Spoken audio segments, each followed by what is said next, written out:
Ba-ba-ba-da-ba. What's up, mother? Let's go. We're here. We did it. Hello, everybody. We are doing it upright. There we Are go. we? Oh, you're loud. Holy shit. Deal with it. I'm just also gonna turn cool. your volume down a little bit. There we go. There we go. We are reading up to 699 today. I am a reading queen. Ads are starting soon, just so folks are aware. It says they're on their way. They're coming. The ads are on the horizon. Hello, Arwok. Glad you can make it. Or 70. I'm so excited. You have now caught up with where I was when I first caught up to One Piece. Oh yeah? Yeah. That's, so that's a different cool. That's a different level of cool. It is. You've made it all the way. That's not all the way. You made it all the way to where I first caught up. That's still not all the way. Pink Hazard is right. I made a typo and we got to live with it because when I've tried to change stream titles in the past, it hasn't worked. So it's Pink Hazard time. Hey, Death of Raven Gaming. Thank you for subbing at tier 1. Kamatragus, thank you for subbing with Prime. I feel like people like to make names that challenge streamers without to pronounce them. That's the goal. You are not lying, my friend. That's the goal people have when they make stream names. I always think that's the goal of parents whenever I see their kids' names. You're right. You know what? I'm actually just talking about Smiley. That's why it's Pink Hazard, because it's a Pink Hazard. Yeah. Email is saying very underrated arc. I feel like Email's not going to love how we're coming into this one. What? Well, I feel like our thought isn't exactly like this is underrated. I think it's interesting that people, because I've talked to quite a few, and they really love this arc. I know a lot of people who really love it. For me, it's like, it's fine. You know? Yeah. Yeah, it's not bad. We have a lot of thematic depth we get to explore. What I find weird is I find there are a lot of people I know who love it, and a lot of people who hate on Fishman Island, and I kind of just like Fishman Island a lot more. Yeah. I would agree. Yeah. Okay, I'm making everybody in here big. Oh, someone's officially caught up with volumes. That's amazing. There you go, everybody. You're big. This person. No, well, I'm glad. I'm not glad you don't like Punk. Hey, rude. We don't hate it. Nobody hates Punk Hazard here. Just let's be clear. I'm just going to tell you right now, I do not hate Punk Hazard. It's just not my favorite. Mama's found a lot of thematic depth, I think, in Punk Hazard that we're gonna discuss. Thematic depth, and also just kind of thinking about what Oda is doing to the story and what he's trying to show. Someone subscribed to tier 1 for 3 months in advance. That's crazy. Thank you so much. I missed You're the wild. it's flying by. You're wild. You know what? Someone wants me to give Bellamy a treat also. Can you be interesting all by yourself for 2 minutes while I go grab my books? You know what? I don't have to be interesting by myself because there's about to be the dog cam, probably, if it works. The dog cam's broken again. I just fixed it before the stream. Dog cam hates me.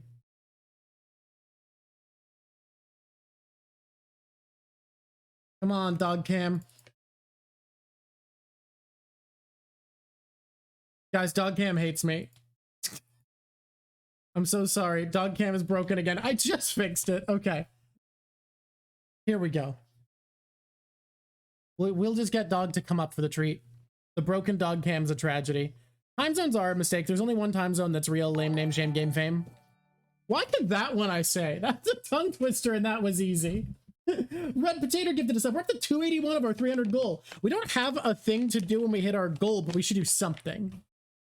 Yeah, Doggo's very good. Parasocial No Me thinks it's the worst arc, weakest arc in the New World. I agree. Yeah. About Black Fur Hat Guy. Look, everybody loves Black Fur Hat Guy. Yeah, not bad in One Piece. It would still be high standards in other things.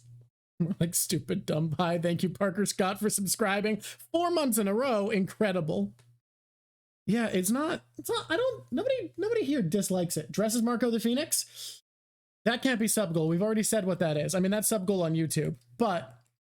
You're a sub goal. No. Yeah. I almost went to your house. You know that? Because you didn't want to drive back? Yeah, I heard. Because I was all the way. This is a possible plan. I was all the way out there and I thought, ooh. Also, can I just tell you that, boom, roasted. Thank you, Red Potato. This takes me to the end of my next box. I'm on my last box now. Now that you've entered Dressrosa, right? You're going to be reading from box set 4, the final box set. I don't even know what to tell you. I feel like, what's the word? Way cooler than other people. Of course, yeah. Oh man. So yeah, how do we get started on this? Like, where do I mean, we can start with the chapter you read live last time, which is the first bit of this section, which is a devil fruit being reborn. Oh my god. Wait, we can't start ad break in progress. It finally hit. It delayed for so long. It waited to get us. We're talking to subs only now. Hi subs. Hi subs only now. Box set 4 is all of Dressrosa, the arc after, and the arc after that. It gets into my favorite saga. Do they have names? Yeah, they do, but we're not supposed to say future arc names because it'll give you expectations of what's to come. Is it because you hate me? No. Aw, poor mama. We got a level 3 hype train. Thank you, everybody. Level 3 hype. We do try to pause the discussion. That is true. I just turned you down. You were so loud to me. I just murder-lated you. Okay. I don't want spoilers, Phantom. If spoilers happen, I won't ignore them. Yeah, Mama wants us to be careful with spoilers so that the spoilers she does get are more valuable. I don't like it when people give me spoilers. I like to be smart on my own. She likes to decipher accidental clues, not be spoiled. Yes, that's what I like. It's very different. It's a very different vibe. Man, okay, we're almost done. We're almost out of the ad break. Hello, Wolf Achilles. Glad Woohoo, to see you can make Wolf Achilles. You're hanging out.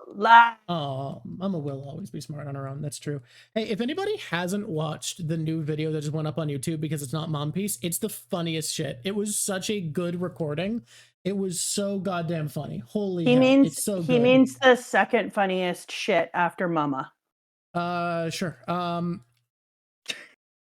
What was our funny? We had a really funny stream once. What was our really funny episode? Where you and I just had a good time. Freaking hilarious blast inside of what's it shit called? Thriller Bark? Yeah, that's the one. Thank you. Thriller Bark is the one where we had a really funny episode. I think the Lav guesses what One Piece characters look like video is as funny as Thriller Bark. It was so good. That's rude. How do we feel about Momo? What a question. How do we feel about Momo? Yeah. That's a boy. Momonosuke. He's a boy. He's a dragon. He's a dragon. Are you happy you got another dragon? You got a third dragon. No, I'm really quite NPC law. I'm Thriller Bark should have been 2 streams probably. Quite pissed off about the dragons that I've got. Thriller Bark not being 2 streams is kind of part of the reason why we're taking things slower now, because we realize we want to give things time to breathe. I do wish that Thriller Bark had been 2 streams. I feel like we just did it dirty. But however, we had fun. It was just so funny is the thing that like it's hard to regret it because as much as we didn't do a thorough review, it was just a hilarious That's what I'm trying stream. to say. Like, oh well, we didn't review it thoroughly, but we laughed. 5 subs. Thank you, Parker. We did so much laughing. I mean, don't forget that. People really want to know if you like Momo. The kid? Why? Why? Can I say at this point of the story, I fucking hated Momo. Fucking Momonosuke, little prick ass bitch. Wait a minute. Oh, fuck. Are we hanging out with Momo for a while? Look, all I'm saying is at this point of the story, hated Momo. Oh, suck a turkey's ass. I didn't know we were hanging out with them. Oh. So you reading into everybody over and over again asking if you like Momo is that perhaps he might stay around for a while? Shit on a brick. So I don't think you like Momo very much. I like him fine short term. I don't want him to be. Turkeys have asses. No, they don't. They have a cloaca. Don't they have a place they shit? Yeah, it's a cloaca. It's one orifice for everything. That suck a turkey's cloaca. What that? Okay, we're moving on. No, you know what? No, ass is better. I'm sorry. I can't even. Leave a turkey alone. No, I won't. Everybody knows that whenever you ask me questions, I'm always going to say turkey. It is my thing. It's been less your thing on stream, but yeah, in general. In just real life. People are very mad that we don't like Momo, apparently. Some people are on our side with this. Listen, I don't hate Momo. He's fine, but like not long-term fine. No. Did those sounds sound up? I don't know if things sound up. They barely came through. It was like a grumbly static. I need microphones that get me. I mean, your microphone is fine. It's that Discord tries to filter out non-human noises to make it a better chatting app. It doesn't like your noises. It's just Discord. Momo's dad is fine. These new characters are just fine. Can I just say something? Because I do what I want. Okay. I hate the trope where the dad is like, whoa, Paladin Berserker, that's wild. Thank you very much. Paladin Berserker 10 subs, incredible. Incroyable, as the French would say. Oh, wow. Whew, oui, oui. Yeah, I have an incredible French accent. Everyone's aware of this. Oui, oui, baguette. It's a moment. I have a French kid from French in my class right now. And he hates Canadian French so much. And that's because the French are Puritans. They actually, and I don't mean that like, oh, those snotty. No. Like, there is a prescriptive linguistic philosophy that is part of the French government's law. Like, by law, they are a linguistically prescriptive country. Yeah. So of course they hate regionalizations of their language. I know that, but you have to know that having somebody who hates your French means that you use it all day long on them. Oh, absolutely it would. Well, because I'm a linguistic realist, not a linguistic prescriptivist, so the French can fucking suck it. The Quebecois get to say whatever dumb shit they want and call it French. You aren't in charge, France. And what can they suck? Thank you for asking. That would be a turkey's ass. No, but like from what I understand, the French hate Creole, they hate Cajun, they hate they do. Haitian French, they hate African French, they hate Quebecois, they hate every French that isn't Parisian specific French. They hate rural Southern French. I asked him, why do you hate our French? What's wrong with our French? Our French is awesome. And he was all like, no, it's not. And I was like, you know what? Oui, oui, baguette. He was not impressed. And then now I like it. Now I say it nonstop. They hate Caribbean French. Yeah, it's the French like Parisian French because they have a linguistic prescriptivist attitude, and the government mandates that Parisian French is real French and that other French is fake French, and you're not allowed to change the language. The interesting thing is I told him the same thing that this person here just said. They shouldn't have colonized. Yeah, that's exactly what I told him. If you don't want people to change your language. Yep. I said, if you don't like our French so much, go back in time and tell your people to quit colonizing shit. He was like, what? Planet, thank you so much. Whoa, thank you, Unimpressed Planet. You know what, Unimpressed Planet? I am an impressed planet. Actually, that's a lot. I'm an impressed Mama Drock planet. Just everyone should know, I smell like the freaking Queen of Sheba today. Like, I smell so good, it's ridiculous. Okay. And I got my hairs did this morning. And so I look like a freaking goddess. I'm feeling very high. 300? Oh my god, we have 300 subs. What do we do? What do we do to celebrate? What are we supposed to do? Yeah, I didn't make a sub goal yet. Like a thing. What's the thing we've talked about doing that we could do? I mean, we already are planning on watching the movies together as a Patreon stream. Was this something that we had in the past and now we're already here? We should celebrate with the 300. It should be the 300 who are holding the line. A Hesso emote actually is pretty good. No, not 300 push-ups. I am not that fit. I cannot do 300 push-ups. I will die. Listen. It should be one of my snails. with 300 on its side. The snail with 300. People want a Hetzo though. Hey, Novik, that is rude. The Spartans didn't lose. What is losing? They held the line for a long time. Okay, but it's not nearly as impressive as people act like it is, because slaves were considered inventory to Spartans, and there are writings from that time that suggest any Spartan without at least 10 slaves was considered not equipped for war, meaning it wasn't 300 dudes holding off 10,000, it was 3,300 holding off 10,000, which is just a really normal military action. Like, holding off a force 3 times as big as you for a few days is really fucking normal. Like, that's a really regular thing in military history. I don't disagree, and I would love to get into this with you, but A, I'm not going to, and B, someone just said, make a mama snail sub sound. A mama snail sub sound is really fucking good, actually. Okay, yeah. Can we get a clean recording on you making your a snub sound, and that can be our sub sound also, for when people sub from now on. Cricket. I do want that. Thank you for offering. I missed okay, I'm ready now. Bellamy needs a treat. Okay.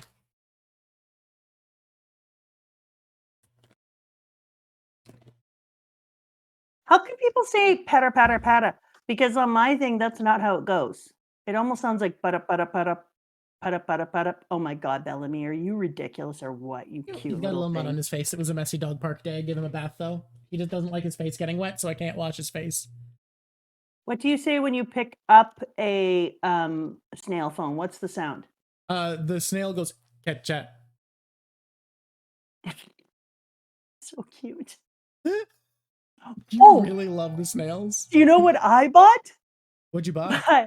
I was buying a suck-up gift because we need to rent a space out in our district for many, many days to finish filming our film, which, by the way, is so good. There's no words for it. Oh, yeah. Freaking Scorsese wishes they could do so well. We're not gonna... oh my God, Cricket. We're not going to change the raising hand, but we're going to add a new emote for hitting 300 because that's incredible. You guys are amazing, helping us hit 300 subs. Let me finish my story, Drock. Yes. Well, so I went to buy my suck-up gift to the person who had to do all the days to convince them, and I got them a plant in a cute little pot because I did. But while I was there, they had tiny little pots that are snails that look so much like my little snails. It's almost ridiculous. So I bought a little cactus and a little pot, and I have a sticky thing on my dashboard, and now I drive around with a snail everywhere. That's very cute. You can't even imagine. People love it so much. I haven't named it. It needs to be named. All right, do you want me to do the sound so that we can move on? Yeah. Give us a clean... Can you do the catcha sound? Yeah, remember, it's clean like yeah. How long do you want me to for? Give us 3 rings. We'll probably only use 2 of them, but then we have choices. Done. And can you say action? All right. Your motivation is you are a transponder snail and someone is calling. All right. Okay. You have your motivation. Okay. Got it. You are a normal transponder snail, not a video one. You're a voice only call transponder snail. Make sense? Should I say ketchup or are you saying ketchup? I'm going to say ketchup. You're you're going to do everything but the ketchup. Actually, maybe you should because it's the same voice. That's a good point. So I say same snail. Yeah. All right. All right. 3, 2, 1, action.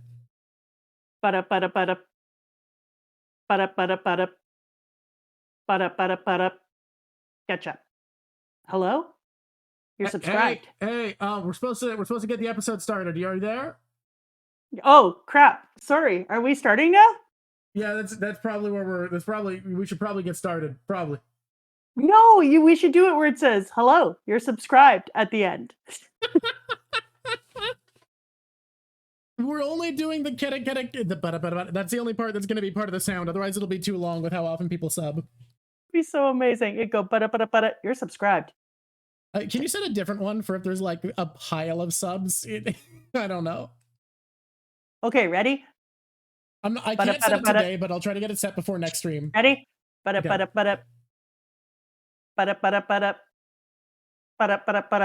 Ketchup. Whoa. You didn't put nearly enough emphasis on the ketchup, like or the ketchup. I'm sorry. It sounded like two. You weren't in character for it. Okay, this person has donated 500. Okay, and 10 What? points towards a Hesso emote.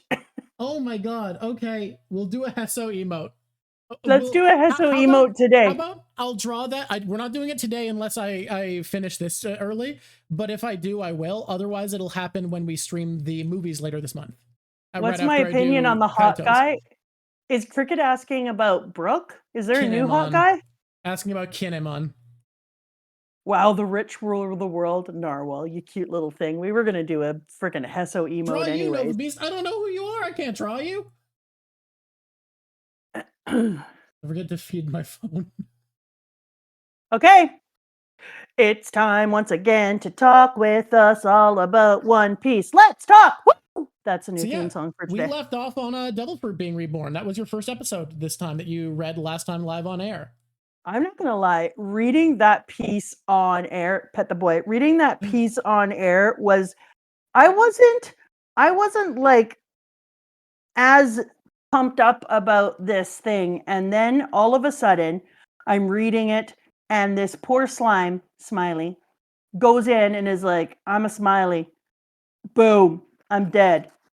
And devil fruit. And I was like, what the shit just happened? You feel bad for Smiley's wife? Thank you very much, Gertie. I want to make sure that we're really giving theme songs a chance. And it also made me think about devil fruit in a whole new way. And because I am who I am and I do what I want, I'm going to talk about that now. Yeah, okay. Go for it. Yeah, okay. So all this time we've been talking about how people inherit will, and we've been talking about all the different types of will that you can inherit. And earlier I had said famously that I didn't think, and I was like, it's interesting because I feel like Haki is an inherited will, and we get to see a truly inherited will from other people. And then all of a sudden I saw an actual devil fruit, not the fake shit, which we'll talk about later. Thank you for the subscription on the follow. Not the fake shit that we'll talk about later, but I saw a real devil fruit being created, and I was like, well, take me down and call me a walnut tree, because now I'm like, damn, it feels like if somebody has to die possibly to make, and they lose their devil fruit and it goes to possibly the closest fruit that's available in that type, then it feels like it is possible that you inherit a the will of somebody who had the devil fruit before you. So I started to ask the question of what is left over in somebody. Is it a reset, or is there an inherited will in a devil fruit? And is there inherited will for each time that devil fruit is used? A person lives a life and then they die and it goes back into a fruit. And so is there an accumulation of will within a devil fruit itself? And it started to make me think that, yeah, no, it's not just necessarily Haki that is a will that moves on through people. I think that because of the way that a devil fruit is created, it very much could also be devil fruit that have hidden will within them and are passed on to people, which makes them 400% cooler. I think 400 is the right thing to call 400%, them. 400%, damn. Yeah, 400% cooler. Stats. Yeah, I don't make the rules, I just follow them. And so when I started to think about all the places and all the people who could have them, it seems like there's a finite amount of devil fruit. Now, don't get me wrong. I could see Oda doing a thing where he's like, there's a catalog and there's a finite number of devil fruit. Oh, just kidding. Here's a new one you've never seen before. And then we would all be like, what the shit, Oda? And then I would wonder where it came from and if it's still possible to make new devil fruits. But I really love the idea of these coming from before and carrying on the will of people who were in the past. Because now I imagine that whether you know it or not, it's a connection to ancestors, it's a connection to history, and it's a connection to who people were. And so you do inherit a will in this way as well. Okay. Yeah. I like it. I like it. I would agree, Katu. I want to know the range of fruit needed to be within the devil fruit. Yeah. I would agree. My takeaway is because devil fruit seemingly don't vanish, is it's just the nearest one no matter the distance. Like if there's nothing within a few islands, my guess is like it'll just show up thousands of miles away. Yeah, I kind of had a similar feeling, and it was interesting that this person, crappy clown Kabuki cringy, was Cringy kabuki clown, understand.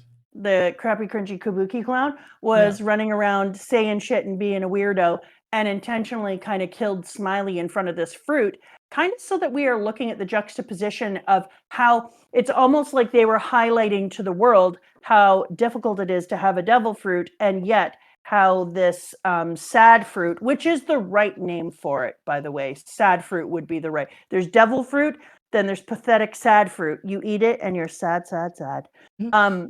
Because it's a great juxtaposition between those two things, showing that this is something that is precious and a resource that's really difficult to get, and that it has I feel like it has some of the person in it, some of their will, some of who they are passed on it, and the other one is just chemical bullshit. I mean, the fake devil fruits, the compound that makes them is called sad. The devil fruits themselves are called smiles. I know that, but it's a sad smile. It's an ironic smile. All right, fair, valid. I mean, when the compounds are called sad and the thing is called smile, it's like a cringy, sad smile. And so I love the idea of there being an ironic smile around. That's what these fruits basically are. So now I started saying to myself, "Aw, look at these ironic smile fruits. They suck. I hates them." Also, it disparages the name of dragon to have these shit fruits making dragons out of people. I'm wanting a real dragon, a fully dragony dragon, and I'm getting these like, I'm still sad. I am glad that the dude cut what he thought was his son in half, because it made me be like, yeah, do you have a little bit of regret now? Maybe killing him? He doesn't come back and talk about it. Could have been another child who had been turned. So that was whatever. But I was glad that maybe somewhere in the back of his very black and white mind, he had the ability to think about, yeah, maybe you killed somebody else's child just now, dragon killer. Who's to say? And also, I wanted Luffy, but he did not. He famously didn't care. To be like, I wonder if that first dragon I ate was a person. I mean, Luffy wouldn't think about that. Luffy, he famously animal, did not. And unless he's friends with the animal, hunts the animal. Yeah. Luffy hunting is so fucked up to think about, because he doesn't use weapons, which means he beats animals to death with his fists. I know he says there were never children turned into dragons. Momo is a child turned into a dragon, that's true. But by a specific fake devil fruit made by Vegapunk. That's my point. Yeah. Momo. True, Luffy can kick too. Luffy can kick. Bubbly, my bubblies.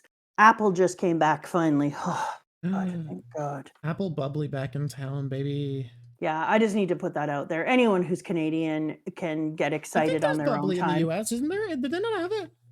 Do you guys not have bubbly? Do you guys have bubbly in the United States? The brand, not carbonated water in general. The specific brand of carbonated water called bubbly. Definitely ignore it. The theory goes like this: each sound of devil fruit name corresponds to a number in Japanese. Yes, I love that. So what's interesting about that theory is it was noticed about this time. So I'm giving you theories that happened about the time you're at. That theory pointed out that the only known devil fruit that could fill the only numbers between 1 and 10 that the Straw Hats don't currently have is Kuma's devil fruit. Hey, Nick, we had clearly Canadian too. It's sweet and bubbly. We didn't like it. We gave it to you guys. Yeah, it's gone now. Died here. Died in Canada. Yeah. We were like, no, thank you. At least this part of Canada. Maybe Ontario has it. They have bagged milk. Who knows what those milk baggers are doing? I had bagged milk too as a child back in the old days when we were crazy. Yeah, and we learned better. We got over ourselves. We learned better, and then we did better. Momo was the only child. The other dragons are just dragons created by Vegapunk. Yeah, we know that. It's just look, we know that in retrospect. Mama Drog is pointing out the characters shouldn't have known that. The characters wouldn't know that. Yeah, the characters wouldn't know that was my point. But now, boom, New thought. Mhm. What's wrong with bagged milk? What's right with bagged milk? Oh, As are a you one of child, them Ontario milk baggers out here?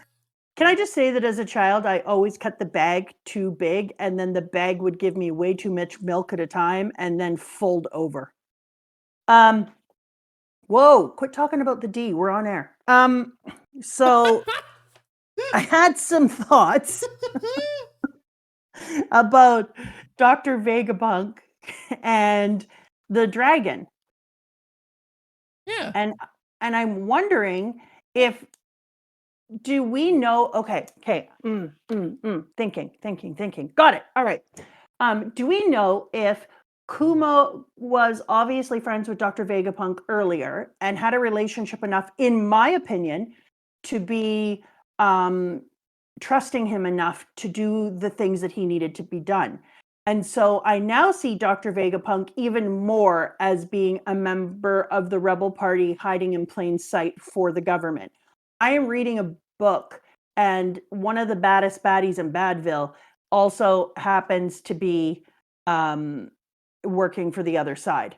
And then it made me think, did Dr. Vegapunk, do they know Dragon? And is it possible that they made Dragon a proper dragon? I don't know. Now I It's wonder. possible, but they also do If work it for the is government. possible, can I just say one thing? It better be a better dragon than the dragons I've been given. Can I tell you something that was a theory I We're in actually an had ad. when I got to this point? We're in an ad. Like, this is a fine point for my theory. When we got to this point in the story, I had an interesting thought where I was thinking, he's doing experiments for people. Vegapunk works for the world government. Is it possible the reason he made dragons is for the celestial dragons, and they were named after dragons who are now extinct? Yeah, remember how I said like how dragony are the celestial dragons? I kind of was like, is there a thing there? Is there a thing? Because were you dragons? Were you more than these shitty things you are now? Because it's so upsetting to me to have people in power who suck that much. You know, you just hope they sucked less at some point. Thank you, Yeah. Amoras. Thank you. And We have so I'm not like, talked about Kinemon. what? No, we haven't talked about that yet. We're not there. We're busy Not there. being Talk we're about busy dragons. we're busy being very, very hopeful that dragons are going to suck less in the future. Look, you can't guess a character based off of their silhouette in One Piece because silhouettes mean nothing. He did do a whole SBS about silhouettes. Did you read it? Yes.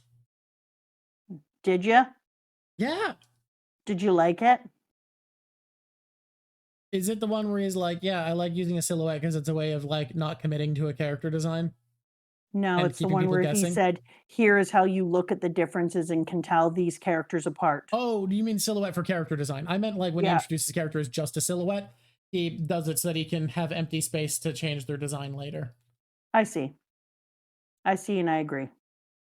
So like very often characters don't look like the silhouette they're first shown as because he changes their mind about design partway through. Can I reiterate how much I hate this clown? Yeah, how much do you hate this clown? Oh, thank God. Thank God someone finally asked me. Hate this shitty clown. All right. Like, On the I tier didn't think list I was of ever going to say this, but team I don't want to say it. Okay, but I'm gonna make you answer a question. Of villains we've met who you hate, we have Wanzi, Wapple, and Pearl as far as like hateable in a deep personal way that's not just because of what they do. Where is Caesar Clown compared to Wanzi, Wapple, and Pearl? Ugh. Wanzi, Wapple, and Pearl. Worse than Wapple. Okay. And Wanzi, Charlos, yeah, that's fair. Wapple. Worse than Wapple. Worse than Wanzi. Damn. Pearl and Charlos. Charlos is worse. Worse than Pearl. The only character worse than him as far as just shitbags is Charlos. Yes.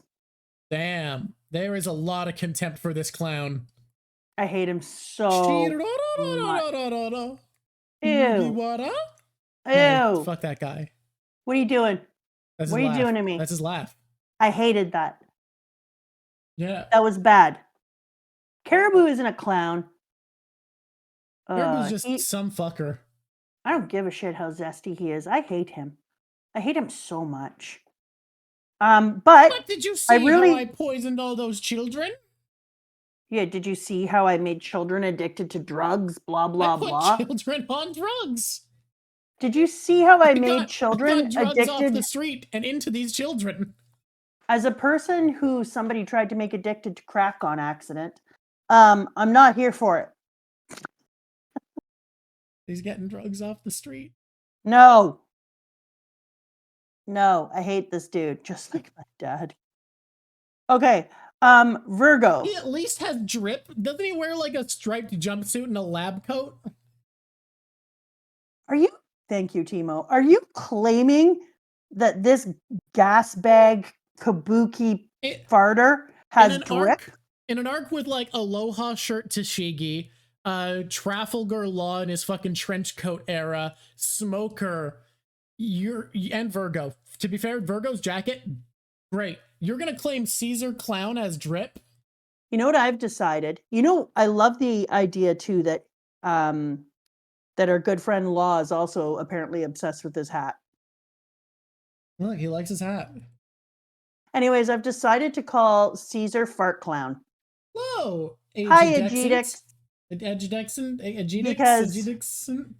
Because I've decided that Fart Clown is the best name for him, and that is now who he is. He is Kabuki Fart Clown. Someone said, how can you say he is drip? He's literally a gas, not a liquid. Great joke. You know what? That's beautiful. Fun fact, the compound put in the candy is a chemical anagram for meth. That makes sense because I don't know if I've mentioned this. Someone tried to get me addicted to meth. You keep changing what the substance was. All you know is they smoked it from a pipe. Obviously. Tried to get you addicted to blank, blank, blank, ... No, I just call it that sweet, sweet pipe. Yeah. Didn't I tell you this already? I'm sure I did. I mean, last stream, but not everyone was here last stream. Okay, long and the short of it, there was a person outside of my classroom door imbibing in something from a glass pipe. And as I slammed the door open, because my arms were full, so I kind of kicked it open, if I'm being honest, they dropped their pipe and exhaled, and I gasped in shock and inhaled all of their drugs.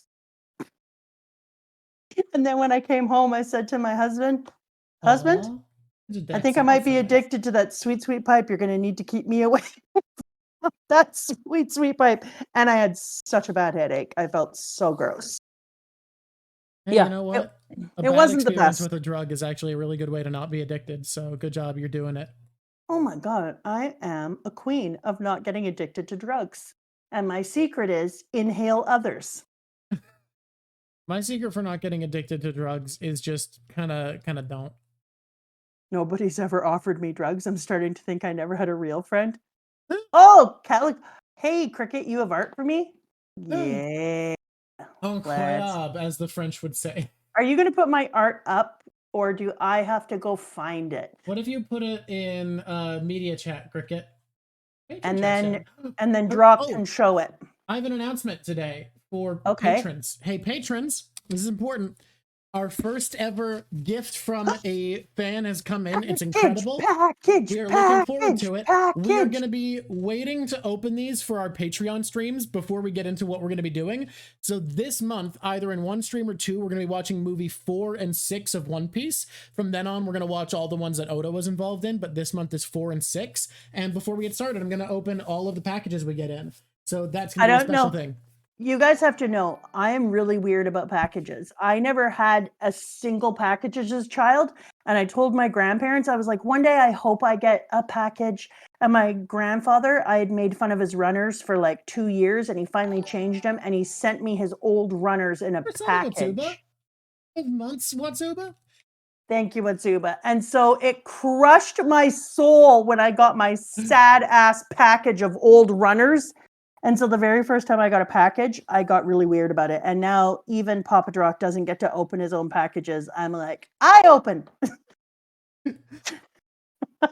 I am the package opener now. Today's Franky, Shanks, and Mihawk's birthday. Why do they got the same birthday? That's Why wild. did you do that? That's weird. That's a very manly birthday. It is like Christmas cog. Every single time a package comes. If you want to know, Sam, if you had seen my grandfather's runners, you would have made fun of them too. It was a sad day in Runnerville when he continued to wear them 10 years after they should have been put to rest. Okay. Let's go. Let's do this. Let's throw down. To claim Caesar has drip. I can't get over that. You know what? People are allowed to have opinions. People are allowed to have wrong opinions. You are correct. Oh my God. Here we go. I hate like Virgo. Yeah. Unlike Fart Clown, I think that Virgo is a great villain who I enjoy seeing and who gives me the attitude of like, yeah, Virgo sucks. Yeah, Virgo does suck, but Virgo is he's gonna bad guy well in a way that I'm gonna appreciate. Whereas the chaotic fart clouds of the Cesar or whatever he calls himself. Caesar Clown, yeah. Yeah. You say what he calls himself. That's literally his name is just Caesar. Nah, I don't care. I think Virgo sucks in a way that I am going to enjoy hating him, but not feel like he's a fart clown. If someone likes Caesar, I'm actually fine with that. It's thinking he has drip that I have a problem with. No, you shouldn't like somebody who intentionally drugs children knowing that they're going to kill them. You know what? That is fair. You saying that I like Teach, I should understand people liking anybody. Teach is a horrible bad guy, but his want is to like have maximum power and throw the world into chaos, which I feel like is a lot more likable than I want to drug children for profit. Exactly. Like, I hate Virgo in the way that he's a piece of shit bad guy who's going to do things that are really awful and has strong swiggity swag. Whereas Fart Clown runs around drugging children and knowing that they're going to kill the children because of these drugs. I'm sorry, I can't get behind Fart Clown. So like Teach, my mom is a teacher. So true. Of course, don't be ridiculous. I don't teach like Blackbeard mostly. Yeah, I think Caesar Clown is in a weird place where he comes across scary for a little bit, and then when he stops being scary, he kind of has nothing going on. I agree, except for his creepy face. Don't forget his creepy face. Wait, you actually forgot about Mugiwara? No. Monet. We're going to get into that when we get into the ridiculousness of some of the things in this chapter that made me be like, no, I can't even. Franky's birthday is March 9th. It comes from the Japanese transcription. Okay. Like Caesar, other than I do like that they named him Caesar because it did feel like it was kind of an erroneous feeling of greatness. You know what I mean? Yeah. Because Caesar is like, I am the greatest. I'm going to do all the greatest things. I mean, it kind of feels like a bit of a reference to me, World War I Germany having a Reich where the king of German kings were called Kaiser, which is just literally Caesar. Like they literally just named themselves Caesar. That was the German word for king. I think king actually also comes from Kaiser as well. Great vibe. Yeah, but he's a guy doing unethical experiments using gas weapons in a world where nobody does and basically inventing war crimes who calls himself Caesar. I think it is actually kind of meant to be a World War I Germany reference. Also experimenting on people because he says everybody is his guinea pig. He just also is experimenting on children and he sees them all as less than him. Also plays off of Cesar Romero a bit. You're right, because he works for Joker and he's a clown named Caesar. Okay, yeah, I can see that. All of this is true. All of it just makes him suck more. Equivalent to Emperor? Fair. Yeah, I think definitely, like, there is some Cesar Romero, there is some World War I Germany in this Fart Clown. Yeah, I think the Fart Clown does a very good job. It's not based off of Caesar. Interesting. I thought it maybe came from Caesar, but interesting. King is from Koenig in German. Understandable. He embodies all of the hateful, awful things of most of the people that I would despise from history. Yeah. But the other thing that he embodies, in my opinion, and I'm right, In my opinion, and I'm right. I love the attitude we bring. Keep going. Is he also embodies these different ideas of power. So when you think about power, you have different types. You have legitimate power from recognized authority, coercive power relying on threat and force. You have economic power from control over financial, social from influence in social groups, informational power based on control and access to information, charismatic, personal charismatic and persuasion, soft power, cultural, diplomatic ideologies, and network power relying on alliances and relationships. And this entire arc, to me, is an arc about power, and should be a role for power. And we get to see a whole bunch of different people's ideas on what power looks like. And most power is kind of a mixture of all of these different ones, but you have some that stand out in people.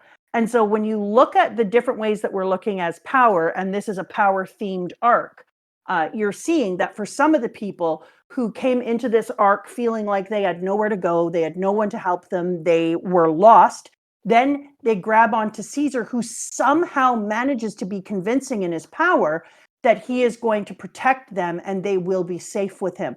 Like Brownbeard has an unusual amount of absolute buy-in for Caesar's leadership, which is ridiculous when you take a look at, but that's because Brownbeard is looking for a father figure or a person in control or a parental figure that will help to protect his crew, because he has had the burden of power put on him. And obviously he couldn't handle the burden of power put on him and felt like he wasn't doing a good enough job. And his crew ended up getting into a heap of mess.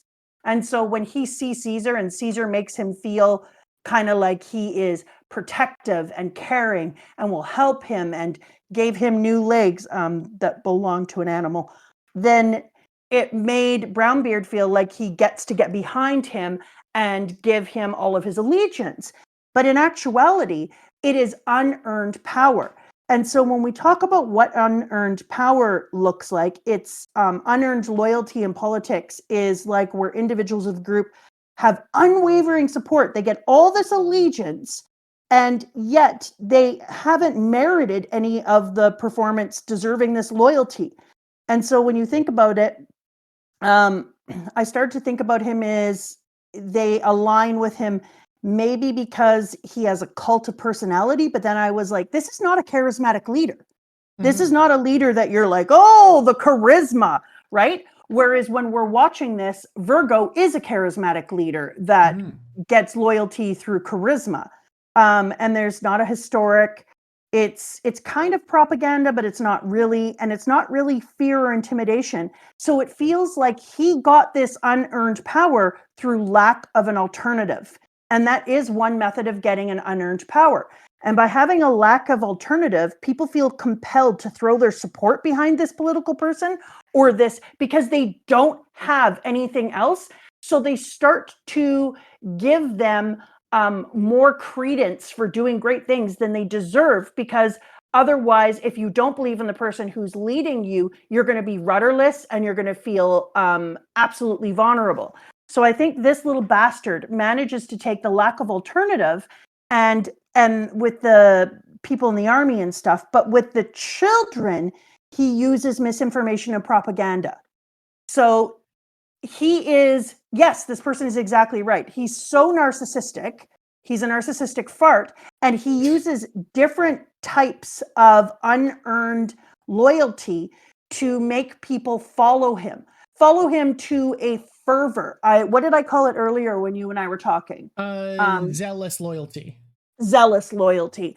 And so I think that with the children, he has this ability to make them feel through misinformation and propaganda that they're going to die, that without him they won't be here.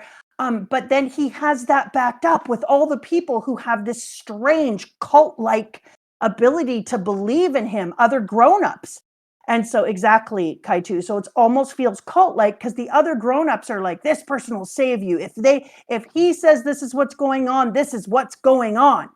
And so it's an absolutely fascinating thing because this arc shows a whole bunch of unearned loyalty. You have Virgo, who has a zealousness to him, but not nearly as strong. But then even Tashigi.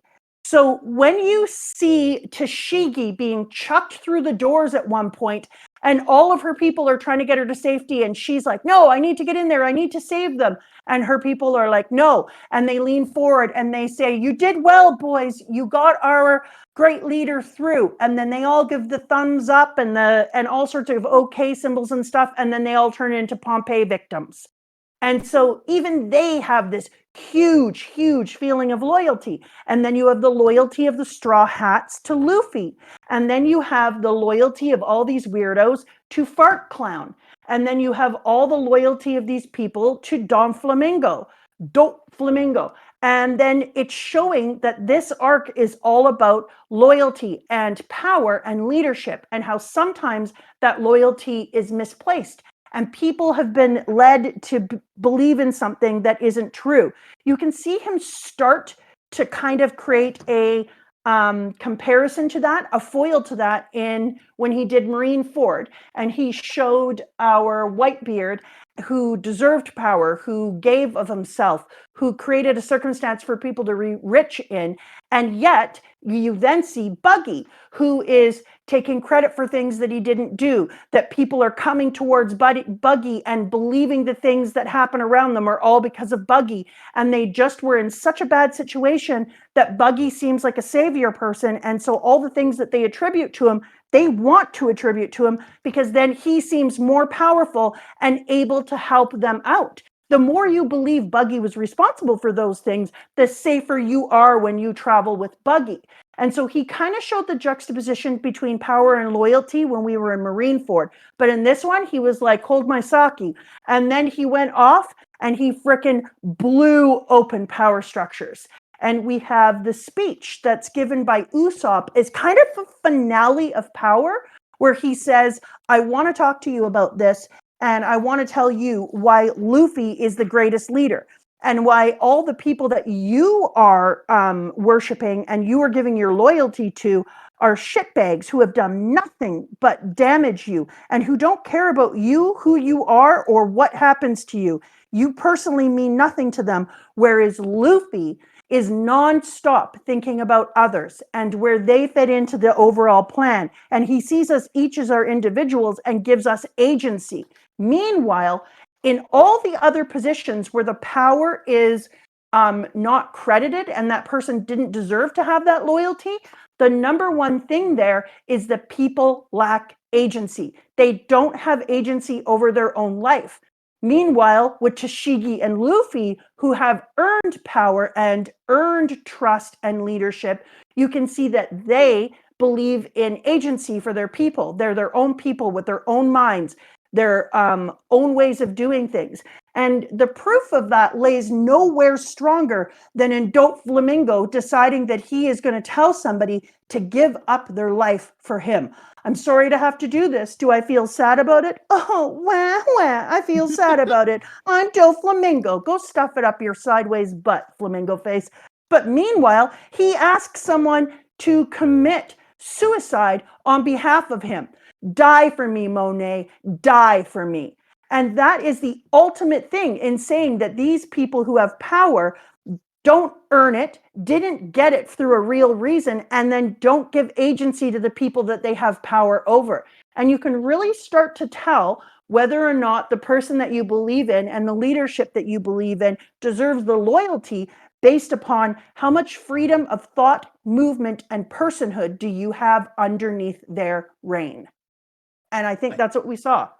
I want to add something in. This is classic Mom Piece, because what has happened here is live on air, you've said something that's made me think of something that actually makes me like this arc more. Okay. It is about power. This arc is about power. And I just realized that it's about power in more ways than direct real world ways, because in a shonen manga, the power systems are part of the what power means. Have you thought of a single arc that highlights, juxtaposes, and examines the combat power systems in One Piece more than this. Think about how much Haki, devil fruits, martial arts, and weapons and science are all being put against each other in this arc. There's no arc that more directly puts those against each other and examines what they mean and how they affect people, what they represent of a person, and how they interact. This arc goes so deep into power systems. It talks about what martial arts mean, what they do, what Haki means, how to use it, how it represents who you are, the impact science and weapons have on combat. There's so many different characters. We literally get introduced to someone whose devil fruit power is weapons, fighting someone who uses weapons made of science. Caesar has his power and his influence over the world, his political power through weapons and science. He uses his devil fruit through the power of science. Haki is juxtaposed against martial arts with Sanji against Sanji versus Virgo, and then Virgo versus Law juxtaposes martial arts and Haki to devil fruit and Haki. There's so many different examinations and comparisons of the power systems of One Piece, both politically, figuratively, and in the literal combat sense. That's crazy. Yeah, so that is amazing. And I don't know about the future. I only knew to where I am. But then there's also other kinds of power in here. And those power are the power of the individual. So we see Nami go into a situation where she sees the kids, she sees the pain that they're in, and she says, no, we're saving them. And they're like, Nami, no, we need to, and she's like, no, we're saving them. And she takes the power, and they all go, okay. Well, fucking hell, guess we is. She changes the complete direction. We also see the big head little girl who takes all the candies from the children and is running away and is trying to keep them safe and is doing everything she can. And she has almost no power. She's in a position of a lack of power more than almost anyone else. She's been trapped and enslaved, made addicted to a substance, doesn't have the ability, thank you, Mocha, doesn't have the ability, is it Mocha or Mocha? Mocha, doesn't have the ability to get out on her own, relies on everyone, and what does she do? She eats all the goddamn candies. She takes power. She says, if I'm unable to stop them from doing this, I'm going to use the only power I have, and I am going to use it to save them. And she wrestles away power. And within this, we see lots of examples of big power and overt power. And I think because of that, we have a tendency not to notice the small acts of power that people wrestle away. The decision of the people who threw Tashigishu through to die on her behalf. Small power. They made it within their choice. And whenever we see that, we see people acting within their own power to have their own agency to make choices. And I think that's a really important part of this, because once you start going through, you realize how many soft moments of personal power we get to see in this arc. On top of all these huge ones where we're seeing everyone fight in different ways, the creation of dragon fruit, the creation of fake dragon fruit, et cetera, et cetera. Well, I guess this time, literally, we do talk about the creation of dragon fruit, so you're right in this one. This is the one time that you're right when you accidentally said dragon fruit instead of devil fruit. It's the only time that'll be correct instead of a misspeak. Hey, my brain is braining the brainy way my brain brains. Dude, there was a quote that people commented about how much they loved from the video we did with Lav, where Lav goes, the way my brain works is, it doesn't. Yeah, I feel her on that. Some days I'm like, It's great. They're great. I like to think Lav and I have thinky thinks because we both have the same condition. True. We talk about maybe our Zoro's brain feelings towards striking down a woman because Tashigi has a point that he's never had a proper female opponent. When he does fight Monet, he doesn't take her seriously. I agree. He held back. He genuinely didn't take her seriously, despite that being a value that he says he hates, considering people lesser because of their biology, which I think is interesting. I think it is actually a moment of failure for Zoro. I really did feel like it was a moment of failure. And it was also a moment of failure for him to lean against a goddamn tree and treat it like so condescending, you know? Yeah. Like, rather than, because even with his brother, who they like to show each other up, he has the good God graces to step up with him and fight. And when they're in the moment, actually talk, plan, fight, collaborate. But instead, he leans against the wall like a condescending bastard and is like, okay, take care of it. Or, dickhead, how about we do it together and then this would already be done? How about that? Oh, by the way, there's a Zoro is racist trope that you're going to get into, people talking about. And the reason is that a lot of the Zoro's job is to fight the number 2, and a lot of the number 2 characters in One Piece end up being kind of black coded in how they're designed. So there is that's a meme that people are going to reference, just so you know, if you saw that in chat. What's the meme? The meme is calling Zoro racist because so many of the people he fights are black coded, basically. Okay. Yeah. I don't like that. It's not a great, it's kind of fun. I don't like it. That's fair. Oh, Okay, God. here's the thing. Here's the thing. Here we go. I don't like it when the joke is lazy. I've seen some memes that are clever with it that are pretty funny. If it's just calling Zoro racist, lazy joke, not funny. Seen people do some good memes with it. Okay, I want to read this because this to me was the fine. part where we were all finding out exactly about the power structure and what he was trying to say. Thank you, Arwok. Okay, so it goes, where are you going, Straw Hat Luffy? You've lost your will to fight, blah, blah, blah. But once you pass through that hallway structure, B will already be full of the gas. You are doomed. There is nowhere left to run on the island. Bite a turkey butt. We flip over. We see Usopp. I hate to bother you in a time of grief, but can you give me access to those controls? I want to protect my friends from the gas. Hey, I forgot about him. He's with the Straw Hats. So you saw that whole turn of events. Fine. I admit it. We've all been betrayed. But knowing that he's our enemy doesn't change anything. There is no escape.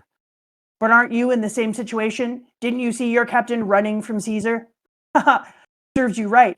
He's chickening out and leaving you behind. And here, an ad, 1 minute, 30-minute long. Damn it. And All right. now We're gonna wait. I'm gonna be quiet and nobody will hear. Everyone tell the non-subs that we're gonna be back for them, but we're putting a pause to this. Yeah, because it's very important. Like this. Important. Show the art. Show the art Cricket made for me. Cricket did some amazing artwork that we're gonna bring up. Cricket made me art, and I love it. Cricket made special art just for you. When are we gonna watch the 4th movie? This week. Oh, this week? My God. We're watching it this week. Okay. That was next week. Bonko. I love that. Cricket, you are amazing. Oh, did I never unflip the canvas? I never unflipped the canvas. Okay. Well, this is the way it goes. I pasted it on a flipped canvas. I love it so much. Cricket, sorry, because it's Caesar. I think it's just good, though. It's just good art. It's so good, and I love the texture on it, looking all like woolly, felty. Yeah, it does look like felt. Yeah, I love it. Cricket, look at you. Rocking it out, old school. Damn, it turns out I was doing this all backwards and I don't like it as well this way, but we can fix it. What do you mean? Don't worry, I got this. Don't say, don't worry, I got this to me. I can handle the truth.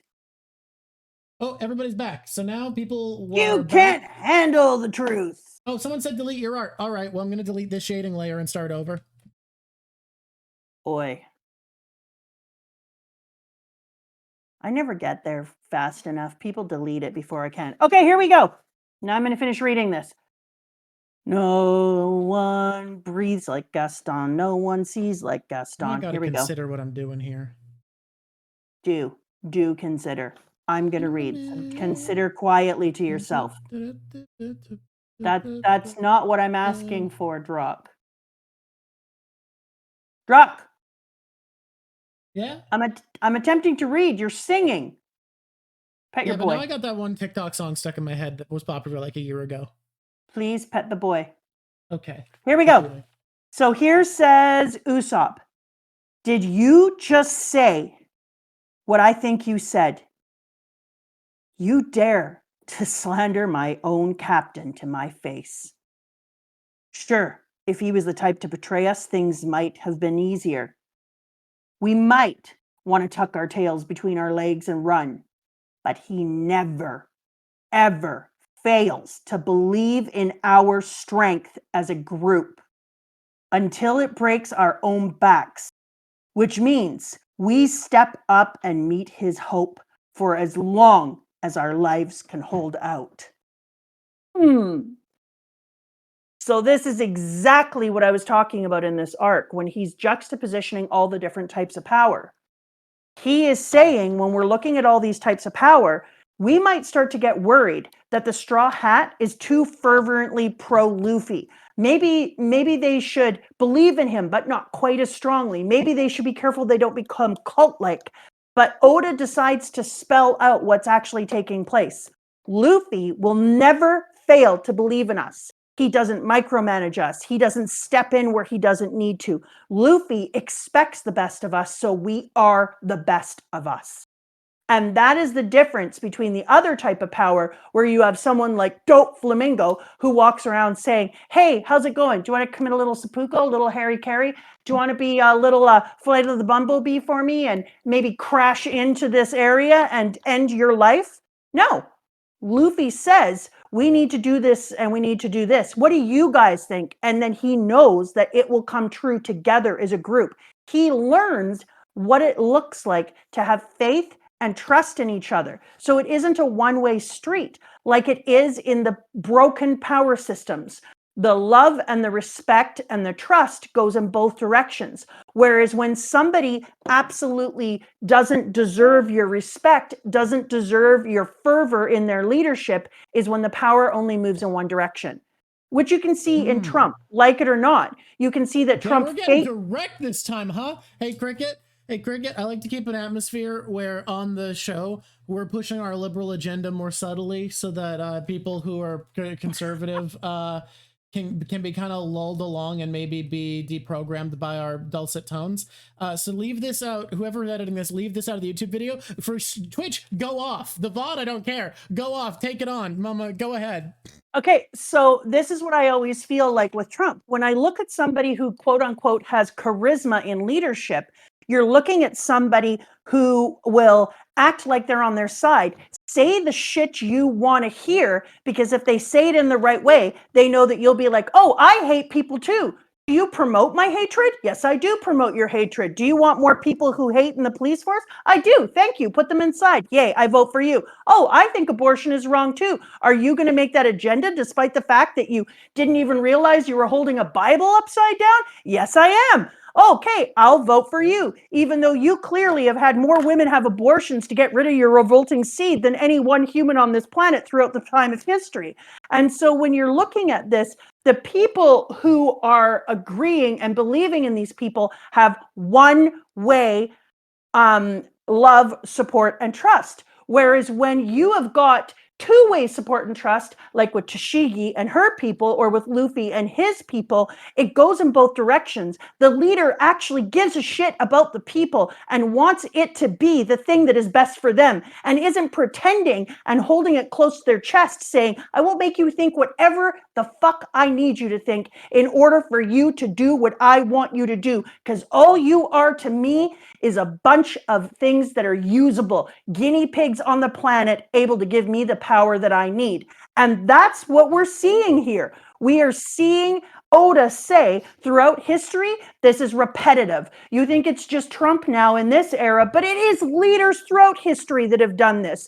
This isn't just one time that we have a person in the modern era that we're getting to see do this. Yeah, this Trump wasn't a is thing when life. she did this, but this was about authoritarianism. This is about cult of personality. Exactly. One Piece is, and I know people hate when leftists say this, but it is about fascism. There is a lot of things about fascism and having an ideology that is about manipulating your base emotions and creating false loyalty to people who are not beneficial to you. But it's more than that, because other politicians yes. won't say it to you in clear black and white that Oda is saying to you here in black and white. Oda is saying, can't you see? When somebody has authoritarian power over you and you're giving them all your support, all your love, all your money, unending loyalty, but what you're getting back, how can you not see the lie? How can you not feel the lie? Are you feeling like you can direct your own life? Or are you like the people now in Trump's place who are like, no, he did this and this to me, but I completely support him for the candidacy 100%. That's the type of shit that happens throughout history when you found a leader that it's a one-directional relationship, and all the cult that surrounds him are people now who have so much cognitive dissonance. If you stop disagreeing with that person, then you have to admit all the other shit you used to believe in was all false and you were wrong. And that's so hard. And you see that in this arc. In this arc, he keeps showing you people who will go to the ends of the earth, including saying, you must be wearing Virgo's face. Virgo would never do that to us. Virgo would never do that to us. And then what happens? Virgo did do that to you, but you're willing because you have so much cognitive dissonance. You have so much inability to say, holy shit, I was fooled. And I think this is the problem with the way that we do things now is we don't talk about politics and society in a nice, open way where I get to say, because everyone is just like, oh, you're only left. Well, no, I have a lot of opinions that some people would say center to right. But I can't talk about them because the other side will jump on top of it and be like, she believes this and this. And I'm like, no, we should be able to have open conversations so we can see whether or not the populace are being used or if they are directing politics. Democracy should be the people directing politics. And when you have this type of leadership that Oda is showing in here, politics are directing people. I really like the way Oda writes about politics in general, because it is through the actions of people that you see what makes good and bad leadership instead of going into specific political rants. And I think it is more than anything about power dynamics in the way he writes about politics. And I think Punk Hazard gets into power dynamics very clearly. And I think you're absolutely right that this is about power and showing what makes what does a leader have to do to deserve unwavering loyalty? And it is giving unwavering loyalty back. That's what Luffy does that's different. And I think that's what makes him different than the authoritarian leaders that Oda is making critique of. And people will be quick to point out that there are authoritarian leaders who are more left-leaning. I would disagree that a lot of them are actually left-leaning fully, but economically, many authoritarians are. That's true. And Oda's against them as well. He's against this unwavering faith in someone who doesn't give anything back to you. He's against all unwavering faith. And I think that that's what people don't understand. The example that I'm using is on the far right side, because that's the one that we have right now.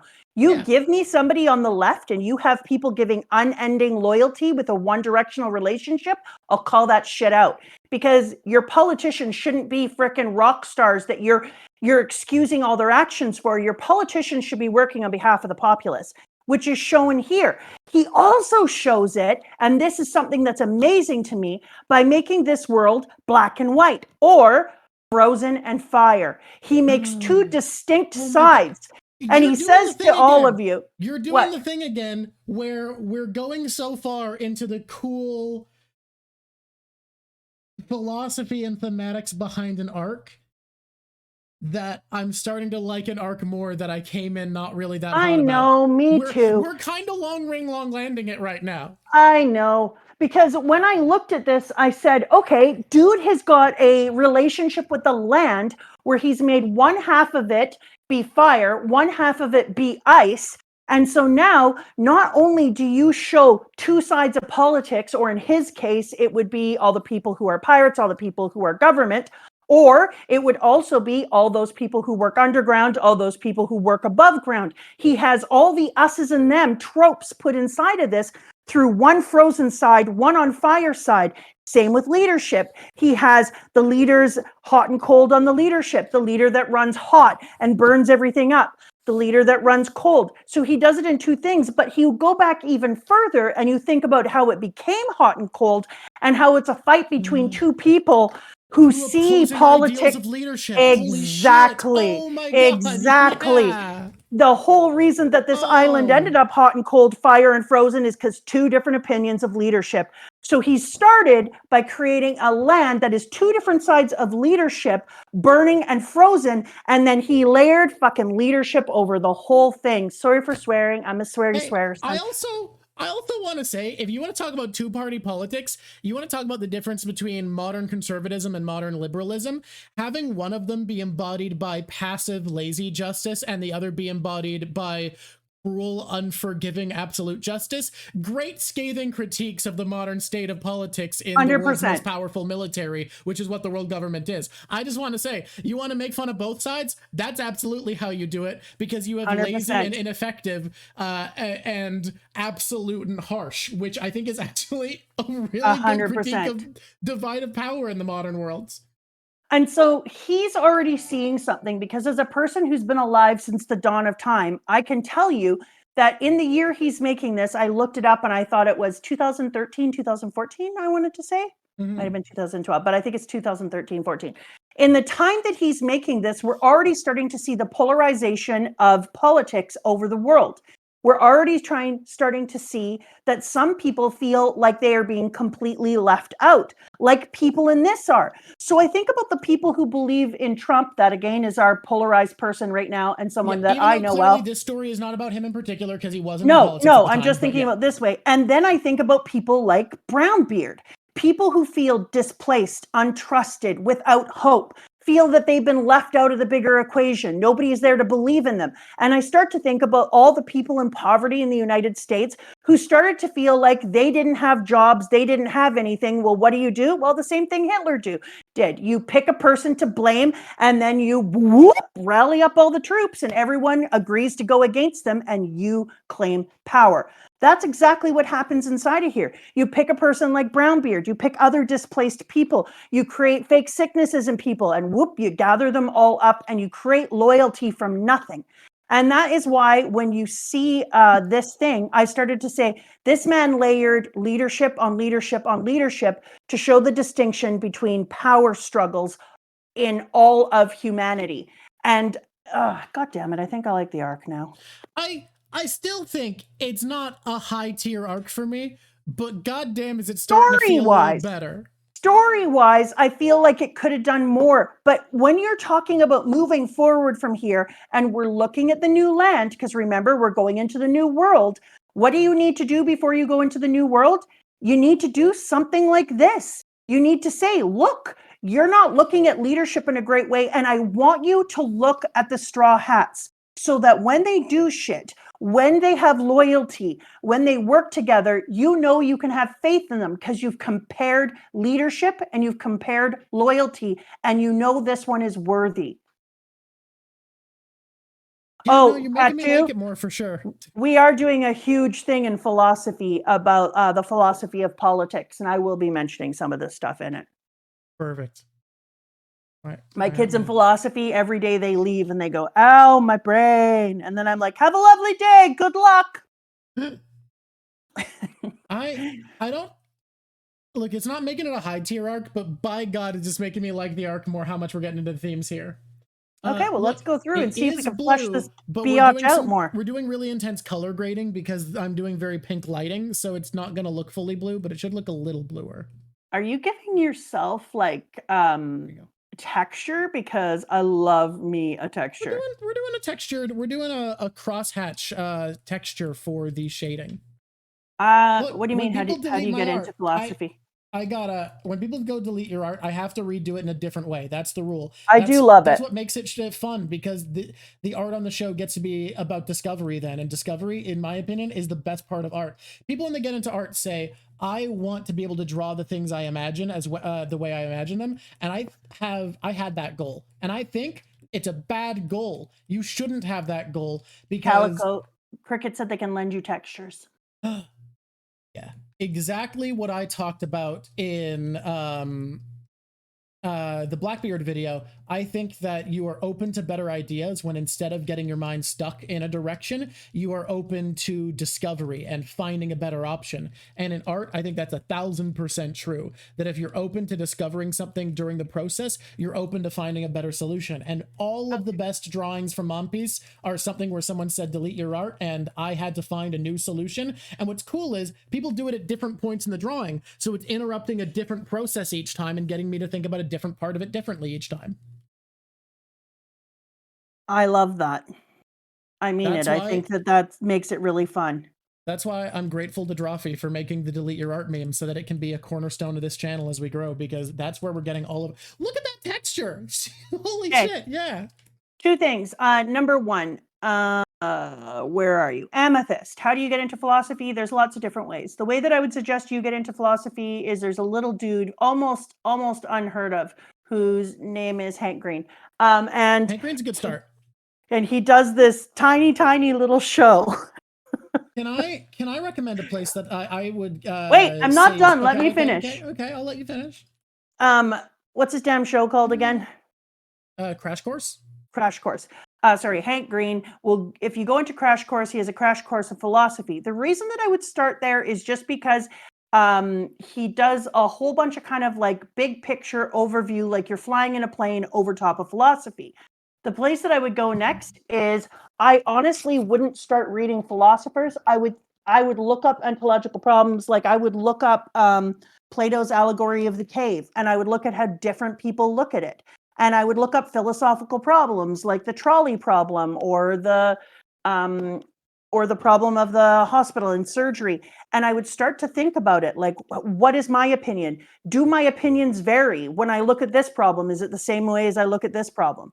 And honestly, people don't like it, and I don't care. I would also look up fallacies, and I would start to learn where it is that I personally am not speaking from a true place. People only dislike fallacies because so many people are fucking fallacy jerks who are like, that's all they do when they argue is try to look for fallacies. That's a slippery slope.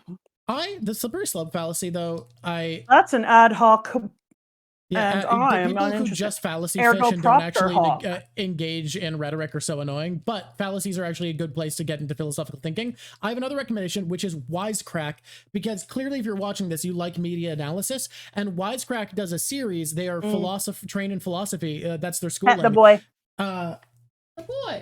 The philosophy videos on Wisecrack are media analysis videos where they apply philosophy to media. The reason I talk about the psychic nomad in One Piece is because Wisecrack did a One Piece video way back where they talked about the philosophy of the psychic nomad, someone who is psychologically free from nationhood and is able to judge each thing independently without a government ideology mandating what good and evil are. I'm looking at somebody, Plato's cave. Now we talking about Plato's rape. You know what? I don't think the slippery slope is as fallacious a fallacy as people say it is, because it is an accurate argument. Sometimes there are slippery slopes. However, the reason it can't be your only argument isn't because it's not true. It's because the slippery slope can be applied to literally everything ever. And we at some point have to do stuff. Well, you have to talk about the degree to which something is a slippery slope, and how to determine truth. Because you could argue that for everything as a reason not to do anything, which means if you just rely on the slippery slope, you are only ever appealing to the status quo. In my kids, we have Fallacy Friday, and we learn a fallacy and we talk about it. And I had a kid who came to me and I said, so for now on, try not to be an annoying jerk. But then a kid came to me doing the thing that I always love, where they said I was making an argument, telling somebody about something, and I realized I was ad hoc, ergo propter hoc, where I was telling them because this is true, and they said, that's incorrect. So they checked their own reasoning, their own logic, they critically thought it through, and they changed the way that they approached it. And I was like, and there you go. That's why I like fallacies. It isn't because you're pointing them out on other people, it's because you're learning about yourself, and you're learning how to have critical thought in a really thoughtful and more truthful way. And that's why I like them. Okay, here we go. can we go? Just because we haven't gone anywhere yet. We're just We been haven't, but we running talked a around. lot about themes. Hey, do we want to get into the fact that I've had revelations since the last time we talked about the meaning of Haki, so that we don't make any progress? Italy D potato. I love that revelation. Let's get in there. Really? We want to? We want to stop moving again? Because I'll do it. D potato. Let's go. Okay. Haki is who you are as a person. That's something I've said before. Some ways to think about it. Conqueror's Haki is not you're a special chosen boy. It isn't. It is something you were born with in the way that you are born who you are, sure. But you have Conqueror's Haki if you have the will to conquer. And I've been thinking about the extension of Haki being who you are, and I've come to a realization, which is observation Haki is how you see the world. Let's get into what that means. What does Zoro see? The breath of the things around him, the vibration of his blade, the vibration of his enemy's body, of his surroundings. What does Luffy see? The emotions, the personality, and the wants, the dreams of the things around him. What people and creatures want is what Luffy sees. Every character, the way they describe observation Haki is how they see other people. Sanji is incredibly sensitive to the presence of women. He is more aware of women than he is anything else. He also has perception for people who are trying to avoid notice because he's looking out for little things and caring about the small people. Women, weaker people, food, those are the things he notices. Eneru notices people like ants. He notices the minute workings of everyone. Now, he uses his Haki, or he uses Devil Fruit to enhance his Haki by being everywhere with his static, sure, but he sees people as little creatures, things to observe and see what they're physically doing. Kobe and Asa feel the emotions, the pain of the people around them because they're empathetic. Otohime feels the emotions and the sadness of the people around her for the same reason.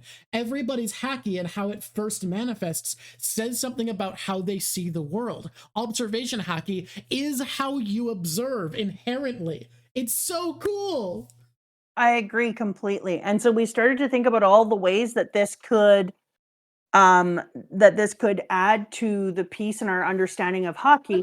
And then because I was a cheeky bugger, I was like, which would mean, say, if you had just met, I don't know, Zoro, and he was tied to a thing, and you decided you wanted him on your crew, your observation and your Haki would make it so that your Haki spoke to his Haki.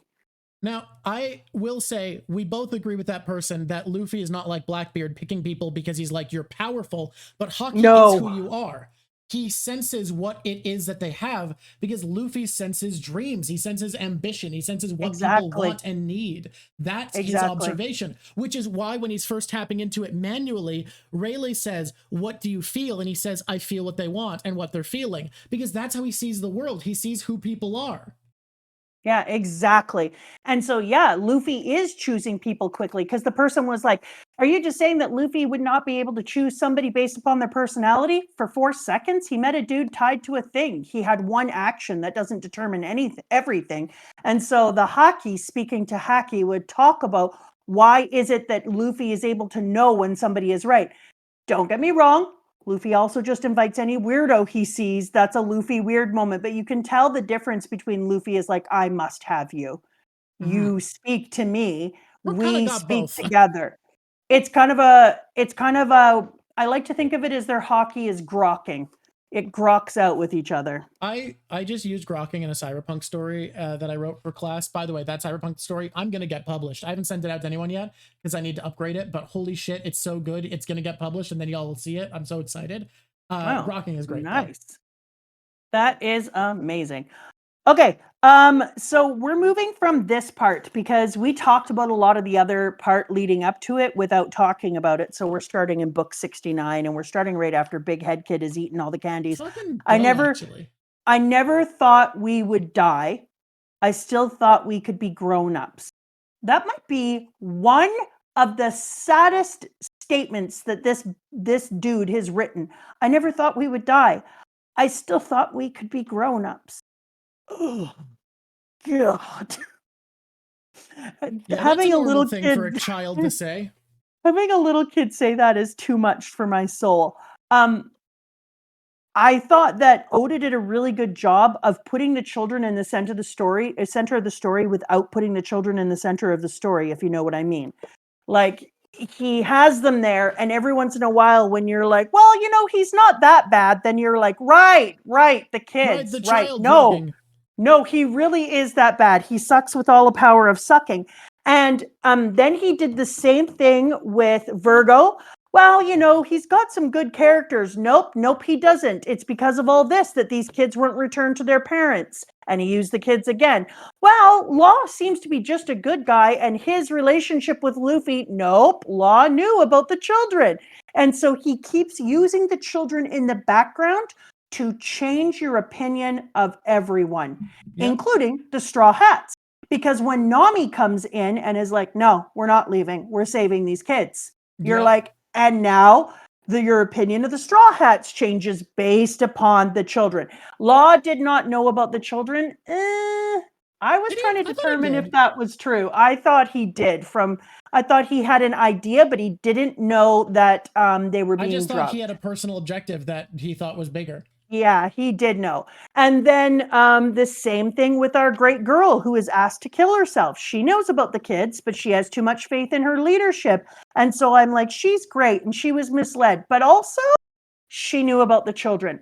And so by him putting the kids in this arc and having the children be guinea pigs who were forced to become drug addicts, who were going to be experiments that would grow over their size and then die, just even the taking of the children alone, what it means is that we are forced to look at everyone from a different lens. And anytime we start to make excuses for them, we have to come back to the kids.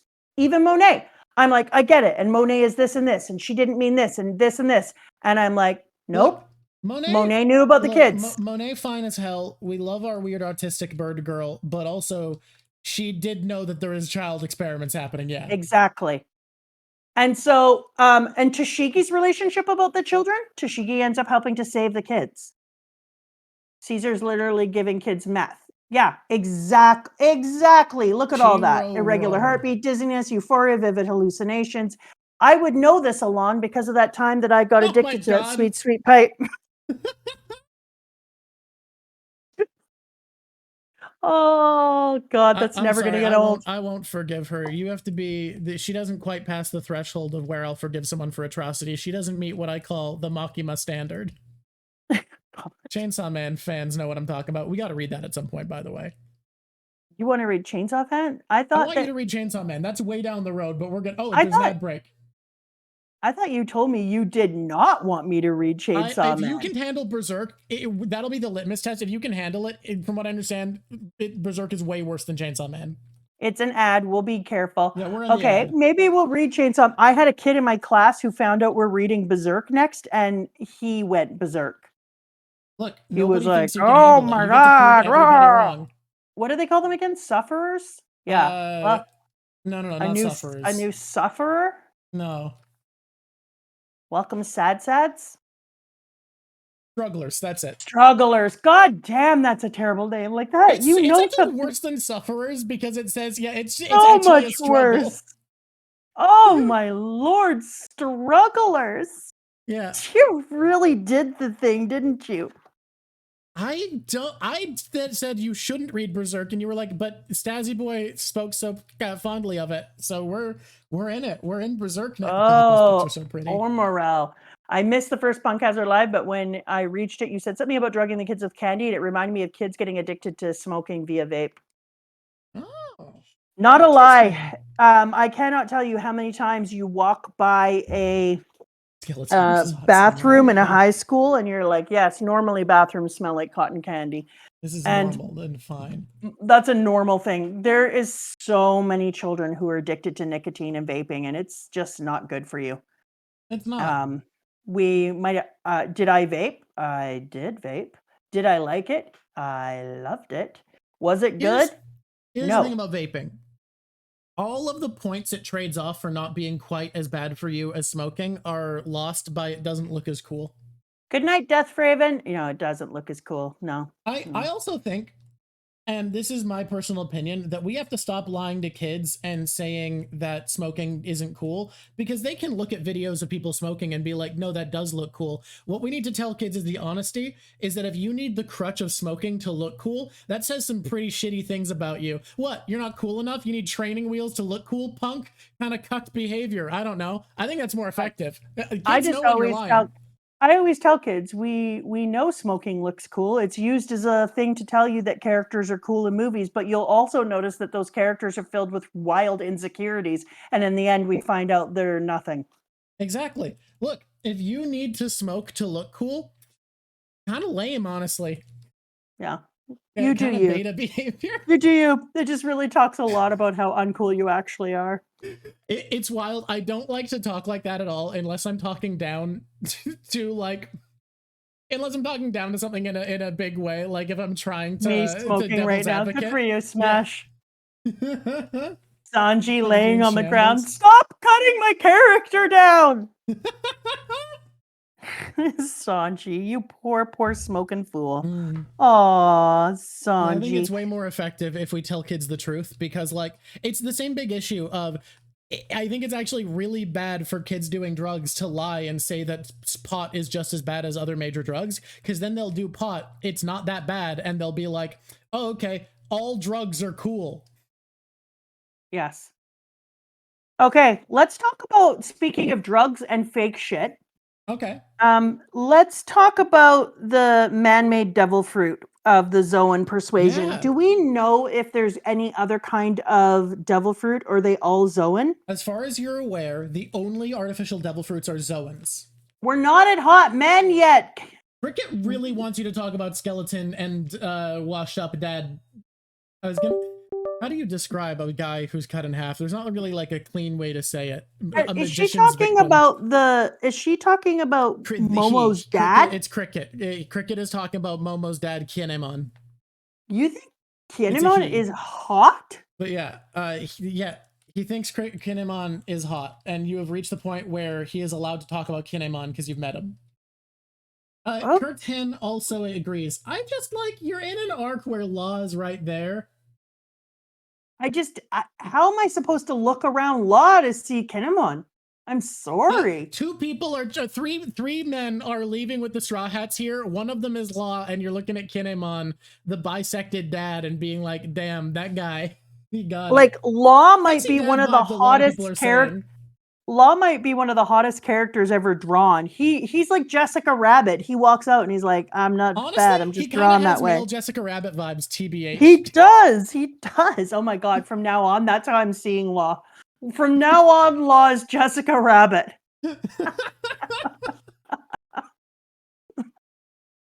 For me, male boa. He's going to walk out. Boa. Except Law's not as tall. Boa's got the whole like 7 feet tall thing going for her. Here's what's gonna happen. Law's gonna walk out and lean against the wall, take his suspenders off his shoulders, then look at you and go, hey, looks like I'm not bad. I was just drawn this way. I'm gonna go, yep, that fits. Oh, God. I mean, I guess Cut in Half Dude is got his own kind of hotness, but you know what really turned me off? Because I like Dude whole way through. He's fighting, he's running around, he needs to find his son. And I mean, the fact that everyone else, I don't know why suspenders are so hot. They just are. Again, I don't make the rules. I just play within them. So he's gonna come out in the world and find his son. None of the other parents have gone searching for their this guy's children. One Piece's first good dad. And he's like, hey, I'm gonna actually try and find my child. So don't get me wrong, Dude is awesome. But I do really like Kinemon. Then when Robin has a bath with his son, and then Nami's like, oh, you poor baby, they tried to attack you, including his dad. His dad tried to, thank you, Red Potato. Including the dad tried to attack the kid for having a bath with Robin. What? Pervs? What? He's a baby. Then when he got to sleep, even the dad was like, I hate that kid. He's the worst. And I was like, what? So that was a perviness minus. Yes, perviness minus from me too. I was like, no. How dare you? What is your addiction? Oh my God. Are we having a poll about addictions? Apparently we're having a poll about addiction. That's fun. I need to see this poll. Sugar, caffeine, drugs, or alcohol? Wow. Wow. Shit. Why you got to put sugar in there? All I gotta say is my addiction is Magic the Gathering cards. This is not a lie. It's not a lie. I'm being honest when I say what I say. Hey, I do have an addiction, if I'm going to be honest. Uh-huh. It's acquiring new hobbies. You've got a real bad hobby addiction. This is true. But if I may, I have found a way to spin that. Would you like to hear my spin? What's your spin? I don't have an addiction to new hobbies. My hobby is collecting hobbies. God, it's a good spin though. Thank you. God, honestly, it's a good sell. It's a good sell you got on it. Yes. It just, I'm like, you know what? I'm going to take up guitar. Now I'm going to take up this. I want to try things on. My hobby is collecting hobbies. I am actually dependent on drawing for function. So I like, if I don't draw enough, I start to become mentally ill. So you could consider that an addiction, I suppose. It's not an addiction. It's affinity. Check your DMs, The Drock Show. Check my DMs. How dare you? How dare you tell me what to check? How dare? Thing about Apple. Who has sent this? Who has sent Brave the DM? Kind of you to believe I manage my hobbies. I have responded. It only looks purple because I'm doing color grading. It's a pink scene. There's pink lighting. I know it's supposed to be blue. Aw, poor Drock. Aw. I am aware. It's a pink lighting environment. So Drock, it's gonna do you look a little purple. do you want to finish having your full hissy fit so I can finish moving forward in 69? Uh-oh, now I said 69. Excellent. You did say it.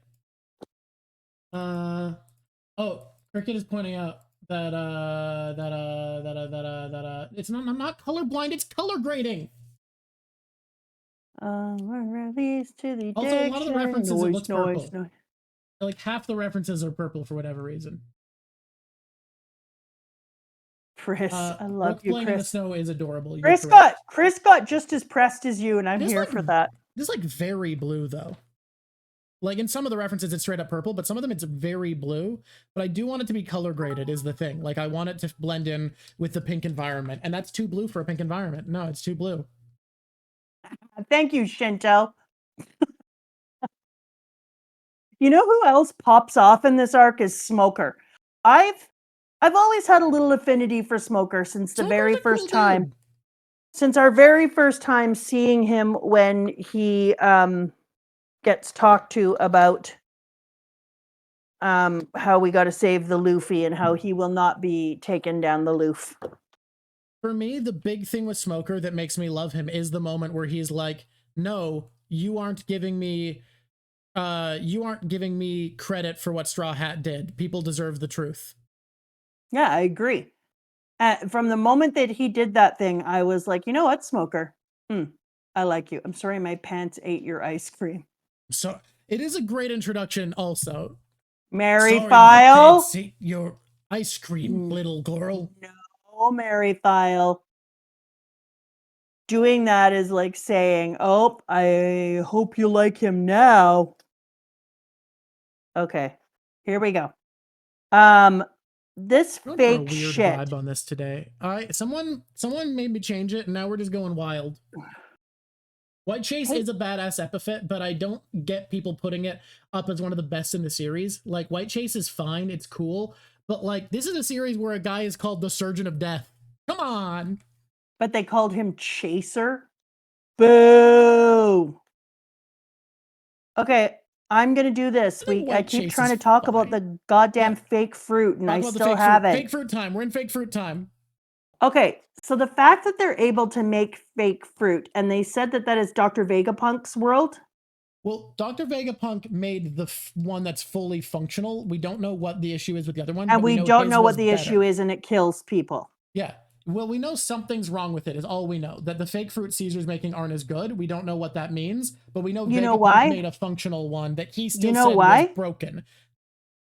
Farts can't make fruit. Interesting. Yeah. What did they think about that? Okay, I don't think I would have thought about that. That's probably why it didn't work. I hate fake fruit existing. I hate it so much. Yeah. At first I was like, how am I feeling about this fake fruit? And like, what is the purpose of the fake fruit?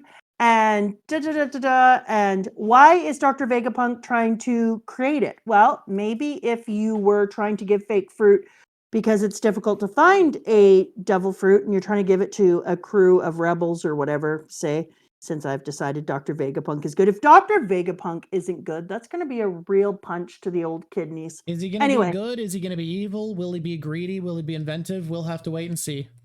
Inventive. Yes, no, we don't have to wait to see that. Remember, that one is already proven.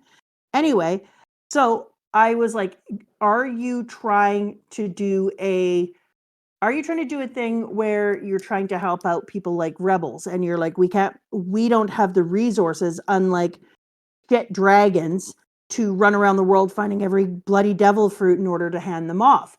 So in that case, because of that, do you make fake fruit as a way of making sure that people who are fighting against shit dragons have the ability to have strength they otherwise would not have had?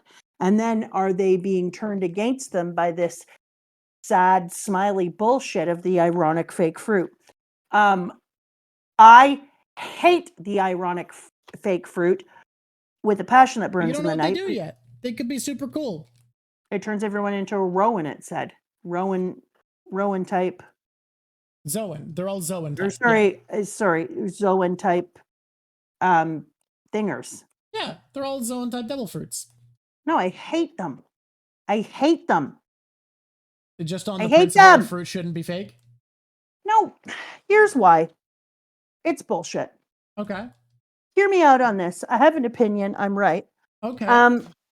The swagger, the confidence.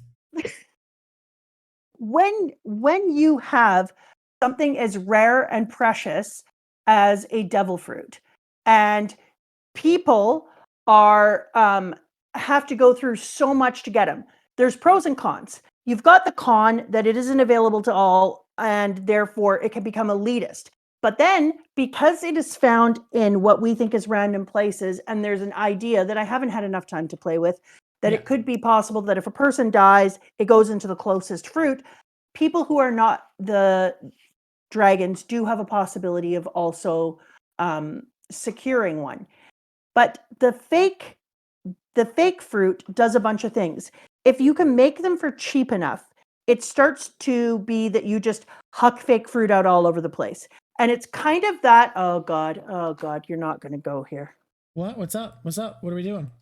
I don't want to go here, but I don't have a choice. Are we being political? On No, we're filled with Americans, and I have to go somewhere. Are you going anti-CIA? Okay, everyone, hang on to your underwear. Hello, Americans. Get ready to be got, I guess. No, it's not that. It's thank you. It is. It's guns. So devil fruit is a type of thing that is acting as a weapon. It changes the body into the ability to have something that is weaponized. And so when it's rare and when there's only a few, then it isn't everyone running around carrying a gun at their holster and being like, I hate you, boom, boom. There are a few people. Creating fake fruit and making them available to all for a certain price makes sure that every single person is, if they save their money or do whatever or get with the right people, are going to be able to have one of these fake fruits and then get them. So far, I only know about Zoan types, but maybe other types as well, because the devil fruits are used, like it or not, as a type of weapon. Once some people now have the fake fruit, other people are going to be like, I also need to have this goddamn fake fruit because now everyone is a goddamn zebra, giraffe, lion, and I'm out here with my family just trying to protect myself with no stupid smile fruit. And so now all of my people are going to get hurt. And the only way for me to fight against this is to also become a Zoan user and get myself a fake fruit. And before you know it, you have to freaking world full of these stupid fruits in order for everyone to feel safe. But once you do that, that fruit loses value. That becomes base. So now people are going to invent some bigger kind of fruit. I don't know, the AK-47 of fake fruit. And once you dragons are already AK-47, a pretty big and deal, once you, and Vegapunk can do that. I don't disagree, but we're talking about beefing them up. And once you AK-47 a fake fruit, who's to say they're not going to see what has been done to Blackbeard and say, if it's possible to have more than one fruit, is it possible to make more than one type of thing with inside of fruits if we purchase them? And if enough work is done, can I be two things? Can I be the safest safe, the toughest tough? And so we are seeing the need to arm yourself and to get invested in these fake fruits as kind of being a link between arming yourself with weaponry. And the only comparison I can make is guns. Guns in this thing, in fact, have a lesser threat level than do the devil fruit. Lots of people who have the ability to have weapons lose against somebody with a devil fruit who has ownership over their power. And so what I'm seeing here is that first we had slavery with dope feet, and then we have weaponry. And so when this is going around, this is actually creating the feeling that in the new world, in order to be safe, everyone's going to have to fruit their ass up. I mean, I don't think you're wrong for going into those themes because the power of weapons is a major theme in this arc. Caesar Clown is literally a weapons dealer putting on a display, willing to kill his own men to show off his sales goods. Obviously, yeah. Yeah. And so I hate talking to Americans about guns because I'm Canadian, and in Canada we have guns. People are like, "You guys don't understand. You don't have guns," and I'm like, "Are you shitting me? Go to northern BC and tell me that." Guns per capita in the world, or something like that. Like we're yeah, up there. We have far away from the numbers in the U.S., but we are up there. We have so many damn guns, but you can't get a gun if you don't have the mental capacity to have it. You have to take a ticket to be allowed to use your gun, and you actually just have checks and balances against that gun. So we're not just handing guns out with a bank account. And so because of that, which is an actual thing that happened, which I love. Interesting. And so because of that, we do have weaponry. It's just talking about how you use it and for what purpose it's used and how you're able to obtain it. And that's what it is. And that's why I feel like this fake fruit shit does the exact opposite thing. If it was kind of Canadian, it would be saying like, yeah, it's a more difficult process. Getting this fruit is actually a thing that is challenging. The using of it is seen as something that's got a little more sacred to it. I don't want to use the sacred because it's the shit wrong word, but there's something more special about it. So if you get a devil fruit, you actually have to train the devil fruit. You need to know what it does. Da da da da da da. You're not just running around out there eating everything like a lion. Whereas once you get a fake fruit, you're basically saying, I want to create a militia army as fast as possible and or arm up my military as fast as possible, because once all the people who are underground are armed up with fake fruits, well, now you're definitely going to need your entire military to be armed up as well. And so I think that's why I hate the fruit. At this point, the buyer of the fake fruit is known, right? Like it's been made clear to you who's buying them. Yeah, so far. is one of the emperors, and you got to figure someone buying that many fruits in bulk is building an army. Yeah, and don't they also say we need to tell Big Mama about this at the end, implying that Big Mama is somebody who also may be interested in purchasing fake fruit? Either that or something else involving Caesar's lab, yeah. Yeah. So it just seems like bring back swords. Shit, yeah. Okay. Sociologically, I will say there's a lot of studies that suggest society in general having guns. The boy! Society in general having guns. Kiss his face. Oh, have we given him a treat also? I don't know, but kiss his face. Kiss his face. Okay, fine. He'll come up here. Bellamy, come here. Come here. Ooh, jungle boy. Oh, so cute. There's a lot of studies in general that suggest society having a number of guns is actually a good thing, because without them, it's very easy for big, strong people to bully everyone, and it creates a certain amount of peace and gets rid of the how easy mob intimidation is to have a certain amount of guns. And then there's just an amount of guns that crosses a line into, okay, this no longer has a sociological benefit and is just doing bad things. Yeah, I would agree. The only thing is, like Sam Fisher here says, but fake fruits could have side effects. And they do. I know they do. We've already kind of touched on it. We've talked about how they're not. They've talked about that Caesar's is better and it's still considered a failure, which tells you there has to be something very wrong with what that Vegapunk's is better and it's still a failure. So Caesars have to have something very wrong. We know that. Cat2, this is why I have it. Like when you look at, it's funny, I was talking to a friend of mine who is also American. I had to be careful how I said that because we have a show here called Talking to Americans. I was talking to a friend of mine who also happens to be American, and we were talking about school shootings, and she said to me, like, yeah, it's really difficult. Everywhere in the world, we have to worry about protecting our kids at school. So blah, blah, blah. And I was like, we don't have school shootings in Canada, dude. You don't have to everywhere in the world. The And fact she that was America has like, cops in schools is insane. What? yeah. How have you not? How? And How is that she was like, what do you mean? I'll see if I can And I find was the like, studies for the people. Discord sometime, by the way. I was like, well, no, we don't have school shootings. People have guns. They don't shoot people in schools because they have criminal record checks and sanity checks here, and you have to take a bunch of stuff. It's harder to get them. It's not impossible. It's harder. Yeah. But we don't have school shootings. And I'm like, and nor does any of these other places. I don't know why you think everyone has school shootings. They do not. I'll also say the biggest issue in the US with guns, I think bigger than having guns, is actually the culture around guns, how they're seen as like, there is a culture about seeing yourself as the tough outsider, how there's a culture of guns being a sign of manhood. There's so many cultural problems around America's association with guns. And I genuinely think, like, damn, email donated a lot to vote in the scrap guns poll. I think like a big issue that America has is banning more dangerous weapons doesn't actually make shootings less likely. It makes them less dangerous. It makes fewer people die when they happen. Yeah. And America's having so many shootings that even if they didn't have assault rifles, there would still be way more people dying of gun deaths in other countries, which tells you the culture around guns is a real problem in the United States. I would agree. Not just the guns that are available, because people could still shoot like 5 or 6 people with a handgun pretty easily. And if I may, I'm going to attach this to Flanderism, because somebody brought up the idea of Flanderism. So let me just get there. Perfect. Let's go. So in case you don't know this, Flanderism is kind of what happened to Flanders on The Simpsons, where they take an aspect of a character and then they just kind of crank it up to number 10 and continue to just build on that one aspect of them in Flanderization until suddenly in Flanderization you have a character who they're leaning really hard into like one single aspect of them. So you can really see that happening here with like Sanji a lot, with how he's like, I don't touch a woman. And you could start to see it in a lot of them in a lot of ways that Oda starts leaning into Flanderization a lot more.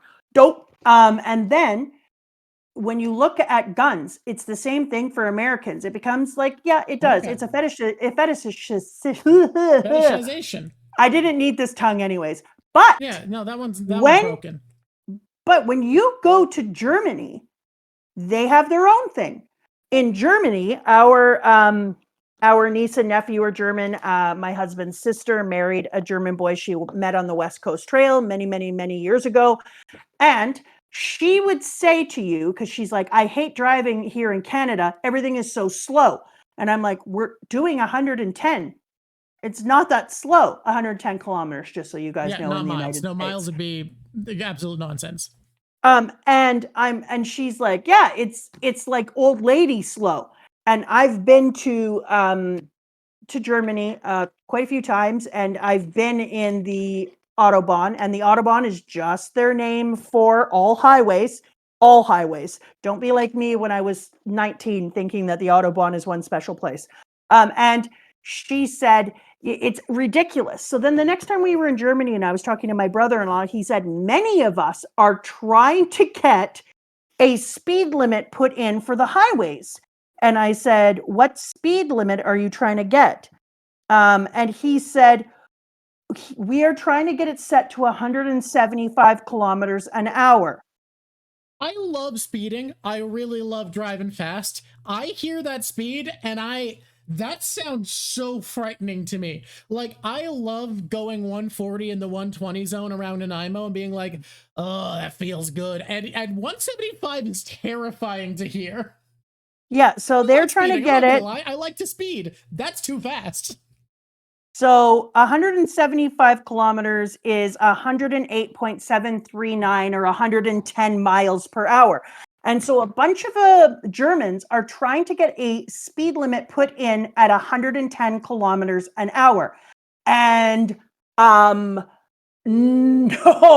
it is like the United States and guns. There are signs all over the road that says, don't let the government manipulate them. Speed is German. There are all sorts of advertisements that say things like, being German is fast, and all these other things going on. And when I talked to my niece, she said, I know intrinsically that going because she generally drives, and I can't believe I'm going to say this out loud for my face, at about 200 kilometers an hour. That's how fast my niece drives in Germany usually, and she's not a fast one. And Jesus fucking Christ, Germany, and so in miles, that's 125 miles an hour is how fast my niece drives. And she says, well, that's not very fast. There's lots of people going faster than me, but I understand that if I got in an accident, I'd probably die. And they still will not hear anything about changing speed. And my brother-in-law told me for Germans, speed limit is the same as guns in America. We have the same issue as each other. We have wrapped our nationality so them. Yeah, he said we have wrapped our nationality and who we are as people partly in our Autobahn and our speed. I want to make it clear to people who are saying anything faster than 120 is crazy. You're right. The stretch I go 140 is not very long. It is a smooth. I think they're talking about miles. No, someone said kilometers per hour. Oh, okay. I agree that going like above 120 regularly is crazy. The area I'm talking about has a speed limit of 120. It is the smoothest, cleanest stretch of road. I think it has a section that's 130. Yes, Poirot. Yeah, that is the only place I go 140. It is the best stretch of road. No, wait. There's actually a place in the desert too that I go 140 because it's such a good stretch of road. I am very selective with going that speed because it is an insane speed. I'm not just going around 140 all the time. That's crazy. I'm not German. I was the last time I was in Germany, I was in the right-hand lane. One thing Germany does get right is nobody moves in the left unless they're passing. I swear to God, you get the hell out. And my brother-in-law gave us this advice as we took off in a motorhome van to travel around Europe. He said, if you go to get in the left-hand lane and you see a speck in the background, do not move. The only way you're allowed to move in the left-hand lane is if you see nothing.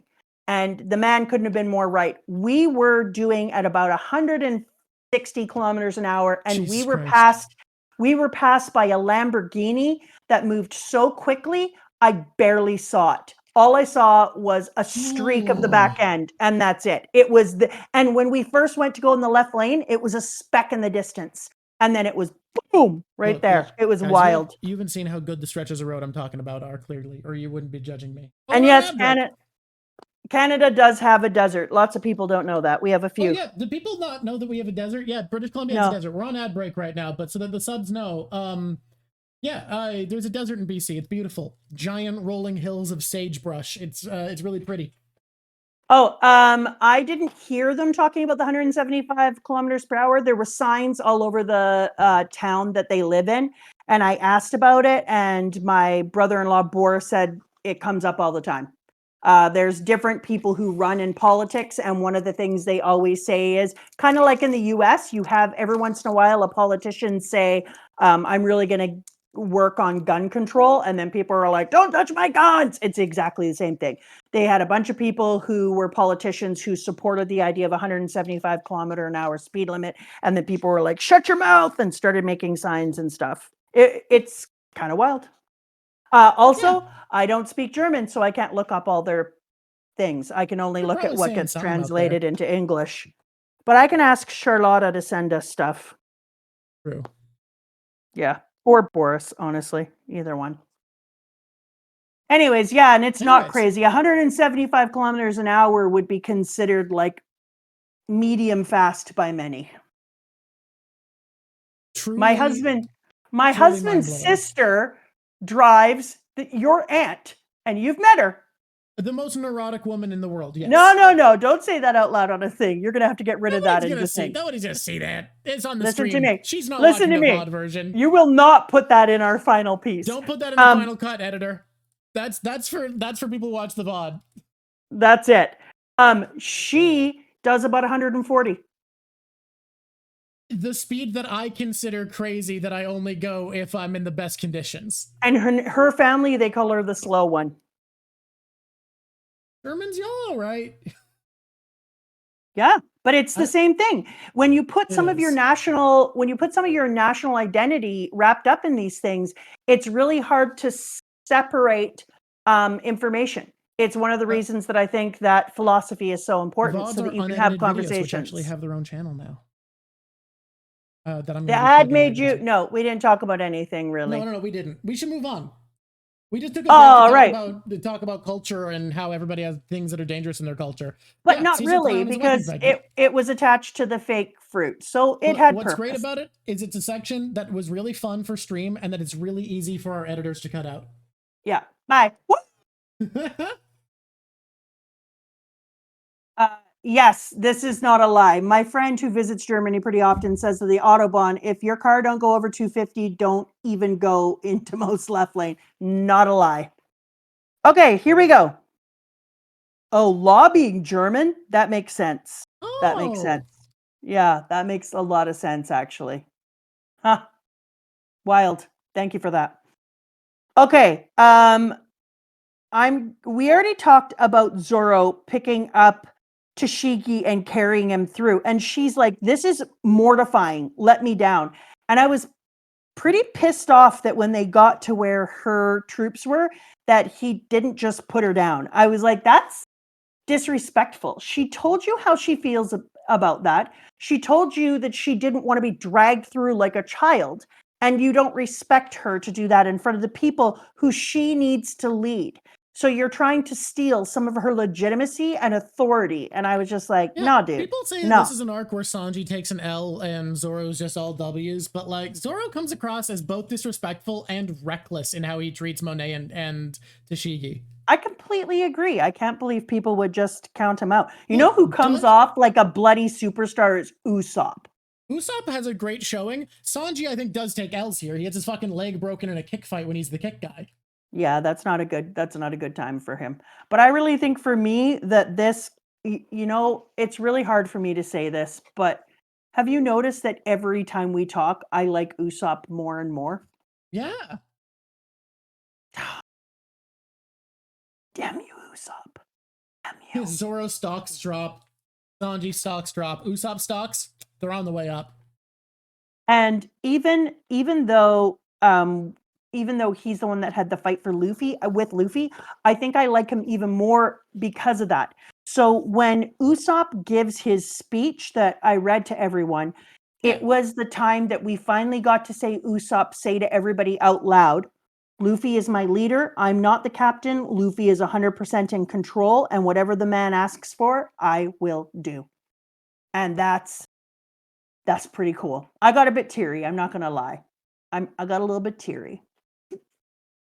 Gab, I would see Nami as kind of being a secondary leader in this piece because everyone did feel like they were going to do one thing, and Nami was like, "Oh hell's no, my friends, get your ass behind taking care of the children."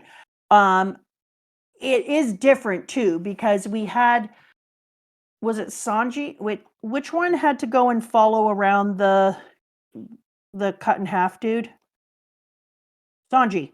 Sanji did follow around cut in half dude all the time, but it was different. That's one dude looking to do a thing, whereas Nami was like, no, I'm changing the entire game here. We're not going to be the kind of people who claim to stand up on behalf of others and who said they came here for the specific person of helping somebody who had a distress call and then leave children behind. That is not who we are. And so she absolutely did bon mare this moment and say, we need to be the responsible parents that they don't have here protecting them. And that was some awesome leadership, but it also helps to define the Straw Hats as being allowed to claim themselves as good guys. If they didn't save children, that would be done. From now on, as I read the series, I would always know that they chose to leave children. And that's puts a difference between them and Law. Law's not a bad guy here. He was planning on betraying Caesar, but he had a bigger plan, so he did it carefully. He wasn't willing to risk his plan to fight to save these children. Why am I gonna change my mind about saving PH one day? Saving Punk Hazard? About what he did in Punk Hazard. What, who did? Sanji. I don't know. Well, now I'm gonna perseverate. Perseverate. So that means then, if I'm gonna change my mind, then cut in half dude is gonna end up being a huge piece of this, which is kind of sad. I don't know how I feel about that. And then You he's are gonna not either hot on Kinemon. he's fine. He's fine. I just he's fine. Damn. He's fine. Crickets in chat are reeling. Listen, Cricket, I've met him for 2 seconds, and all I've seen him do is make jokes about boob band-aids. And then what was the other thing? Oh yeah, he looked for a son. That's good. But boob band-aids and talked about how he likes her tits. Cricket, I don't know. Come on, man. Come on. You are right. I love the moment where Nami says she has a soft spot for marine women. It makes sense. Yeah, I do love that too. Don't look away, Also, sadly, Cricket. Maybe one day I'll like him. Oh, you know who I do like? Who's that? Baby 5. Baby 5 is immediately hilarious. She's immediate comedy gold. I love she's her just immediately. cool. She's just cool. Fun design, funny personality, great jokes, insanely cool devil fruit. Can I tell you that I have only ever seen one devil fruit in the series where I would read the version of One Piece where Luffy has this devil fruit, and it's Baby 5's. Okay, yeah, I can Literal see that. pistol punch. And imagine the cool things he could do. Second gear with that fruit would be turning his body into a bunch of different machine pieces to make himself faster. Okay, and let's just put this out there. Do you remember when we said smoking is cool? Bad for you? Yeah. Baby 5 smoking a stoke? Yep. Shut up. Baby This 5 has chick energy. looks amazing. She's giving metal woman. She's giving hold my stogie while I kick her ass. She's giving. Baby 5 has immediate appeal, dude. It's crazy. I love Baby 5. You know who Baby would make a 5? good couple? Fantastic. Oh my god, did I just say that out loud? I hate couples. And yet you hate shipping. You know, you're not here to ship. I hate shipping. I'm not here to ship. I don't want to hear anything about Franky and Robin. Don't talk to me about Franky and Robin. I don't want to hear it. No. Ugh. Don't talk to me about that. I don't like the straw hats scroping on each other. It grosses me out. I don't want to see any macking out, any rizzing over. I don't want to see any gross anything from any of the straw hats with each other. No. No. Okay. But I would like to see Law on Baby 5. All right. Interesting take. I think if we could, Law on Baby 5 would be like amazing. All right. But anyone on the Straw Hats, do not talk to me about Straw Hats rizzing each other up. That just makes me barf. They need to be above that. Sanji is his own bullshit thing, and that is what it is. Because he's obsessed with women, and we can't get away with it, especially with flanderization. It's coming out more and more.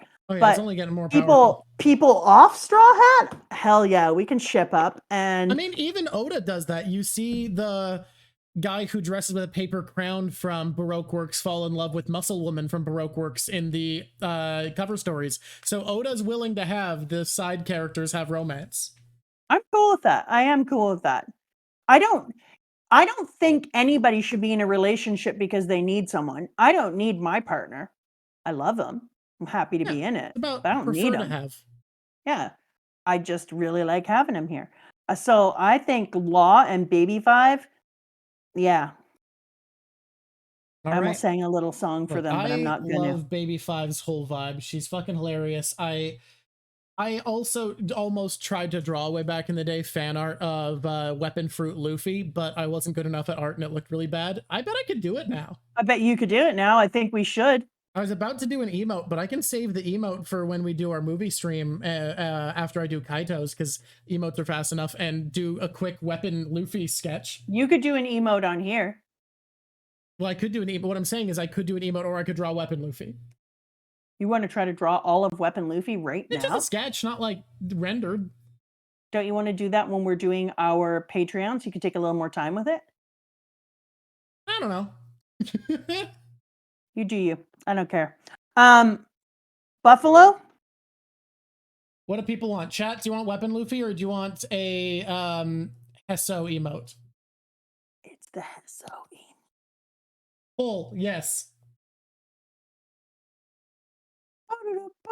Get down, get down, get down. We're gonna get a poll, get guys. down. All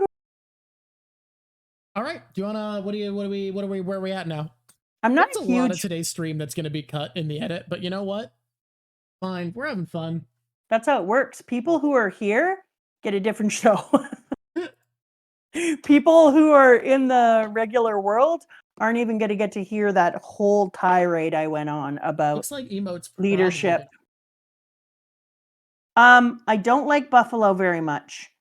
Have you considered that he's got a propeller for a head and he fly and he also has propeller feet, so they call it the spin fruit, and his body revolves, and that's yeah. Let me tell you a fun fact drop that you and give might him not 5. know about him.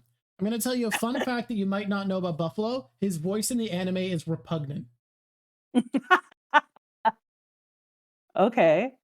Yeah. Okay. It's Go drop and give people 5, and then I'll let you do his gross voice for me. sounds good. I cannot begin to because I'll accidentally do the significantly worse voice that sounds kind of similar but much worse from the next arc. And I'm going to save it for that. All right, I'll be right back. No, in the sub, it's terrible.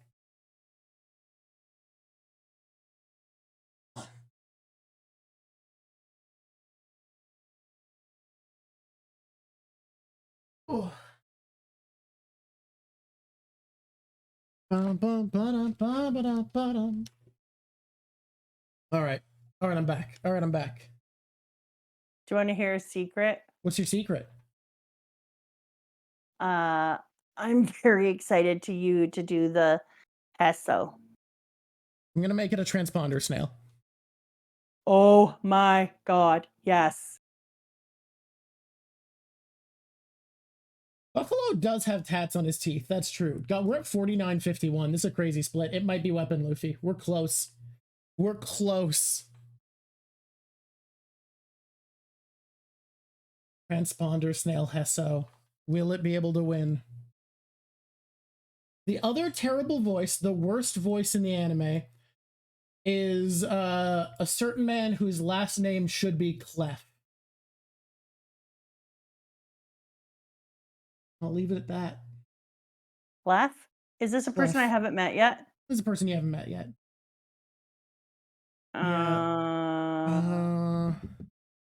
Who are they? No, I can just say the name. You're gonna meet them soon.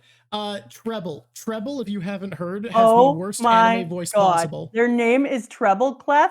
No, their last name should be Clef. I said we don't know their last name. Their name's When Treble. is this poll gonna be done? It's like at 50-50 right now. It's done in a few seconds. It's so split. Oh my god, people are putting so many points into it. Oh, what are we gonna get? Yeah! So emote won barely. People put so many points into that. Including me! Oh my god. People were spamming.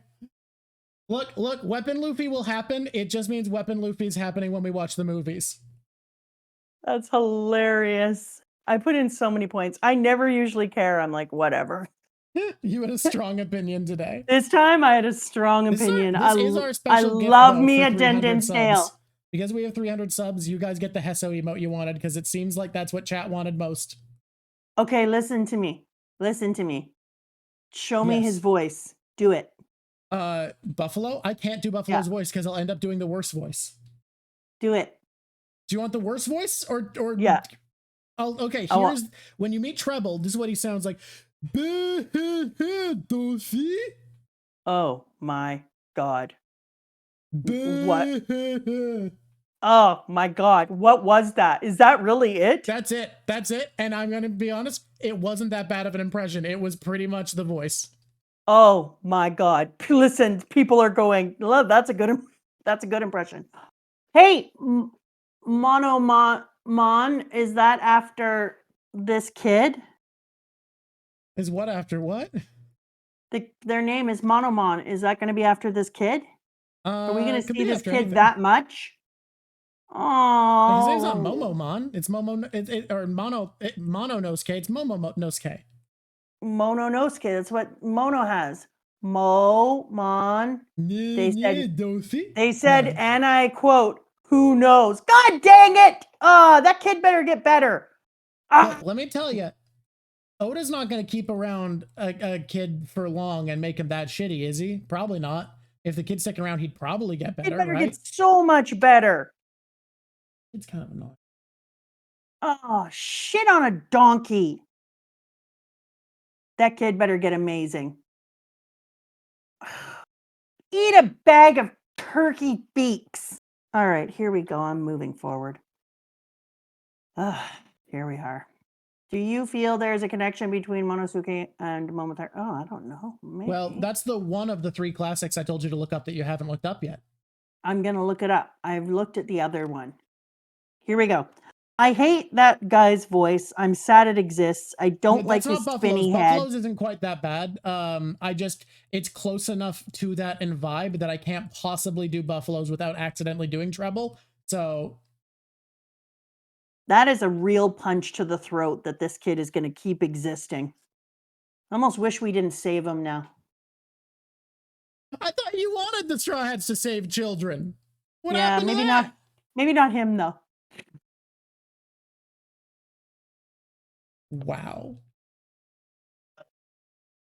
Let me tell you, you're gonna change your mind. I'll agree with Chad on this one. I'll give a. Am I gonna change my mind? Yeah. Oh, don't eat dragons. Just maybe leave them behind. That's a child, dude. That's a little kid. Hey, I don't disagree that we should be nice to him. Like, leave him food and stuff. Okay, here we go. I love everyone told you Mama conferred Wano discrimination. I'm so sorry for the That's Wano racist discrimination. against Wano people. Mama, if you don't love Momo by the end, I will eat my foot. Whoa, Roxanne. Make a different thing. I think that's a safe bet.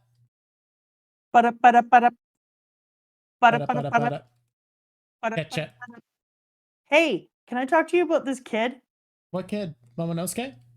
Uh-huh. Yeah. He sucks. Yeah, I agree. At this point of the series, he absolutely sucks.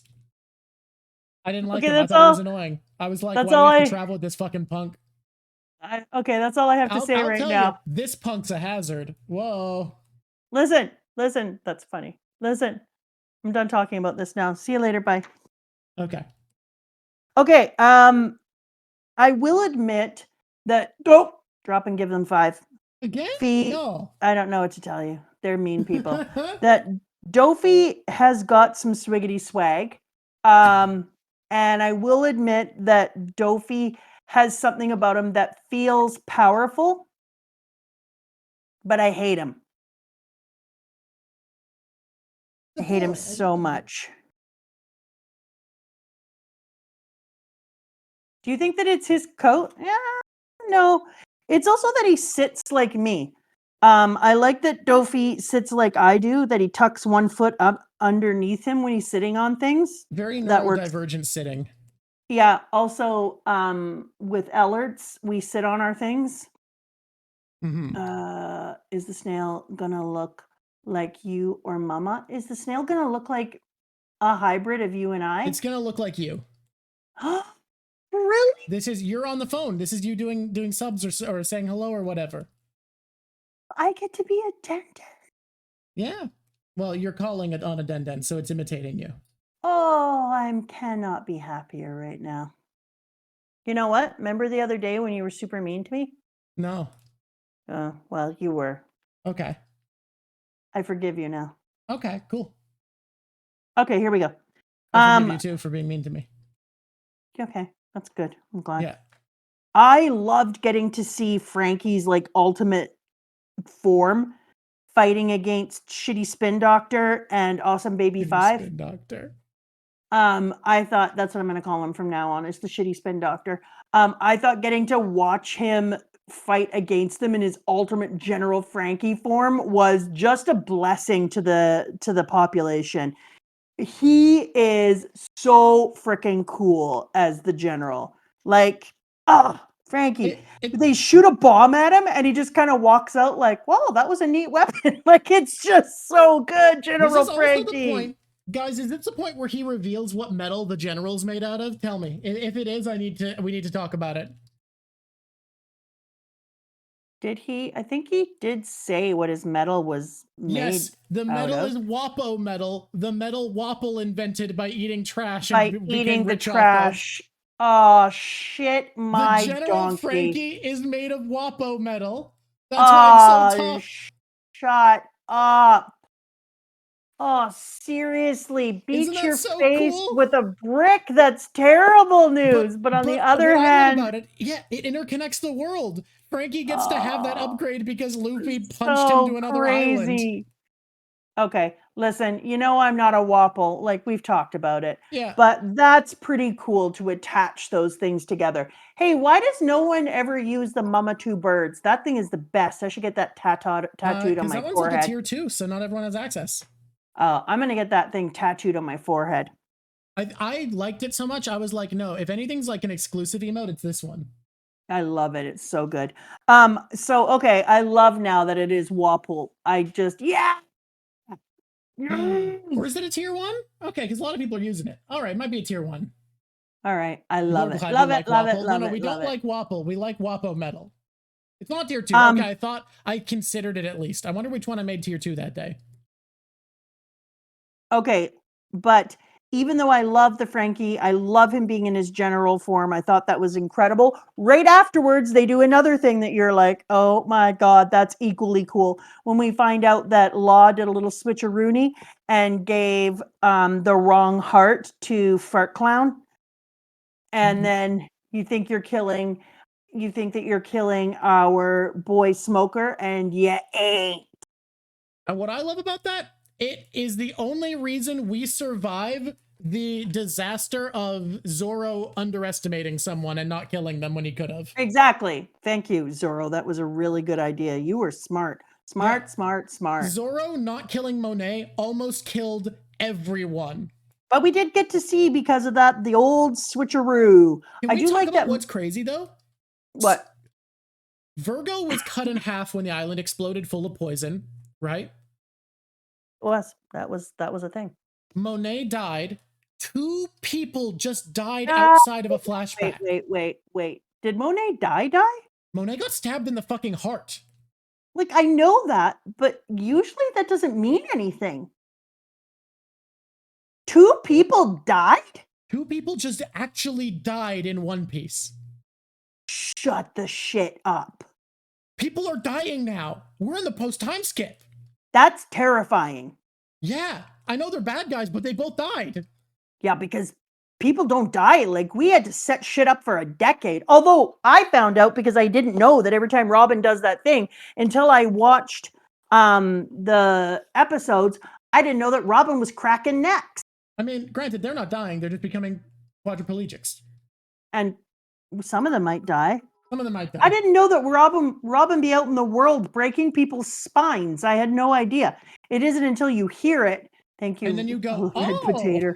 And then I'm like, wait a minute, is Robin cracking necks? Yep, she and you're is. Like, that's what she's been doing the whole time. And I'm like, that's not how I saw it in my reading for some reason. It seemed a lot less neck cracking-y. Yeah, okay. Pop off, Robin.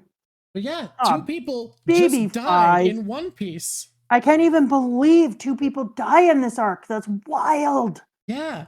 Characters with names died. That's wild.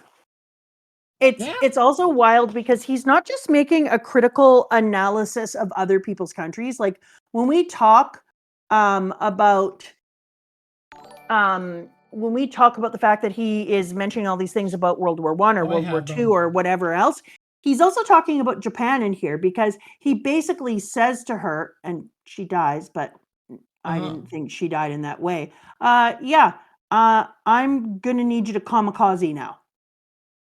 Because Yeah. That's what takes place. He Oh my says, God. press the button and die. You are going to kamikaze your way into death now for me. Dude, first of all, you're right. He's critiquing the history of his own country, but also someone pointed out Smiley also was a named character.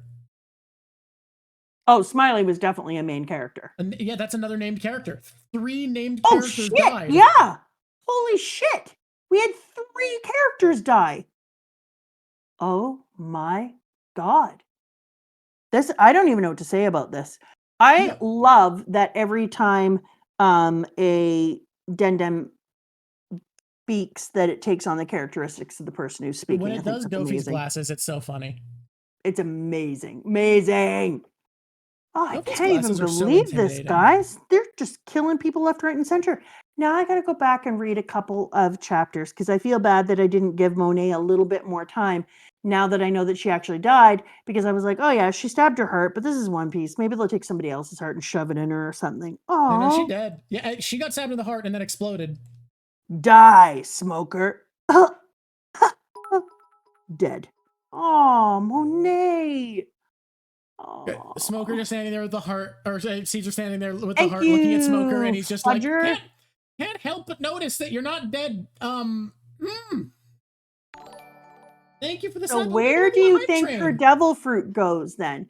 So Yeah. you have to have the right fruit, you said. This person was like, Well, where do you think the devil that's fruit's going to our go? theory. The fan base theory, the way everybody read it, is that because people know what shape a devil fruit will take, and this one didn't change into a different fruit, people's interpretation is it'll go to this right fruit of the same kind, because otherwise it would have probably been a different fruit and changed the apple into something. Yeah. Otherwise, it's a weird coincidence. So that's people's thought, is that it goes to the nearest fruit of the right variety. So it either goes to the nearest fruit and then just takes on whatever characteristic, but that wouldn't make sense. So then it would have to go to the fruit that looks like it. And that makes more. That's kind of what I decided when I was looking at it. Yeah, that's most people's interpretation of how it works. It's not said explicitly, but it seems to make the most sense with what we're given. Who's the old man? Mushrooms aren't a fruit, that's true, but also who cares? Who's the old man? Is the young master here? He should be in his room on the 4th floor. He's not. His window was open. Oh, I see. I don't know then. He went off without talking to anyone. This is the first time that I found out that this idiot could fly. Yep. So is he just a flamingo? He flies? I mean, he's flying in a weird way. Yeah, I was trying to look at it how he's flying because I couldn't bigify it because I don't know if you've it will heard be this. explained what he's doing and how at some point. Yeah, because I can't bigify these pages because I'm reading a book. Yeah. They fly now. He the birdie. He at sea doing the flippity flappies. It actually says in my manga, flap, flap, flap, unquote. That's very funny. So what's he flapping? Is it his legs? It looks like he's pushing his legs to the front and then pulling them back. The way the anime does it is he's just kind of like throwing his arms down to move. And the flap, I think, is supposed to be the coat flapping in the wind. So is he using like a push? Hard to say. Because that reminds me of what's it called that I love. Mistborn? Yes. Where they have railway tracks of spikes in the ground that they just soar off of, and then a relay of spikes at the end to push against to slow down their descent. Who can say? But I think he like he can push off the water or use the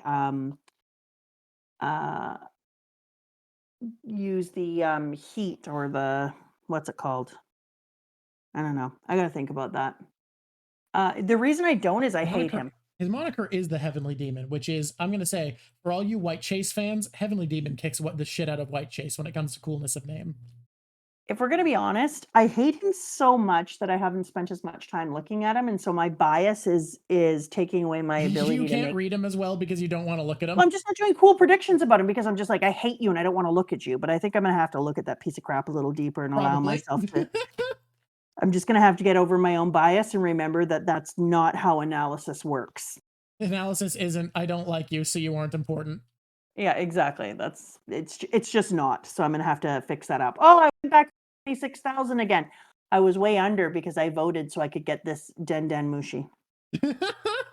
You barely won. Without your efforts, it probably wouldn't have won the poll. No, it wouldn't have. I was pressing 10, 10, 10, 10, 10, 10, 10 over and over Oh again. I my think I spent God. over, I think I spent like 700 or 800. Um, where did we go? Oh, I'm so glad that he got absolutely demoed. That Law cut in half. This is the other thing I was going to get you to do. You know, here where it's like Buffalo, and is that baby 5? Law, are you really turning against Joker? You traitor! Don't you know Joker's still holding? Who's that? They your friends? And then on the next page, it shows Luffy in the middle, all of the straw hats around him, including Weirdo in the background. Damn it. And it goes, no, they're enemies. I was going to get you to draw that page too. It's amazing. It says something still about like Big Mom being savvy that her and her crew are immediately like, yeah, you're that fucking upstart. And Dofi's crew is like, who are you piece of shit? Yeah, exactly. Because like, Big Mom has a more important position in the world than Dofi, in theory, being an emperor. So I think it says something about the like acumen of their crew that they are aware of Luffy, while Buffalo's just like, who's you? I don't know the page, but he said CC with the kids running back to CC even. I read it as Law not knowing that the kids were there and definitely didn't know. He knew the kids were there, but I saw that he didn't know what was going on or what was happening to them at all. Yeah. I think he probably, there's a level of awareness he had, but he didn't know the whole thing because he was just awesome. This is one of the funniest jokes, by the way. I'm not afraid of an enemy at a long distance with no will to fight, especially when they're wounded and have their backs to us. Leave it to me. Just get on with it. I love the team up of Nami and Usopp just freaking killing the people run away. Time for your watering, and then they like beat the living shit out of people escaping. Is such a good comedy gold moment. And the weather egg, drop her down to the ground, Nami. You're strong, strong, strong. That was a great pairing. They're bestest friends. Do you know the show Survivor? I'm aware of it, yes. One of the camps is called Nami this year. Oh, that's fun. Yeah, it is. But every time they lose, I get sad and I'm like, oh, see, okay. They didn't make Nami in the top 5. So when we glossed over it, but when Usopp gave the speech you really like, after that, he straight up off screen fought a bunch of mooks for the first time. He just took on enemies in like without backup on his own. Yeah, and I'm not glossing over that shit. I think that's what I'm saying. Like Usopp had a glow up in this arc. Like he was just kind of stupendous. Because even weak enemies he used to run away from. I'm going to say a thing I've never said before. Yeah. I'm going to say a thing. Okay. I've never said before. Okay. He was hot. You're agreeing with my wife now. I didn't think I would ever agree with your wife. And let me just say, Usopp was hot in this arc. Damn. I don't even know how to feel about it, but it came out of my mouth. So there it is. We won. The Usopp agenda wins. Remember in the beginning, everyone was like, no, you need to love him. And I was like, no, he's gross. And now I'm like, Usopp hot. They've done it. The Usopp fans have won. The agenda stands. I don't even know what to say. He just was. I can't deny it. Damn. Yeah. It's the truth. And Luffy's look with the long coat. Pretty my good. favorite looks for Luffy. That was a good Luffy it's a good look. One. Oh my god. Thank you so much. As soon as I say Usopp was hot, there's my cricket. I'll send you art. I'll send you art. It's like a candy cane. He's so cute. I just love this. It's the best community ever. We have a great community. We're very lucky. I like in this one too that we party on and everyone is just like, ooh, we get down, and then more bad shit happens. And I was like, but we're doing the party. But we're doing the party. Sometimes the bad guys don't care. it upsets me. I feel like for me, it gives that same vibe as that movie. Oh shit, the name just disappeared for me because I've put it behind the forgetting wall, which some people call repression. But Okay. it's a horror movie, The Evil Dead. They get through the night, the evil thing is there, it stalks them in the woods. It's the worst thing ever. Everyone is being murdered. This one chick makes it. She walks outside. She's standing there, and all of us, and she's like, I can't believe I made it. And the sun is up, and she's like, ah, ah, ah. And then all of a sudden we hear going through the trees. And then the very end, she looks up into the woods, something's coming at her, and she screams. It gave me that vibe. I'm like, we partied. We partied. We Why did are we it. still doing this? Not the remake, the original. I saw it as a I've child. heard Should the not remake is have really seen it. good though. I can't see it. I can't see that. I can't see Poltergeist. I can't see Clockwork Orange. I saw them as a child. I shouldn't have been allowed to see them. I did. They I gotta watch did The things Evil to Dead me. finally. Man, Magic made a secret lair for the Evil Dead, and they fucking disrespected Ash. He didn't even get a legendary creature. He was made into a non-legendary creature like a plebeian. Oh, that's upsetting. Yep. Okay, what is comma? Hmm? What is comma? What? Because new comma karate secret art 99 vital recipes. New comma is the name of the cross-dresser kingdom. The because Okama is the cross-dressing culture in Japan, so New Kama is their country. Okay, I don't mind that. I really do feel though when it says new comma karate secret art 99 vital recipes, a chilled and tired body needs a pick-me-up, oval soup with sea pig meat. I really feel like Sanji is putting Haki into this food. I really feel like just like we're able to put Haki on our fear tips and other things, I think that he is able to imbibe the food in his Haki. I'll say I'm coming around to it more and more over time as an idea. I think it's cool. I think it just works. If you think about all the places we're claiming that Haki can be put into, it makes especially logic. if we're going on the theory that Haki is not as simple as having armament and observation, that's just the way it's I don't think it's armament or observation. And that there is something that more ephemeral to it, that it can be seen in these ways and practiced in those ways, but that's not all it can be. Yeah, I feel like this is true. And it changes people and it makes them so that they have a different type of strength, and it's much more fast acting than food regularly would be. And it brings people together. Like, think about the way that it tied all the people together in that offshoot that is not real. What was it called? What's the thing we watched? We watched G8, but G8's not real. G8. Can't be used as evidence. But regardless of whether G8 was real, and regardless of whether you want to tell me I can't use G8, you can't. First of all, you know what? Jonathan isn't real. You know what? Bite my stale ass. I think that his Jonathan pulling and failed pulling all the real. people together is a type of Haki, that it created a feeling of camaraderie amongst all the different people. My brain listen to all the people. Liar! Jonathan is real. Place of wanting to call Jessica from G8 Iron Chef, but then wanting to call her a lady and almost calling her Iron Lady, and then I was like, Margaret Thatcher. That's already Chef. a person, famously a person. Margaret Thatcher Chef is who Jessica is.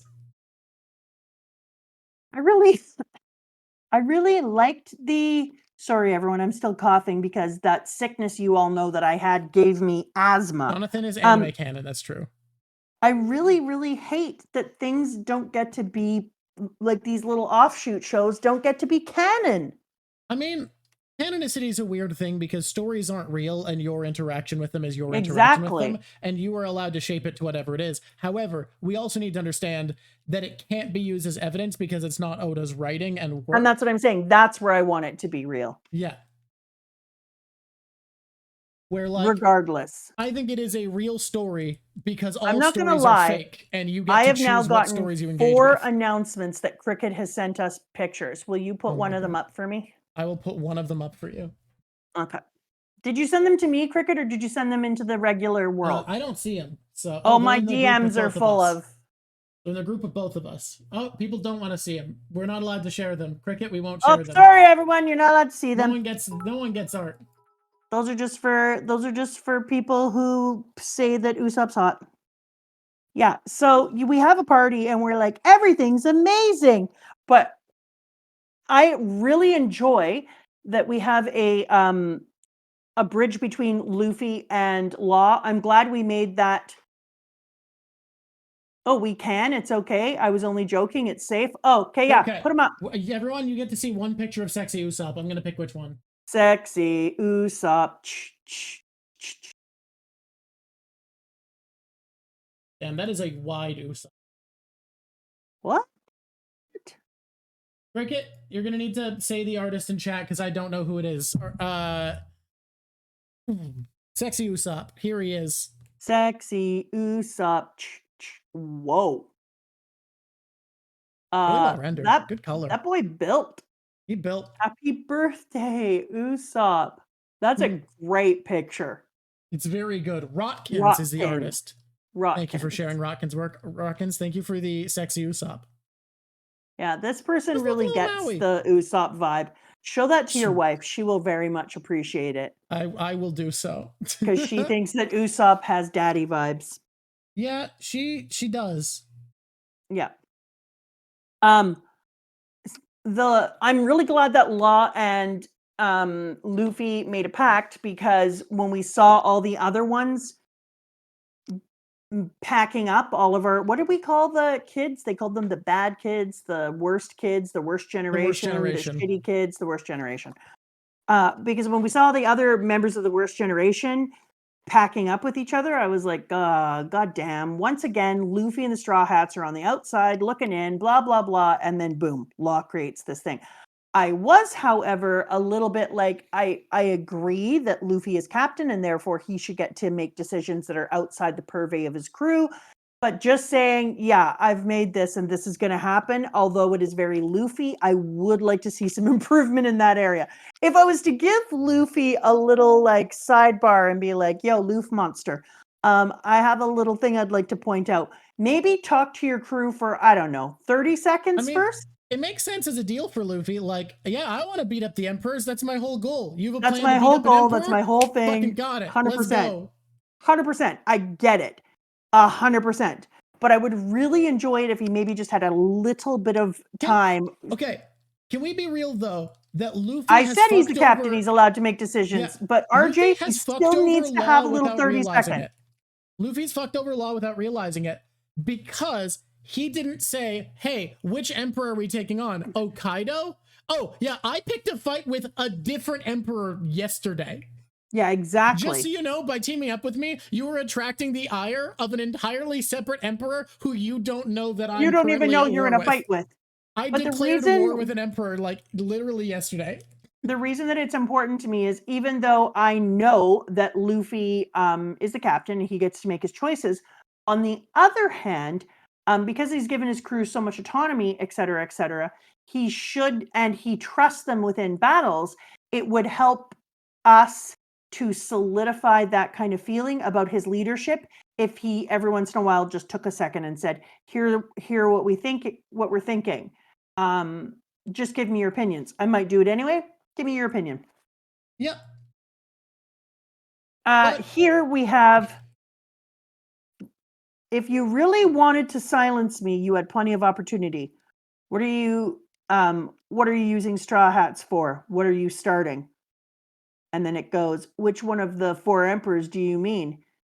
Who's using whom? Kaido, the king of the beasts. Okay, as long as Shanks isn't first. And then Luffy goes, my plan is to crush all four emperors. Yep. I'm going to fuck them all up. Nothing going to stop me. You're going to take down all four emperors. Our interests might seem to be aligned here, but you're clearly taking this as a joke. These are the emperors of the sea, massively powerful figures who engaged in consistent territorial clashes with the Great Whitebeard. And Kaido, king of the beasts, is often called the most powerful creature in the world. Huh? What do you mean he's not even human? Our alliance only lasts as long as we bring down Kaido. The chance of success is about, I'd say, 30%. That's way too low. This plan isn't worth joining, Luffy. Not at all. Luffy, I see. I see. I'm in. Look, Luffy's gonna fight them all anyways. He's making the right call because now at least he has some help. Yeah, no, you're not wrong. I What just you think don't- that just a yeah. moment Oh, would have been totally. great. True, what you don't get is if he doesn't accept this deal, it's literally just you guys against Kaido. Agreed. The piece with this was good. When we have Doflamingo come back and he finds just the heads, which eventually crash onto the bodies, and that's night. Forgive me, I wish I could die and repay my failure. You needed me and I couldn't live up to your desires. This is the yacht life from our tanker. I'm a miserable failure. Blah, blah, blah. And they go on. And then he has that conversation with Law. I admired the shit out of Law here. Like, that is some excellent political manipulation that Law has taken on with the, well, let's make a deal. You need to make a choice. You know, your most precious trading partner is Kaido, being king of the beast, one of the four emperors. If there's anyone to keep from getting angry, it's him. What a delicious plan Law had. That was very well constructed. And quit the 7 warlords. Oh, Wants to take away his protection. baby. Yeah, baby. Because now, even if you go back in, what you've done is you created instability within his leadership. So even if he's like, oh, this and this happened, or I chose to do this, or I did it because of this, it doesn't matter. Because you created instability within his leadership when he quit. So now, if he comes back into power at any time, he's going to have to work his way up to have the same type of reputation as he did before. So regardless, he set him way back. And right now, Dofi is in this incredibly protected position where he's important to the government and important to Kaido. So there's an emperor and the government who want Dofi to maintain his position. So Law's like, all right, lose one of those, your choice. I think that if Dofi gets moved way, way back, though, he's going to become very dangerous. You're going to put Dofi underground by making him a person who's had to give things up and is going to need to reclaim his reputation and is going to need to rework himself so that people still respect or fear him, because he has a need for people to revere him. That's obviously part of the character of who he is. He loves to be revered and seen as a person who makes the big moves. Like, think about how when the slave market went away and was just not working anymore and was getting the wrong kind of press, and he decided he didn't want to put his energy into that. He was just like, meh, keep it. I don't care. Because it was going to drag down his reputation as being a badass. It was about to have a failure moment. Look what happened to the dude who was doing the slave trade. We come back in time and we see that piece of crap just sitting on the ground, whining and whimping and wazzing. I can't slave. And so if he had still been attached to that, that was going to drag down his reputation. But instead, he was like, this ship is sinking. Whoa, I'm running away. So if he had to give up being one of the 7, then he is going to become extra dangerous unless he gets murderlated. So they're going to have to kill the living shit out of him unless they want him to join up with other people. Because like it or not, some of this man's power comes through the ability to not only coerce, and he has people around the world who still respect him, despite the fact that he would have just given it up. It's also just his attachments and his knowledge of other people. Like, he's got things over top of people too. There's no way that he doesn't have a ton of information. And so he has a cult of personality, and he also has his identity. He is going to be a terrifying thing, using coercive power in order to pull people together. So I'm looking forward to seeing what this final fight looks like with him, because he's trying to destroy his reputation in this way. He's either going to have to continue to destroy the living shit out of it and make attack after attack on who he is and how powerful he is, and make him appear weaker and weaker and easier to manipulate, or this man is going, or just mutilate him entirely. Either that, or he is going to become a very dangerous force underground. Alrighty. We'll have to see in the arc to follow. Dressrosa. Dressrosa. Do we want to do? I do like, though, that when he goes there and tries to murderate them, what does he get of himself? Is that an Okichi? But did you hear what Dofi suggested Okiji's been up to? Oh. Let me try to find that page. Do you know where it is? That's one of them. You are the worst. I'm drawing. I don't have it open. Oh yeah, he's not Aokiji anymore. He's Kuzan because he quit and that was a code name. Sorry. Kuzan. Look, I get it wrong all the time. Aokiji's more fun to say than Kuzan. They're both good names though. Kuzan.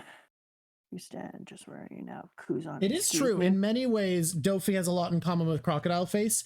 It is often said in the community that Dofi's kind of example of if Crocodile had won because he like has it all. He did his thing. But I honestly think people highlight parallels way too much in One Piece, and while they're there, there's a lot.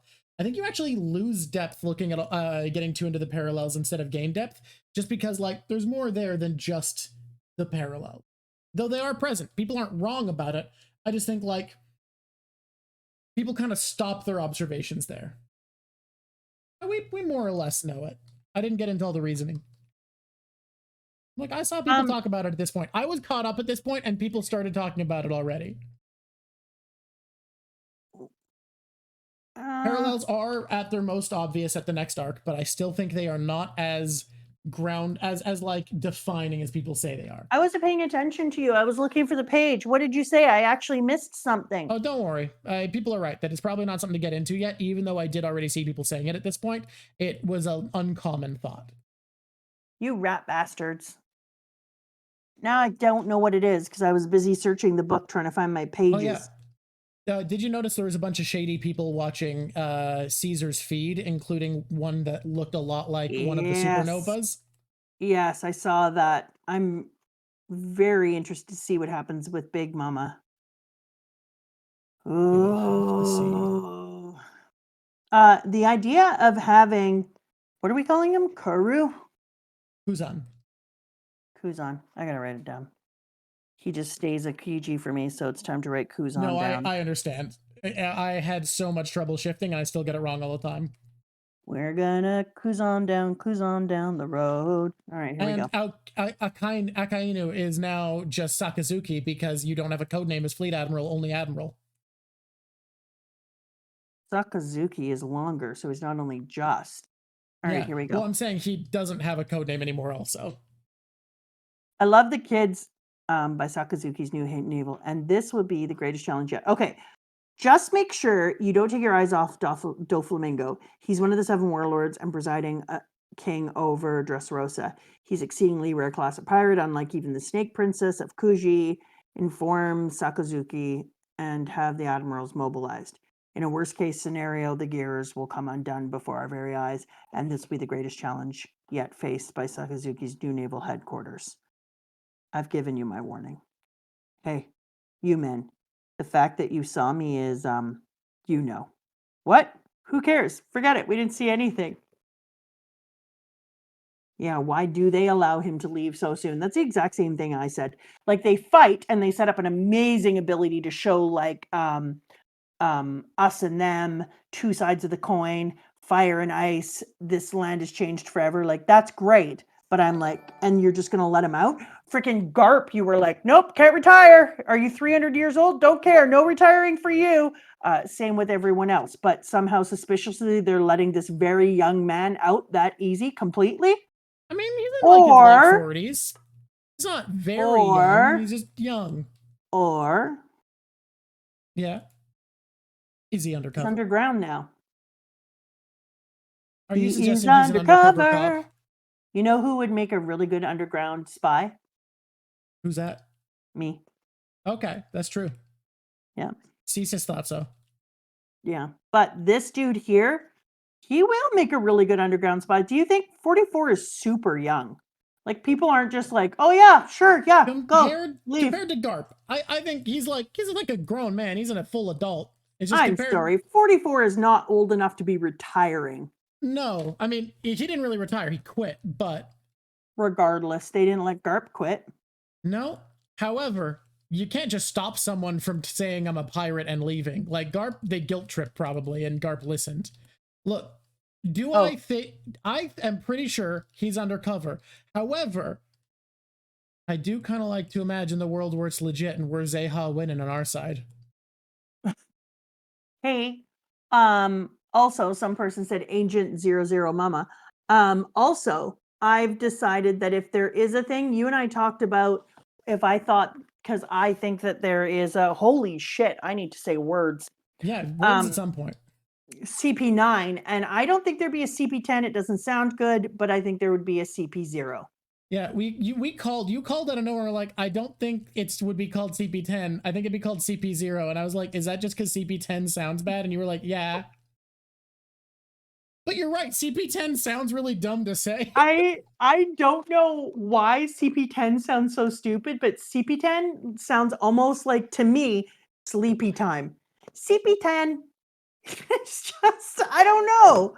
Yeah. Whereas CP0, well, that's let's the try beginning. them, because there was a moment that stuck in my head forever from the anime where Bluno walks up behind Robin and just says CP9, and that's scary.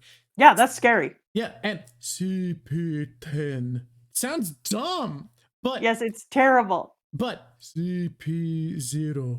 Oh, we're cooking. That's scary. So literally, my only reason when I told you before that I thought there would be other CPs other than CP9 was CP69, you funny brat. Was my only reason for deciding it doesn't go up and is a CP10 is that I think CP10 sounds stupid. You're right is the thing. It's CP0 sounds good. I don't have anything to back that up. I don't have any reasons other than sound. Oh, fuck. I forgot to say something. To flashback when I was talking about my revelations around Haki, I had another one, which is I talked a lot about how I think Whitebeard made Law and other, or not Law, Ace and other powerful pirates on his crew weaker by forcing them to submit themselves to to Whitebeard instead of enhancing their own will and their own dreams like Luffy does. I think that ties in to why the government encourages the admirals to have their own brand of justice and pursue justice ephemerally, because if they just had to fully bend their will, they would be less powerful because they have their own motivating factor, their own justice they believe in. Their Haki can be stronger because it's their belief of justice driving them. Exactly. I remember when we were talking and you said that, I was like, that could not be more perfect. That is like obvious as soon as you say it. Because remember I said, not defining justice allows you to have a definite, I said that like way back near Alabasta. Like Jaya long ago. Or Jaya, I was like, not defining justice allows everyone to have a different form of what justice means to them, which means that you're not really all being ruled under the same idea. And that Haki idea fits perfectly. I think the government has to encourage the personal brand of justice, or they wouldn't like have it as a title. Oh, we're on an ad break, so let's not say anything important. But we should probably still talk. We should probably still talk. What's going on? What's going on with you? How's your life going? Oh, thank you for asking. Yeah. Pretty decent. I'm on spring break now, and I don't know if I've told you this enough. I smell so good, it's ridiculous. Okay, how about we each say a fun fact about ourselves so that subs are getting something out of it? I just thought of a game. So okay, what is it? Fun fact? We're gonna 2 truths and a lie. All right. I've petted a moose. I've handled through the Panama Canal, and I've gone skiing in the Alps. Those are my 2 truths and a lie. What's the lie? Chat can decide. You got to do it now. Oh God, I've got to think of some lies and truths. Nothing. Okay.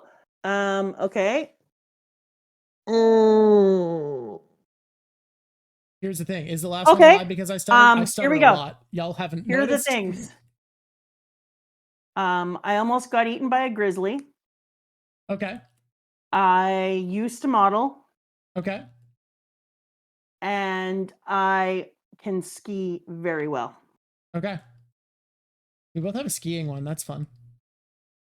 Oh yeah, I should have thought about that because you know, if you can ski, I can probably ski. But yeah. Moose and ski. People think your skiing one's a lie. It seems like mostly. Alps and grizzly. They don't think you almost got killed by a grizzly. All right. We're gonna Are we reveal the still in sensitive ads? people. Everybody, my lie was skiing in the Alps. I have petted a live wild moose. That is a thing I've done, and I have line handled through the Panama Canal. Do you want to say which one was your lie? Oh, it's definitely skiing. I Can't look ski like a well at all. baby No. giraffe when I fall down skiing. Your dad tries to be patient and I have to send him off. I look like an absolute doofus. People are saying moose aren't real, which is very funny because I don't think Oh my people know that was a God! joke that you had for a long time because I you didn't don't see a even moose when you moved up know! north. Yeah, Mama used to say moose aren't real because it took like 3 years after moving to the distant north to finally see a moose or some shit like that. So she kept being like, moose aren't real. Otherwise, I No, see I them. used to say moose weren't real when we lived in the south, and then You're when I right. moved north, I saw moose every 3.5 seconds. For a And a while, you grizzly, which didn't. almost It ate took you a me. I while. took Yeah. the best grizzly pictures. Yeah, your You want picture to was see? used on like the National Geographic website, right? Yeah, if you want to see some wicked ass grizzly pictures, like I trying to back Mm. away from that grizzly mom took some sweet pictures. Yeah, and I did pet a wild moose. Don't do it. Don't do what I do. But also, I'm kind of awesome. We were not All right. so based. Okay, here we go. You got Brock right, but you were 1,000% sure of modeling. Okay, the kid pirates all joining together, being in the newspaper. Who is collecting this news? So remember when we talked about, I talked before about how some of the power, I see you, Cat, too, I promise. Some power is the yeah, informational power. Whoever makes the newspaper has a lot of power. Because the connections these bastards are making, and how did they know right away about the kid pirates, on air pirates, and Hawkins pirates coming together in alignment? You'll have to wait and see if we ever find out who makes the newspaper, but whoever it is has a fucking pile of power. All right, hi there, YouTube. It's me, Mama Draw, Hesso. Hey, do you like this? Obs. Yeah. I know you like it. You know you like it. Everyone here knows you like it. It's actually embarrassing to sit here pretending you don't like it. Just press like. You're embarrassing yourself. It's just wrong, man. Just press like. Do it. And then join. Why not? YouTube is going to show you this. They probably will. Who cares?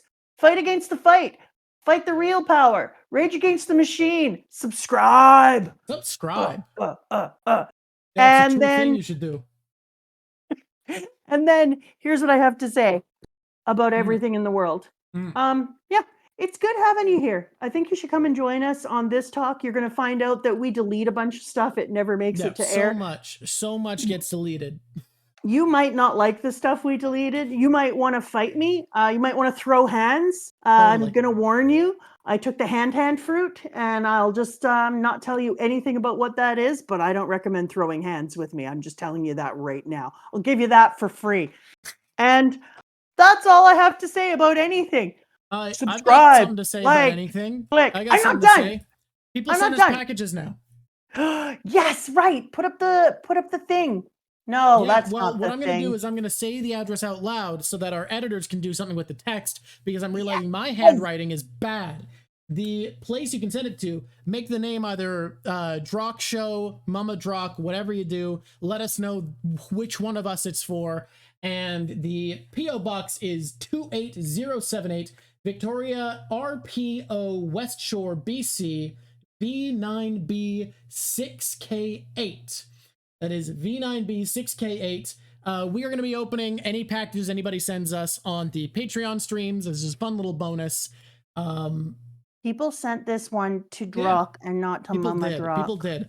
It hurt my feelings. I'm betting that it is. So it says it's a plastic toy, and it was shipped from Japan and purchased by someone with a name that is not Japanese. So my thinking is this is a purchase from a Japanese toy store, and I am going to guess that this is a pearl figurine. My guess for what this is that it is a pearl figurine.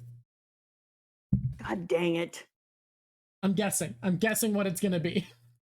Anyways, we're going to open that mail on our Patreon thing, and we're going to be watching the movies 4 and 6, did you say? We're watching 4 and 6 this month on Patreon. Oh my God, I'm genius. Ba-da-ba-da-ba-da. Ba-da-ba-da-ba-da. Ba-da-ba-da-ba-da. Answer the phone. Did you forget the noise they make? Put up. Did you forget the noise they make when they answer? Yeah? You have to answer it. I'm calling you. Okay. You gotta make the Put noise again. Though. up. Chat. Hi. It's me, Mama Drop. Yeah? I don't know Hi. if you know this. Somebody sent us a thing, and it's True. Christmas up in his house, and I'm so excited. I'm very excited. You can. It has my name on it. It might be for you anyways, and they just put that. We'll see. I'm excited to see what it is. I just want to see my name. We just on figured a it would be package. more fun. I think it's a pearl figurine. That's my guess. I think it'd be more fun to open these on Patreon streams live than it would be to open them and then passively tell people about it in retrospect. So that's what we're gonna do. I am very nervous. Can I read chapter 700 out loud after I finish doing all my things? Yeah, we got to do our top 5, and then you can read chapter 700 out loud even. Because you stopped me. You stopped me at chapter 699, and you know that's literally one chapter from the end of book 70. Yes, it is also.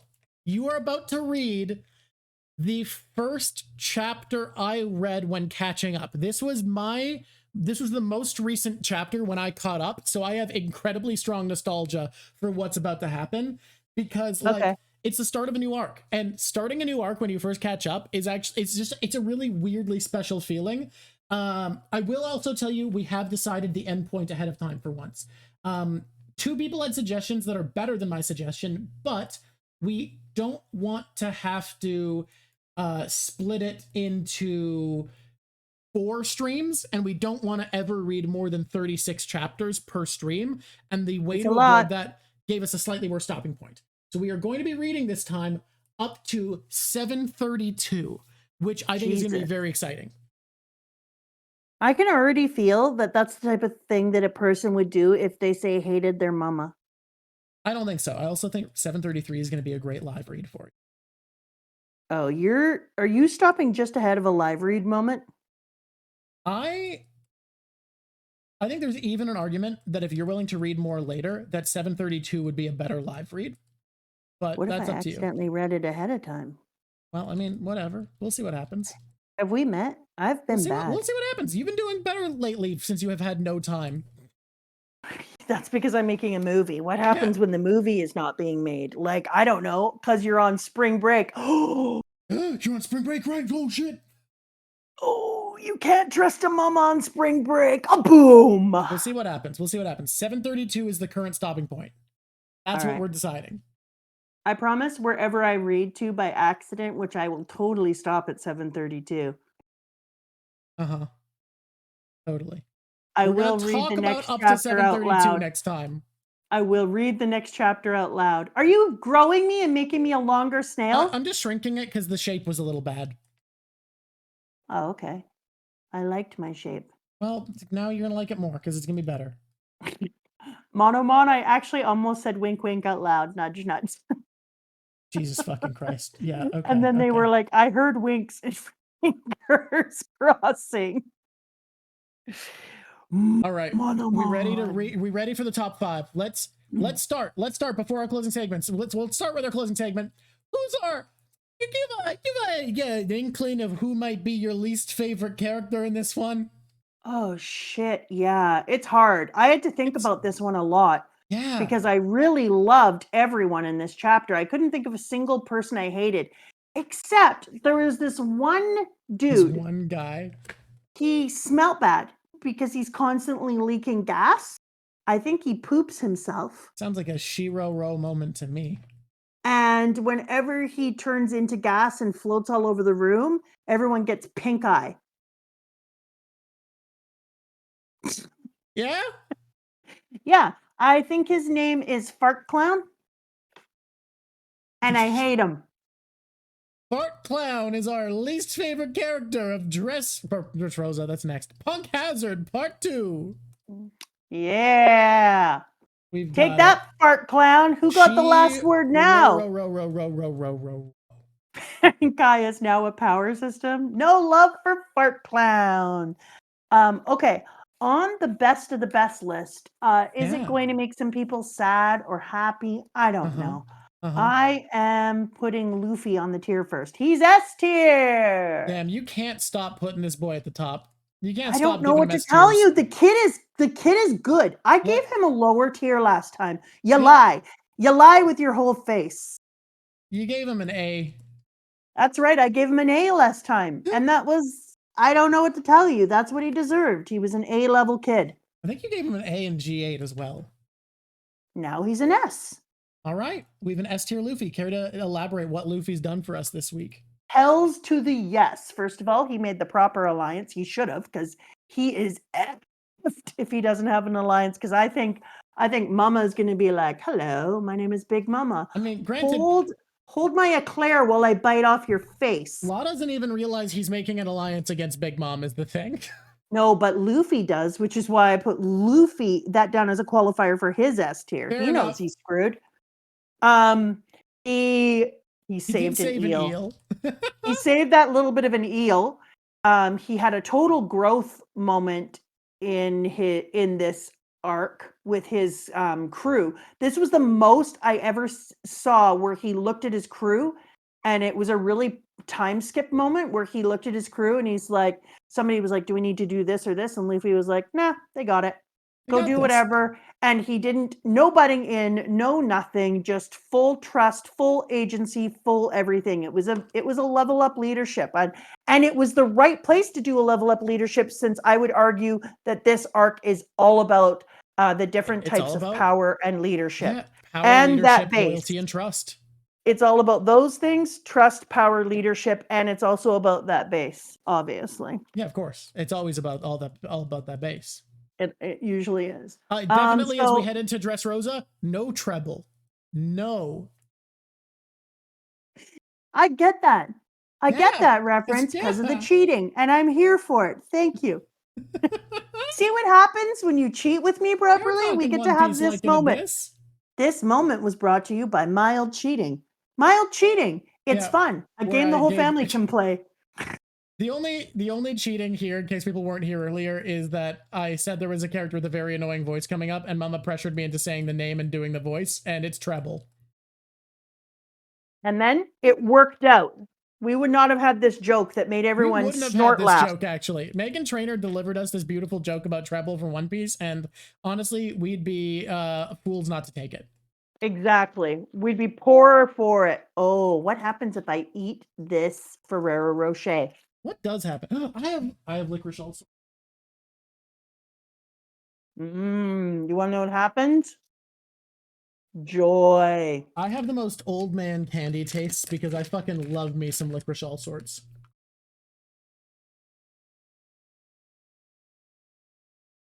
Doesn't know if she likes trouble. I might hate trouble. I think you will. He's terrible. Trouble. And it begins with T and R and B, and that spells trouble. Moving on. I'm willing to tell you there's a guy called Trouble coming up, and he's terrible. That's not a spoiler. That's just, there's a guy. Is he troubleable? Pet the boy. The boy demands pets. Come here, my boy. And and he's gross. Okay, moving on.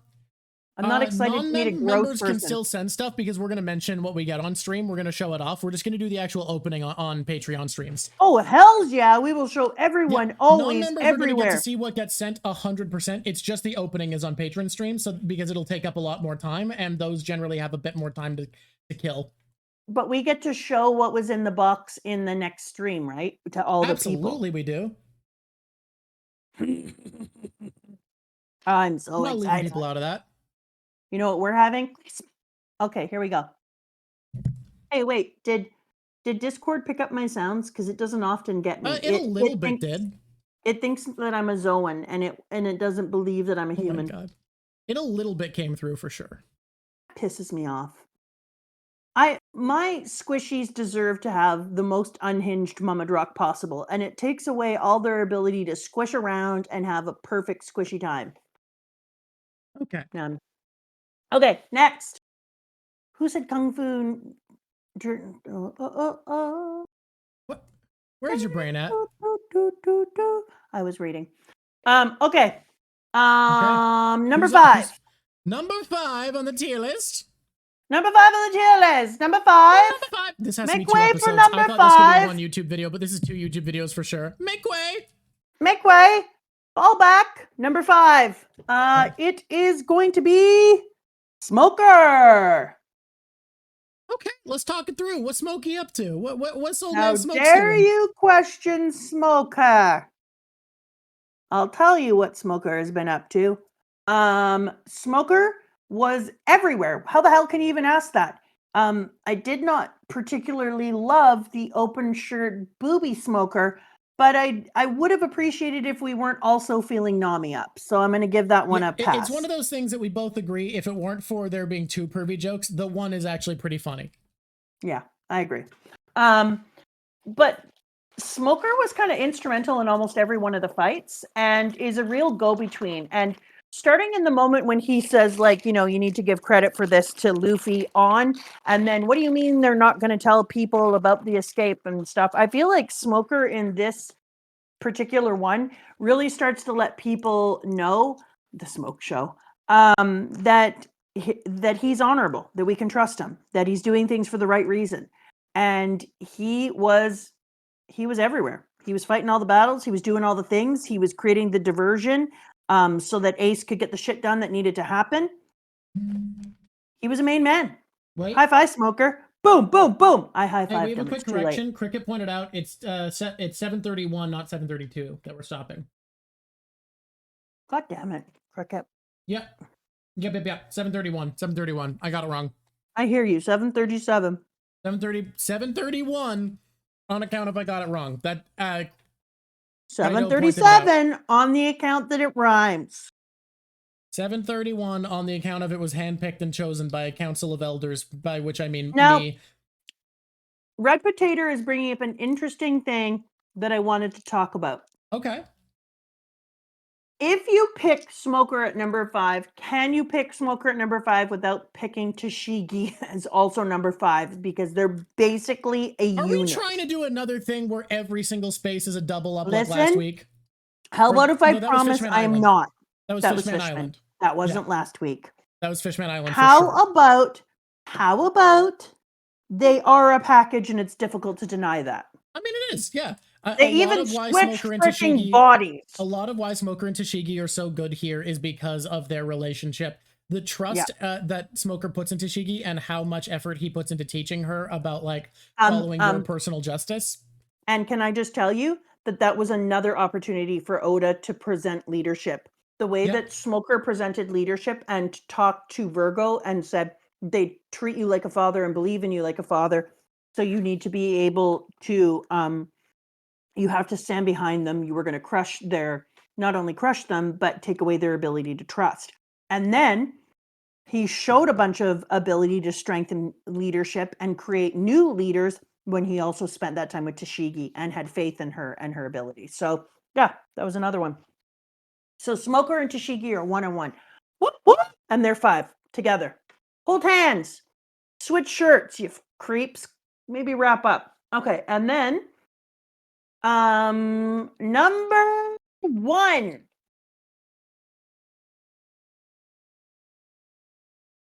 Number 1? I almost changed it. I'm just thinking. Is Law. Okay, we skipped over it earlier. Can we briefly, if Law's number 1, talk about how fucking cool it was when he slices and you're like, oh, he cut Virgo. Oh, he cut the tank. Oh, he cut the room. Oh, he cut the island. He cut the island. Quit talking to Mocha people. Law cut the island. That was amazing. Let's just say that Virgo's defense is in shambles. Cut the island. Oh my god. Number 3. Someone made me do push-ups for that. Did they really? Yeah, Law's speech was killer. That was an amazing speech. Oh. Number 3. People, how do you feel that Mocha is as up as everyone else? That's a hard call. Like, you know what I mean? So I'm back. Who's number 3? I haven't said. But Okay. how do they feel that it can be Mocha? Mocha had like Look, Mocha's cute. I like her. She helped a lot. She was a big part of the Mocha story. had a whole section, but I just don't feel like Mocha had a get Number on the one potential, list. no way. I don't think Mocha is that kind of MVP. Yeah. Did y'all She's a see the part champ. where Law cut an island in half? Law cut an island in half. I do love that for so much of this arc, we're talking like, yeah, it's thematically about power. There's so many interesting things, the themes, philosophical, political discussions, and then it comes to top character. We're both like, this motherfucker cut an island in half. Did I do number 2? I don't think so. I think you've done 5 and 1. I'm unhinged. You got a real pincer maneuver today. I'm really taking it into the Wolfpack style of U-boat defense and offense systems. Damn, we're getting real German today. Hey, sometimes I'm German. We've brought up German shit so much today. I guess it makes sense to the gas weapons episode. Don't be a Vomdusha. Okay, here we go. Here we go. Okay, you know what? Did you just read the comment suggesting a pairing? Because if so, did you? I did, but I don't know if I'm going to do it. I want to put a point against this pairing, which is I think you have to agree that while both are cool, one of them, unlike Smoker and Tashigi, did much heavier lifting when it comes to what their placement would be on the list. I'm putting Usopp at 2. I think that's so valid because I get the person pitching Usopp and Nami, but they weren't like tied together for the whole arc. They were tied together for a bit at the end. And that wasn't even Usopp's coolest moments. Like Usopp's coolest moments were by himself. Nightbot, having fun. Remember to follow Nightbot. You're adorable, you're and so I nice. see you. I see you. Number 2 is Usopp. Number 4 is Chippity Chopper. What did Chopper do in this section? He helped the kids, right?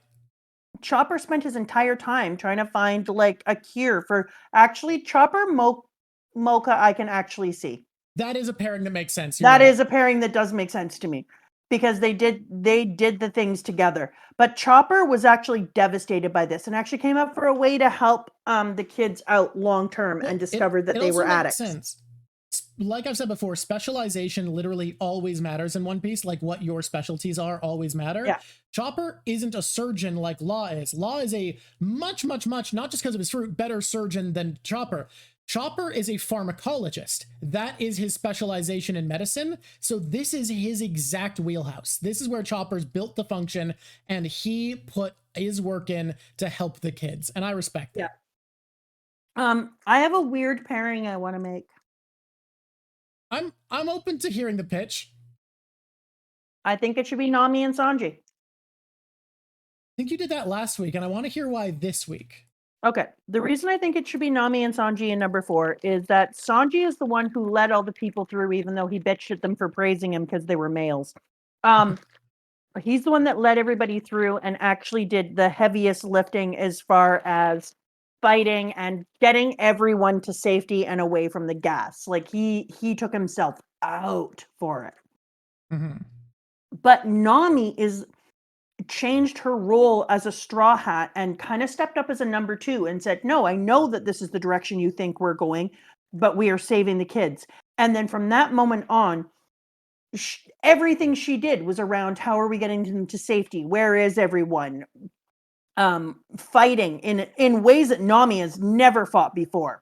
Mm-hmm. Like she was battle heavy this arc. And I just want to point out they also switched bodies and Sanji felt her boobies up. Sanji felt her boobies up 1,000 times in this arc. For that last alone, episode section, yeah.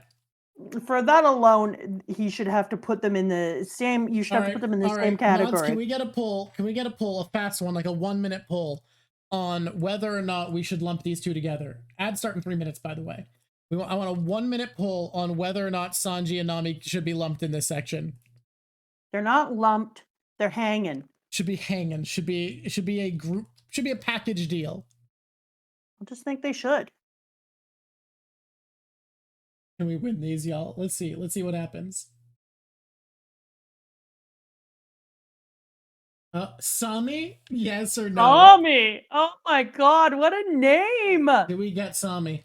We got votes flooding in. It's 50-50. People have feelings about Sami being paired this week.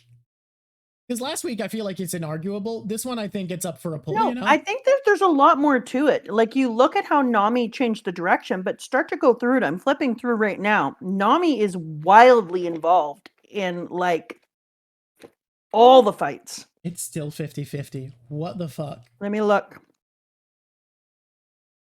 Oh, no, as a slight lead. Because you're Swedish and you love the Sami people. That's, you know what? You should. They don't get enough love. Yeah, they really should. Oh my god. Oh my god. It's so tied. It's so close. Oh. What's happening? What's happening? For her comedy moment alone, Guys, people. Guys, by one vote, Sami wins. Yes, thank yes, God. they're tied together by one vote. We respect democracy when we invoke it. Otherwise, it's a dictatorship. Yeah, that's a crazy thing, though. By one vote, Sami wins. I really just think for her comedy gold moments alone, she should get in. Her fighting at the end, like she did a bunch of fighting, and then at the very end, paired with Sanji those moments. Yeah, Sanji. Okay. No, I'm just saying no. She just earned it. Is all I'm saying. All right. Yay! High five! High five! High five! Okay, who did I put?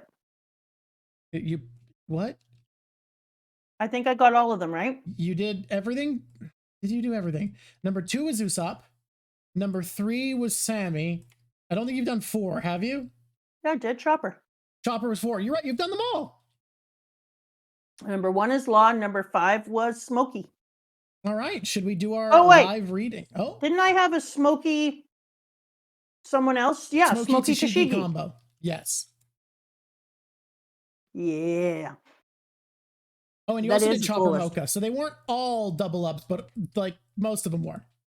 Holy shit. Can I just say? Yeah. My defense. In your defense. I really want to make this a good defense. Uh-huh. I'm Mama Drunk. Damn. Well, say what you will about that defense, people, but you can't say it's not true. It's valid. I won't say valid. I'll say true. Valid here. I have the points all line up. The validity is solid. The validity of your statement. You know what? I'm not gonna address it. The accuracy, unquestionable. Oh dare! Okay, is everybody ready for the reading of the reads? Yeah, reading of the reads before we say goodbye. Let's read the first chapter I ever caught up to. I'm so excited. This is a chapter I have emotions about. This represents catching up in One Piece and joining the hordes of weekly readers as we all obsess over every chapter every week about excited that I'm catching up to that special moment for you. Oh, ad incoming? Oh yeah, let's not start because it's ads. It's ads, guys. All right. Let's do more fun facts about ourselves. We're just reading chapter 700.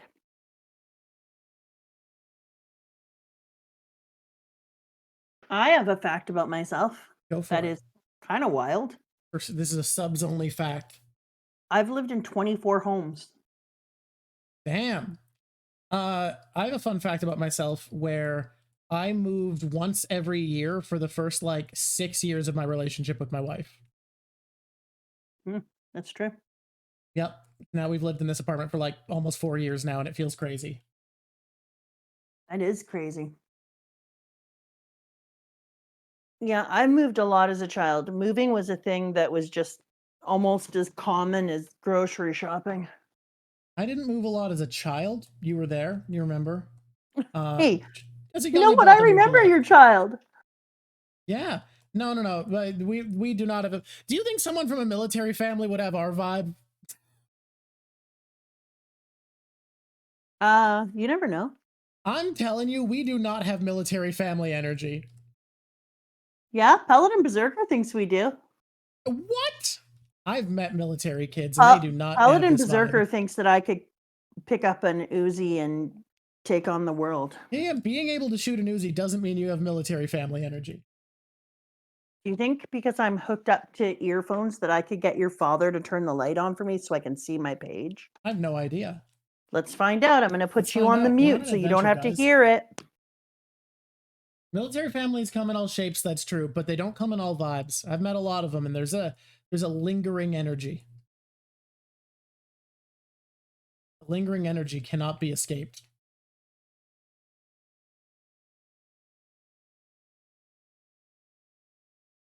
Are military people not all military people are gun nuts for sure. I know military family people who believe strongly in gun control, but they all have the same vibe. There's a lingering vibe. It's ephemeral. You guys don't even know. I'm basically my own. I'm a one-man military It's system. not just conformity. The vibe's not conformity, because I have people who reject the vibe that they were that was forced on them as a military family, and yet there is some ephemeral touch that is still the same. Listen to me when I talk to you right now. Not quite That stern this snail, either. that den dude, Yeah. that me, that is a good thing. I'm trying to zoom out. I want to make the Hesso more readable. Hesso! Okay, can I read now? You can read now. Are we out of ads? We're out of ads. I'm gonna wear glasses. Hell yeah, it's glasses time, everybody. You're reading paper. I'm reading paper, bitches. This is amazing. Listen to me, squishies. I gotta smell it first, obviously. Yeah, here's the thing, guys. You patrons have given Mama Drock the gift of smelling manga paper. It is the greatest gift you can give a human being. It turns It out. really is. Every time I smell this manga paper, I'm like, good, dear God. When you got me all those booster packs for Christmas, this is what you gave Yes. me, was that sort of smell. I gave you the joy of the sniffing. Yeah. Oh, God, fresh booster pack. Oh, so that good. Ink. Oh, that Manga ink smell good. paper is mama's crack. Yes, Katu. Here we go. And I know it's my crack because I've had a moment with that sweet, sweet pipe. Here we go.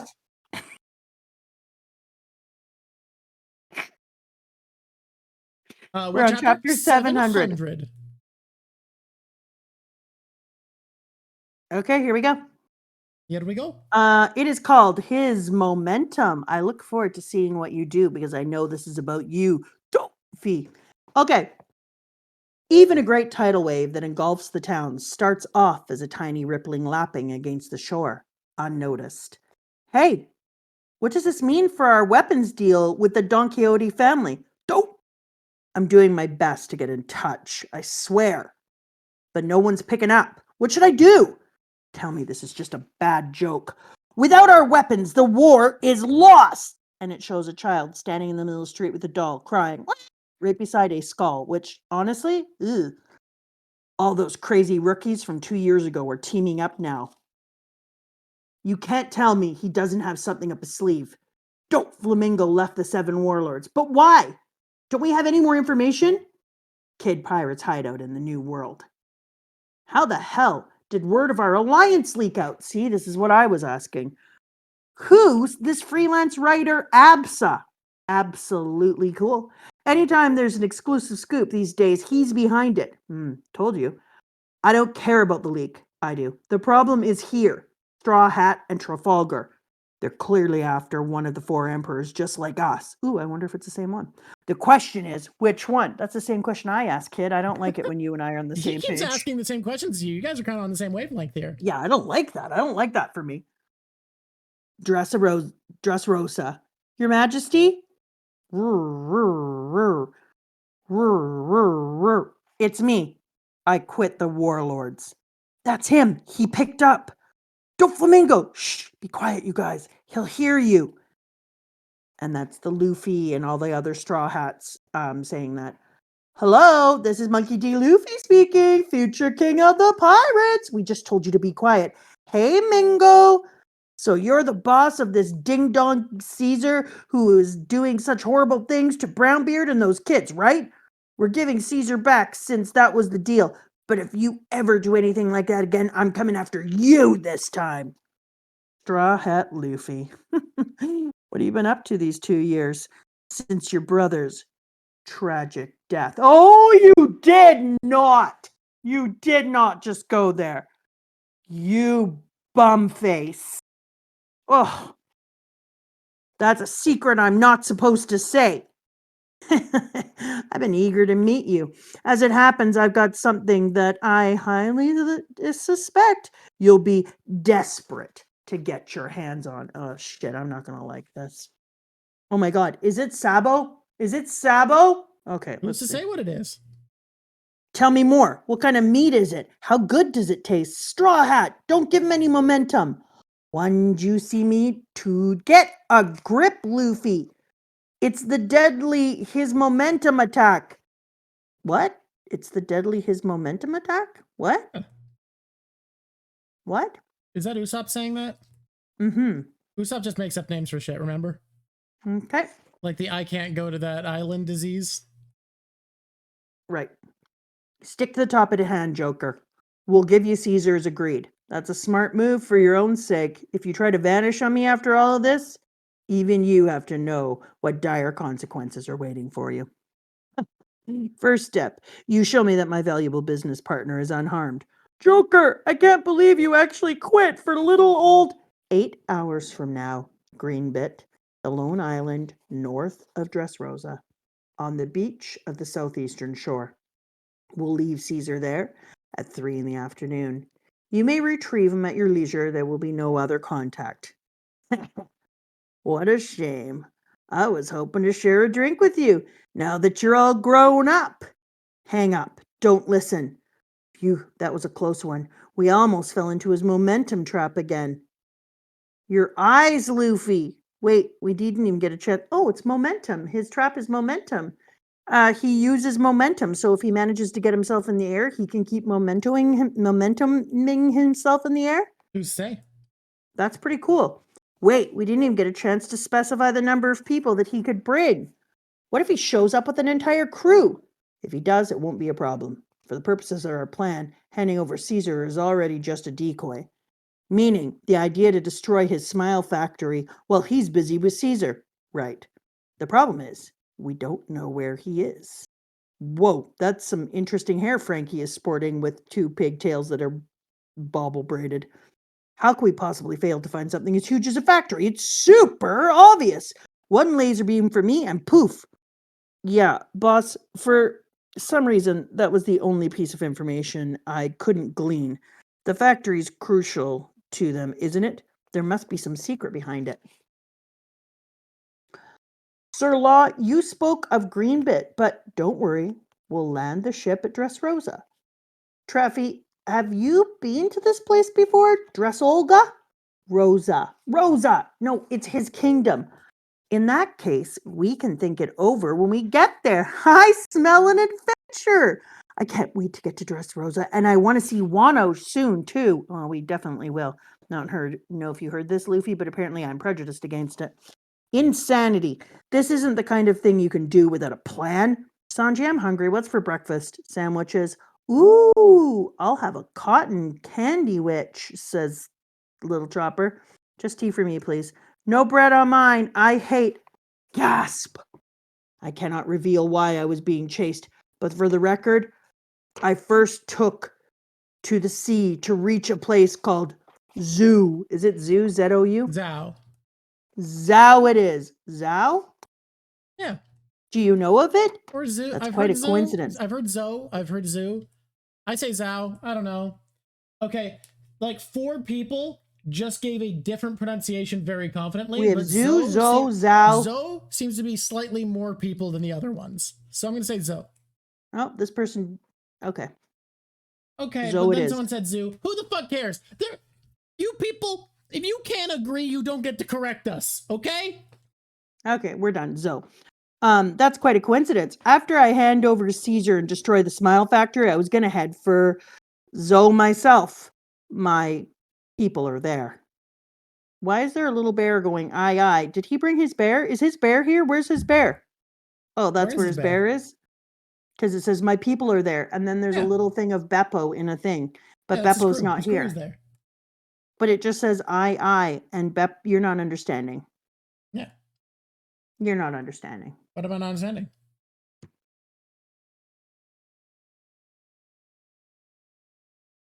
What I am I show not you. understanding? I show you. There's a little thing with his bear. Is he saying No, my you're- people are there? I know, but it's weird the way it's done, and now you get to see it too. Okay, let's go look. Send it on Discord, or I won't see it. No, no. I I sent don't it have on my phone. phone. Oh my god. You I hates guess I have me? my phone. It's right here. I forgot it was Thank here. you. This is much slower than if you just send it on Discord. Is I this? don't have a text from you. I'm moving on. I'm a busy woman. Is this truth? In that case, we might accompany you there. Sure, let's all go to Wano together. Hey, that's not. There were 4 of us heading There is a to little bear in the bubble. That's Zo, true. 3 samurai and Momosuke, but fate cruelly Momonosuke. shipwrecked us, and only 3 of our group washed up in Dressrosa. There, we were harangued by those Doflamingo vagabonds, and I found refuge hiding under an unfamiliar ship. On an unfamiliar ship. On the ship, I met children about to undergo treatment, and before I knew it, the ship had left harbor for that terrible island. Alas, Momosuke! As I rushed after him, my fellow samurai, Conjuro, protected me and was taken prisoner. Go after Momosuke! Spare Momonosuke. me not a single thought! I don't care about him enough. Oh my It was god. he. I'll learn to care about him. It was he Alright. who made it possible for me to track down Momo. I must return and save him. I must return. I am bound by honor. Wah! This Conjuro's a real man. I'm in. Let's rescue this guy. Hey, don't lose sight of our original reason for going there, says Law. In the New World, near the Red Line, Naval Headquarters, the 7 warlords of the sea are so named because there are only 7 in the world. Thanks, we figured that out. Yeah. Commodore brand new? Yeah. What Commodore brand new. shit is that supposed to mean? This is his name. Brand new? Brand new. Yeah. He's brand new? I mean, that seems to be the pun, probably. Okay.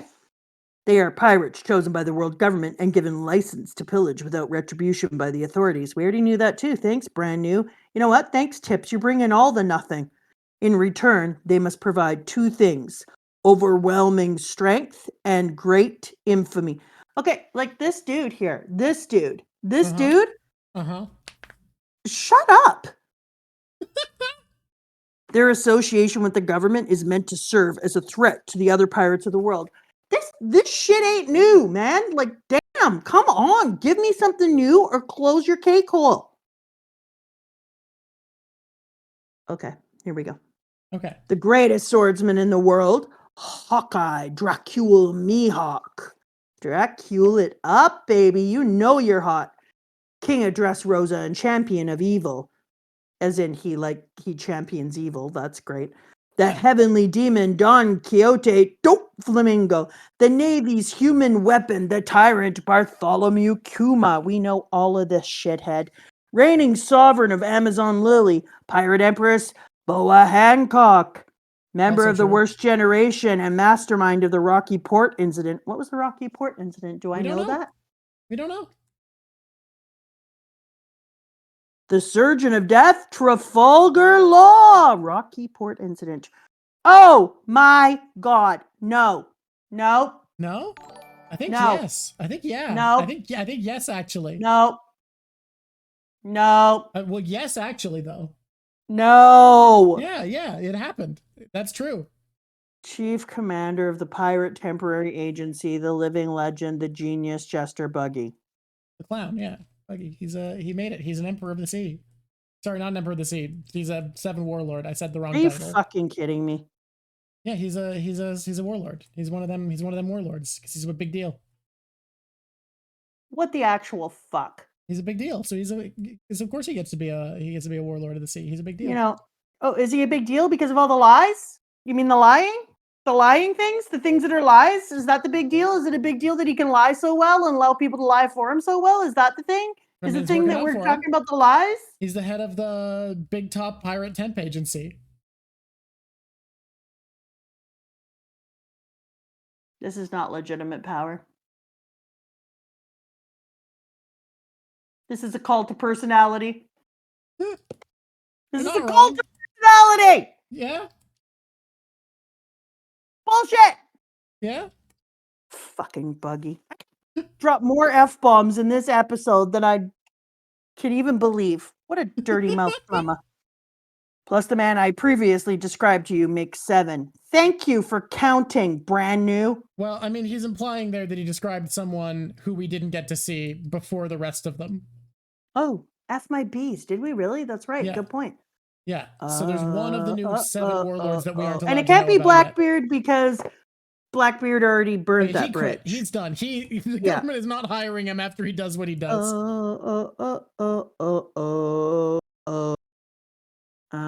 So then who is it? Who's what? Who's the other warlord? We don't know. Well, shit a turkey. I'm gonna have to find out. But that was only until this morning. Doflamingo has now left the building. Ladies and gentlemen, Doflamingo has left the building.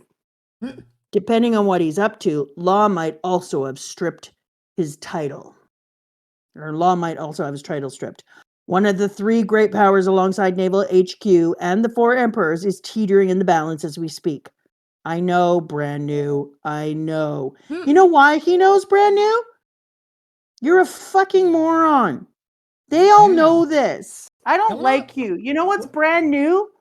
I have a brand new hatred. Guess who it's for? What if you tell him how you really feel? You know what? You make a good point. It's you, brand new. I don't like you. Okay, I'm done now. Okay, here we go. I'm not having Law or Straw Hat get into any funny business under my nose. I already had Smoker down in G5 screeching my ear off in his report yesterday. We'll sit back and watch for a full day. I've got Fujitora on the case. Thank God somebody's using their brain. Dress Rosa. Your Majesty, please, you mustn't quit. Master Treble. Uh-oh. Where's Master Treble? Don't know. What do you suppose the Master's plan is? If the Navy invades, I'm raring for a fight. As in all matters, we follow the Master's lead. Oh, there you are. Okay. Hey, baby 5, look, the kingdom's all in a panic. Hey, I bet the rest of the world is abuzz too. Hey, by the way, I hear someone lost another fiance. Is that Master Trouble? This would be Treble. That's who he's talking. What the shit's up with his design? He's terrible. I hate him too. I hate everything. Back off. How many dozens of times have you asked me that? You're so persistent. Ew. Ew. Why is there so much snot? Persistent, but hey, I'm persistent, but what? Hey? No, you're not even saying words now. I'm persistent, but you love me. Is that what you're... Just shut up already. Master's calling you. He wants the you know what. Now get away, you hideous creep. She makes a good point. You know what I have to say about her? She's right. She's right. He is, that's an immediate no from me. You're saying that you don't like the physical appearance of Treble? No, it's not just the physical appearance. I don't like his personality either. Okay, good to know. I'm a great judge of character.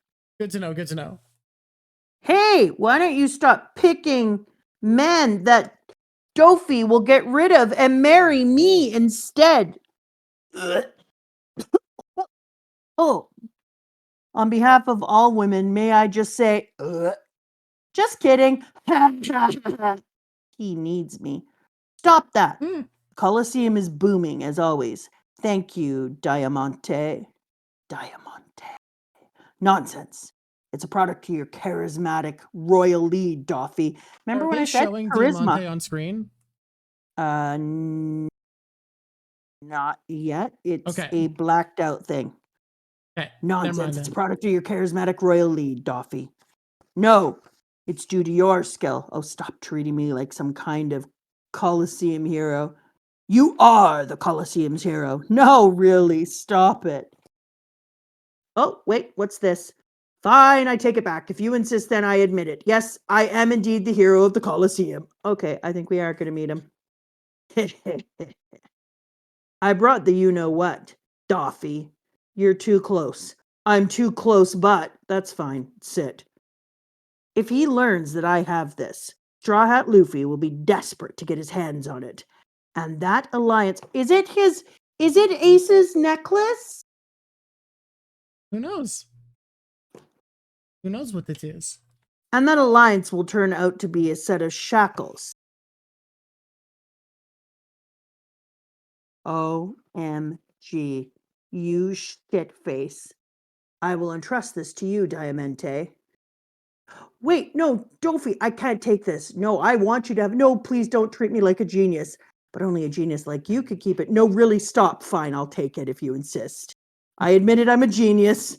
That's right. And when the Straw Hat scumbag comes searching for it, he'll get a real nasty surprise. There's no way he won't come after it. It's the flame fruit, his own brother's power. He won't want any man getting his hands on this baby. I wouldn't care. I mean, You know what that proves, though? You know what that proves? That proves that idea of a devil fruit taking on some of the characteristics of its last owner. You figure? Well, yeah, otherwise he wouldn't care that much if somebody else came up with this I mean, but even fruit. if that's the case, Luffy wouldn't know that. I don't know. I just think that it kind of speaks to that. All right. Meanwhile, the crew observes the island silhouette. Whoa, what's up with that brawny looking island? We made it, it's Dressrosa. Don't shout, you idiot. This is the land of love and passion. Dressrosa. Doflamingo will hear us. No, he won't. I'm coming for you, Conjuro. Conjuro. Yeah. So Oh. So I wonder which one of the crew might get themselves a flame fruit. You think they will? Okay. Well, if you got the fruit and you wouldn't want just any old turkey to get it, No. then you'd kind of want to give it to one of the members of the people that you love the most. It makes sense. That is. Otherwise, you'd have to protect it for all time. Is that what you're going to do? You're just going to protect the fruit for all time? No. So because you can't protect the fruit from all time, and they're going after the person, and they're going to want to get the fruit, and Luffy's going to be into it, then yeah, it's got to be given to him. So I don't think that it would be Nami. Oh, but if it was Nami, she would kill the flame fruit. Can I just say that this implies that Dofi went to the execution like, well, they're going to kill a devil fruit user, and just like had a dragon fruit, because that looks like what fruit it was, sitting in his pocket for the execution. No, he definitely did, which is kind of a good idea. I wonder how many people do that. Honestly, it's a great idea. If you're at the execution of a devil fruit user, bring a fruit. Like, legitimately, I wonder how many people are like, you know what I'm going to get? I'm going to get me some powers. Okay, so if it's not Nami, and people don't seem that pressed about it, so maybe I'm wrong, but we'll see. It can't be Brooke. Brooke has oh one, my yeah. God, what if some shithead eats it? That would be so sad. Some Ooh, what if it was a treble? Dofi. What if some shithead eats it? So it could be Usopp, but he's got that green thing going on, but he would love to have it because Usoppy. I don't think my man Zoro would want it. Yeah, it's not how he fights. Why are you whistling? It's just not who he is. So I had to do his little interlude. Hot Usopp, that's funny as shit. And it could be my main man Sanji because he's already doing the spinny spins, and he could use it to cook. Okay. You know what I mean? You're on the run and you're like, and he's like, and then, yeah. Sanji needs to swim in the all blue? That's not what he said. Didn't he say that he wanted to fish in the all blue? Yeah, I mean, it's easy. The way he fishes is just by swimming into the water and kicking fish. And he is a very good swimmer, and I think that would make him sad. But he would never need a lighter again, is the truth that Gross Demon said here. So it'd be good for cooking. Can't be Chopper. Already got me a fruit chopper. It could be Can't be Super Robin. Franky. Franky does not have one, and it would help him put some firepower in his ass. Oh, It does breathe no. fire. I don't know if it's going to be a straw hat. I think some shithead might eat it. All right. Aww. You want to make it a prediction that a shithead will eat the fruit? Oh, non-straw hat friends. A shithead's gonna eat it, aren't they? Send it to Vivi? No. Aww. No, I don't want Vivi to have it. No. Momosuke already is a dragon. Are they gonna make it a hot Momonosuke, dragon? yeah, he has a fruit. He already has one. Aww. Yeah. I'm hoping. I was hoping it was going to go to a straw hat, but it's not feeling like it. Just when I go through them. I amped up the saturation last minute on this because I wasn't liking it, and I think it's better. I like this. No, it's amazing, and I love it. I love it. Yeah, so we talked a lot in here. If I was to wrap this up, here's what I would say. Tons about leadership. A look at how absolutely layered Punk was, and ridiculously, it tells us a lot about the different types of leadership and the reason why we can trust our straw hats. We went off in some side tangents, just 1 or 5. Bit of side tangents. I think this is going to be one of the ones that edits down to like an hour and a half. Maybe gift the to Kobu since he's a Marine. You meant Kobe? Yeah. Can I see my little snail, please? There he is. My There's Den-Den? Snail. Oh, Hesso. I love the highlighting. That's like that Franky highlighting that you did before. I love it. What's happening right now? He's so small. I'm zooming out so that we can see that it's still somewhat readable. Why is she so small? Aww. I think it might. I'm going to get that tattooed right on my face. You shouldn't do that. Yeah, right on my forehead. Don't do that. Yeah. Don't do that one. No, I didn't, Celio. Oh. Okay. Yeah. By the way, you should not. No, don't listen to them. Don't make it a sub goal. Do you have any idea who the mysterious, really good reporter Absa might be? Is it the see-through Absalom? Because that's what I was thinking. It is Absalom. Absalom is the secret reporter. Because that just makes sense. You have a see-through person taking down notes off in the shadows because they can just stand there and be like, oh, there you go. There's some information. But then I was wondering, like, Absalom obviously didn't work for them before, and the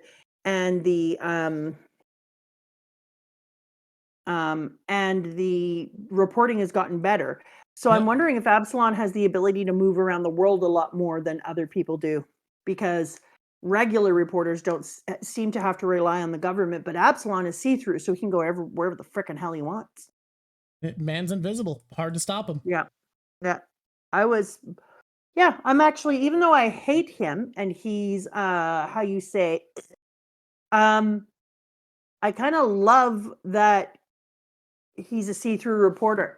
Tell me a journalist who can do more. It's interesting that right here we get 2 characters who are pretty hateable coming to the story in a really cool way, with reporter Absalom and Wappa is Wet Reindeer to come. Yeah, Wet Reindeer needs a place in the story. Yeah. And then it'll be perfect.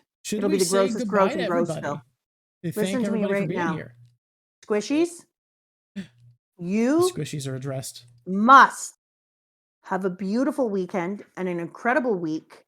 Take care of yourselves this week. Do that. Make it a priority to make you a priority. That's important. You should do it. Yeah, Squishies. Thank you for everything you do for us. Thank you all so much for being here. I had a surprisingly good time talking about this. I think it was a lot of fun, and I think I came to appreciate this arc a lot more from talking to you about this, so I'm really glad. This This is an arc that I wasn't that hyped on. I think we came a lot away from it, finding a lot of the depth that I hadn't noticed. That's why we're gonna sing this song. This is how we do it. Yeah, it's Cricket, you can show that, but it's not on stream today, unfortunately. Yeah, I think you made this arc a lot more interesting to me. Oh, I'm we're glad. Gonna be rating Alpha Rad because I know that it'll work. That's it.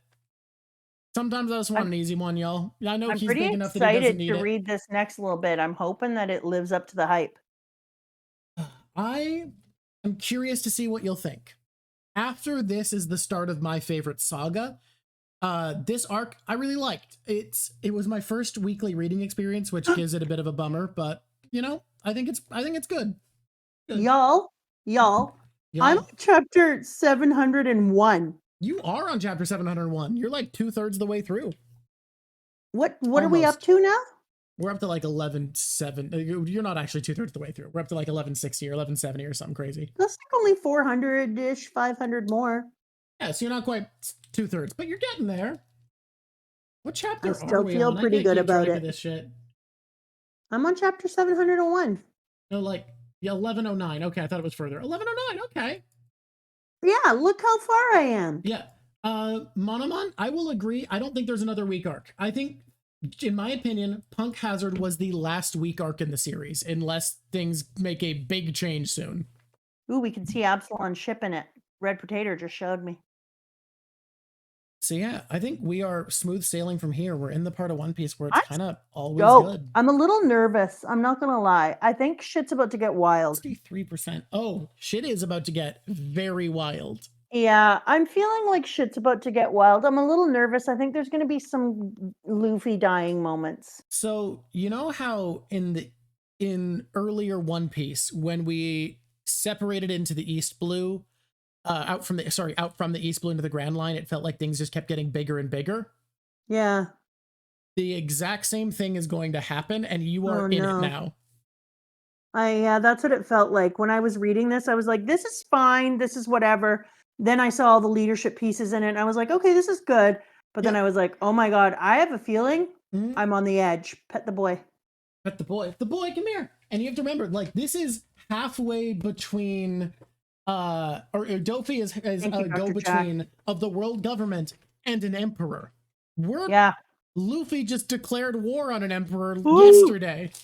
And we're already fighting another one. And made plans to fight another one. We are doing so much. What chapter is the Absalom thing on? Somebody wanted to know. 700.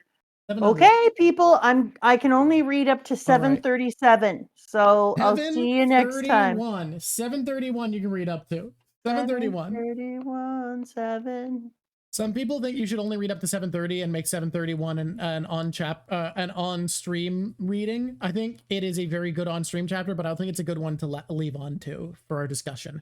So I think I might want to leave it. I like 731 because I read in it. It's too late. You can't reverse. I know people are saying 731's better on stream, but guys, I think 731 is also a better stopping point for Mama to think about and talk about, because I think it's think about how good it will be for our discussion to talk about going forward. I think it's a good one.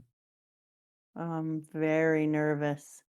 Yeah, because I think it's something we shouldn't just think about what's a good on stream chapter. We should also think about what's good to, well, I think 732 is a really good on stream chapter because of what it starts to get into and unravel. So, yeah, my God, we're going wild. We're going to talk about 731 next week. So 732 will be the live read. Yes. We're popping off. I can feel it. Yeah, exactly. That's what I'm saying. Popping off, people. Popping off. All right, everybody. Hey, my turn first. Hey, squishies. Hey, squishies. Squish on. Hell yes. Everybody, thank you so much for being here. We have a blast every week. This was one of the classic. This is like the Foxy arc for Long Ring Long Land for me, because I came in being like, yeah, I'm not that hyped. And we found a lot of value in this that I hadn't noticed before. And that's always what I love most about doing this. So everybody, have a good one. Be nice to the world. Take care of yourself, as Mama Drock said. And until next time, it's been lovely drocking to you. And I just hit start raid now, so actually we got to sit here for a second after I said it, but we're heading. Now we stare at each other awkwardly after having declared love. Yeah. This is the part of the book where we look. We successfully raided.